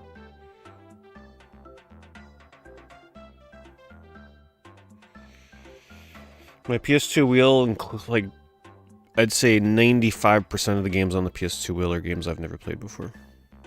So yeah, once that starts up again in January, we usually have a pretty good time with it.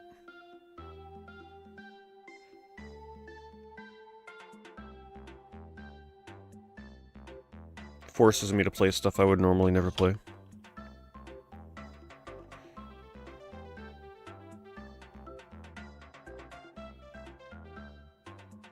Someone got a pretty good deal here. Silent Hill 3, Greatest Hits 2, and Homecoming. $255. People are paying $255 just for Silent Hill 3 right now.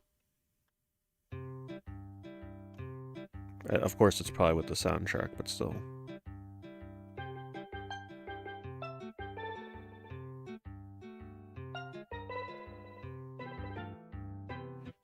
Hello, Claire. I did. Thank you.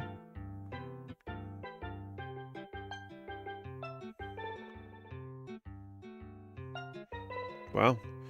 Remothered actually more expensive than I thought it would be for a PS4 copy. $30 shipped. When I picked that up to stream, it was like brand new for $10 or $20, whatever it was.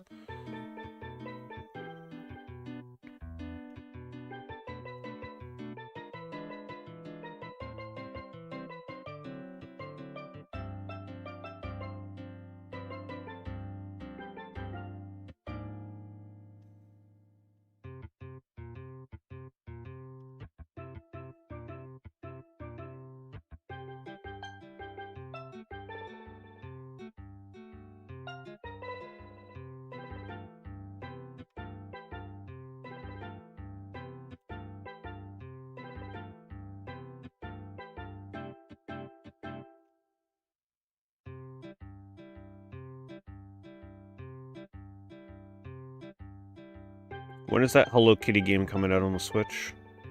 What's the release date for that? Has the Piglet game dropped? I haven't been checking. I think 2 weeks ago it was still expensive. Which is ridiculous.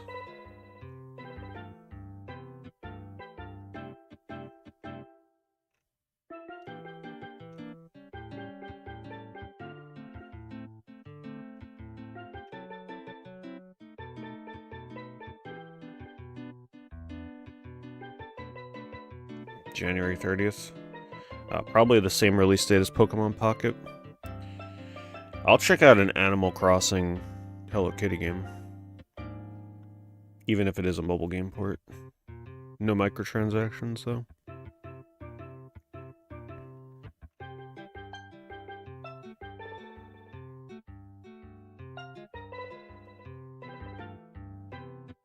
Who's this? Never saw that Bubble character before. The orange one. It's like a one-off in this game or something.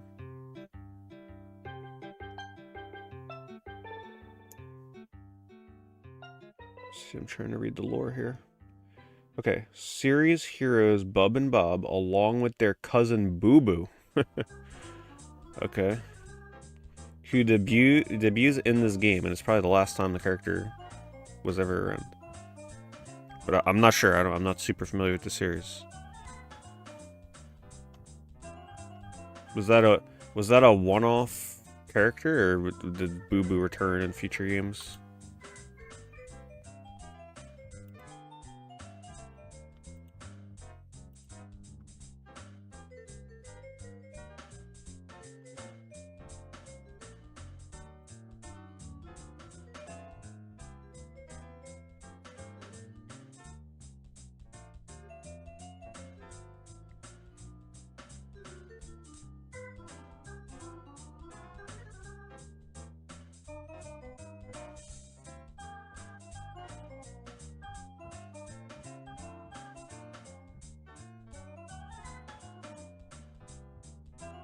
Wow.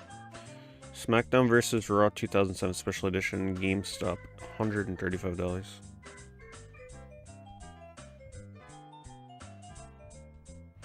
Back when special editions were pretty good, though. Complete in box. This is pretty hard. But getting the manual for this game is the challenging part.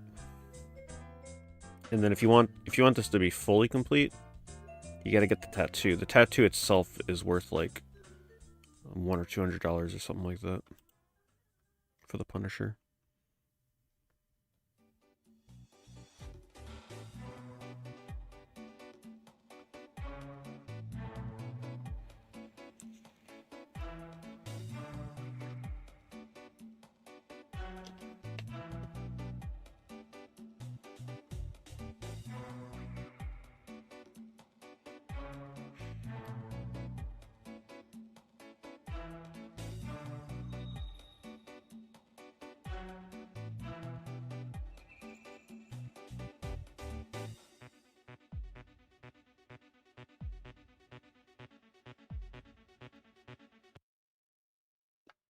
Did they just like randomly cut? Okay, I was gonna say, did they just randomly cut the music again? Only in double shot, making the debut and then never to be seen again. If there's a 360 game or PS3 game that you're sleeping on, this is probably it. I really look forward to replaying this one day. Splatterhouse. Really enjoyed this game. We need more games like this. It is brutal, over the top. Definitely earns the M rating. For sure. I just wish it was a couple hours shorter. The end of the game is the only thing I didn't enjoy. It just went on a little too long. Other than that, great action beat 'em up. So hard to get a 3D beat 'em up like that now.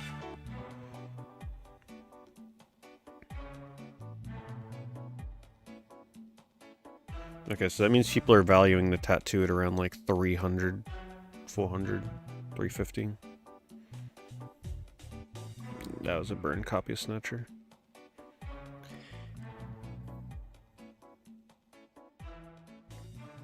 Guilty Gear Accent Core on the Wii, $90. There's not a lot of Wii games in the $100+ range. It's good to know which ones are, though.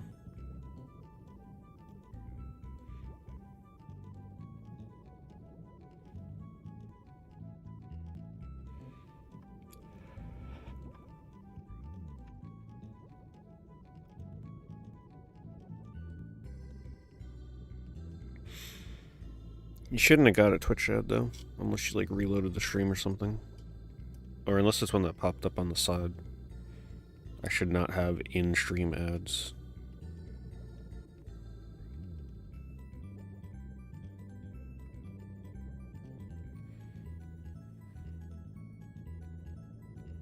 Favorite RPG? Final Fantasy XI. I've just come to grips that that is the one and only true answer for me.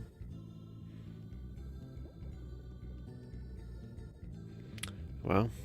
Recore Definitive Edition on Xbox One, $75 shipped.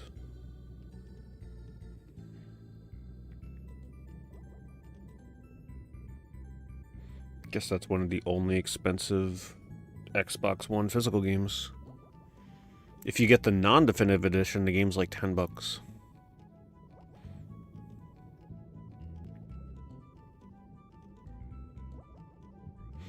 I think if you buy this game between the PS2, GameCube, and Xbox versions of Batman Dark Tomorrow, I think each one comes with a different comic. So if you want all the comics, you gotta buy all 3 versions, technically.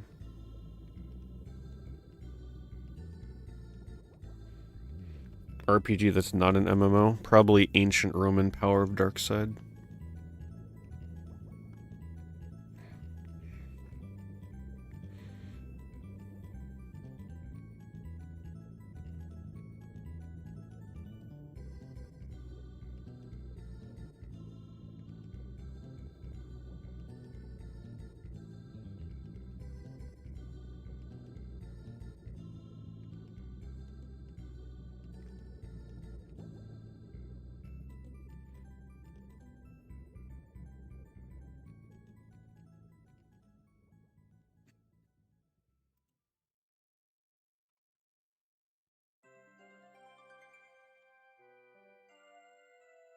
If you're trying to stream this game or like play this on an HD TV, by the way, Space Channel 5 Special Edition, just give up.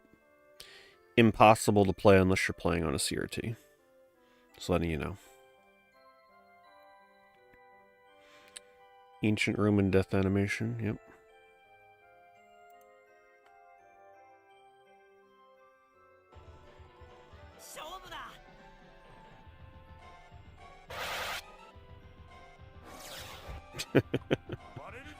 It's so good.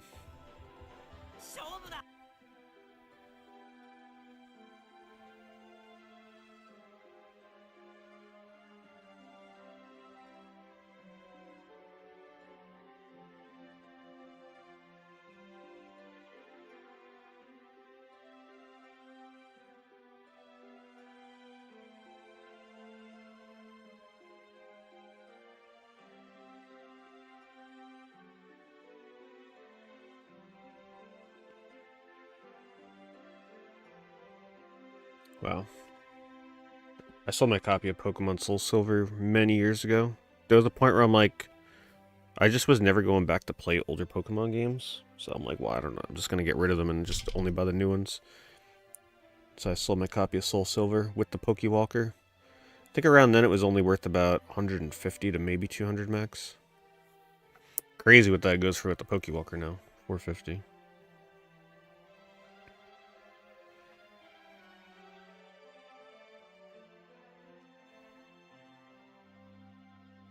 Looks like the hype on Avatar has died down. Remember when this game was like $40+ because of the second movie? Guess that is over with. Avatar was like such a weird... It just like came out, and then you never heard anybody talk about Avatar again since after the second movie. And then eventually a third one will come out 10 years from now, and it's like, oh, Avatar, and then a day later no one cares anymore. They just try so hard to push Avatar. Imagine having an entire theme park section of your theme park built around Avatar in 2025. Oof.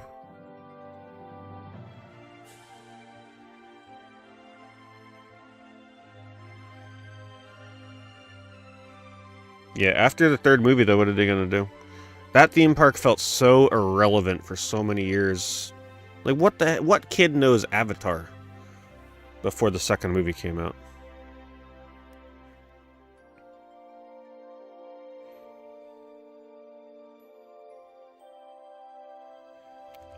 Oh my goodness, Frost. Forcing Twitch's hand to give 2 extra sub-gifts, damn. That is by far the most generous thing Twitch has ever done with sub-gifts. Besides when they used to be half off back in the day. But those are the times we no longer speak of. We added 1 sub-gift and 1 bonus sub-gift. Man, I wish they did that more often. It's actually kind of cool. Thank you, Frost. I really appreciate that. The bonus sub-gifts on Twitch. Sorry, YouTube people. Going out to some lucky people in chat. They have it planned up to 5 movies? Man.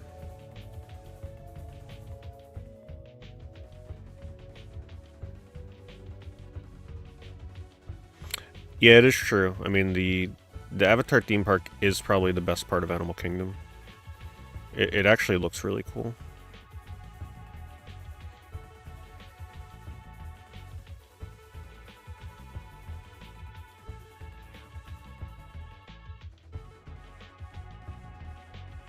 Scarface for $76. I have to say, though, if you like GTA games, that game... Let me put it to you this way. If GTA 6 turns out to be like a little too tame for your liking, play Scarface, the world is yours. This has to be the most vulgar game I have ever played. No exaggeration. The amount of F-bombs and curses and slurs, I mean, this game was crazy. This felt more like a GTA game than practically any other clone that's ever come out.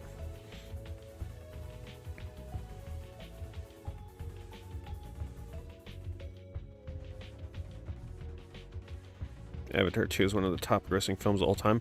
It's weird, right? Because it feels so irrelevant. Who is still talking about Avatar? Don't get me wrong, I saw it in 3D, IMAX 3D, and it looks stunning, but it just feels like Avatar is just like, it comes out and then that's it. You never hear from it again for like years.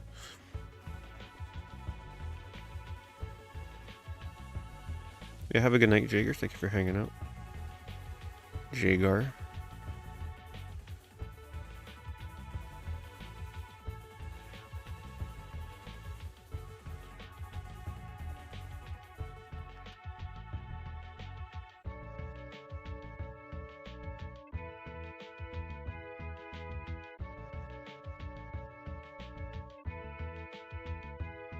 Have the Fallout games gone down? Oh, I would imagine they've dropped like a rock. There's so many copies of Fallout out there. What were they going for during the peak excitement from the show?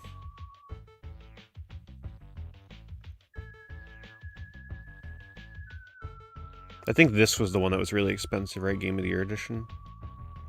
Was that the one? Well, here's Game of the Year edition on Xbox One, $8, so it's safe to say it's come down.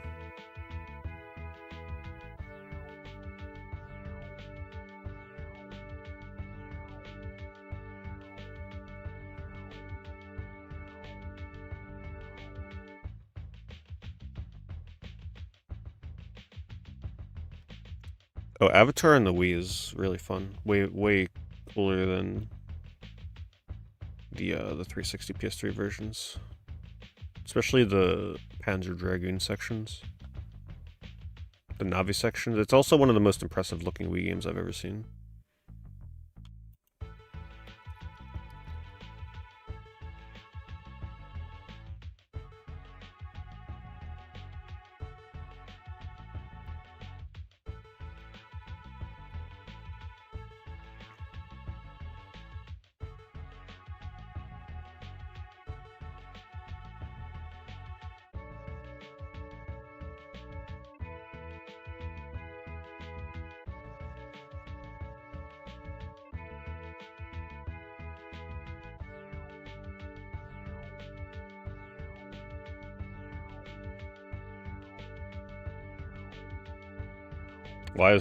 Why is this under Fallout? I'm not really sure.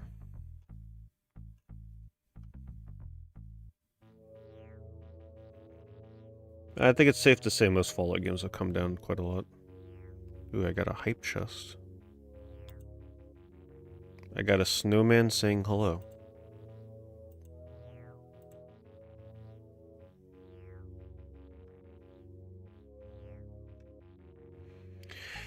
Alright, so I'm gonna be doing a sponsored segment on the stream before we end the stream. A little bit of a bonus at the end. I am gonna be ending the YouTube stream because this is only for Twitch. Sponsorship is through Twitch, so the YouTube stream will end. But the YouTube people, I invite you to come over to Twitch and hang out if you are so inclined. So I'm gonna be playing a new shooter that heavily reminds me of MAG and like old school Battlefront or Battlefield games, Delta Force.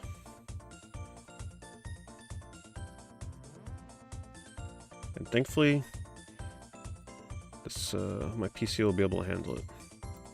There's the link if you want to hop over. Yeah, I looked at some gameplay because I saw it pop up in my sponsored thing, and I'm like, what is this? Just came out a couple weeks ago, and I looked at it, and I'm like, wow, it's 32 versus 32. I'm like, okay. Kind of reminds me of MAG, kind of reminds me of like Battlefield on 360. So I'm going to be checking that out. But I am going to end the YouTube stream here. You're welcome to come over to the Twitch side if you want to hang out for another hour. Check out Delta Force. But thank you, YouTube people, for hanging out. And shout out to Samuel Pence again for the super chat. Do appreciate it. Yeah, I'll see you YouTube people, though, again soon.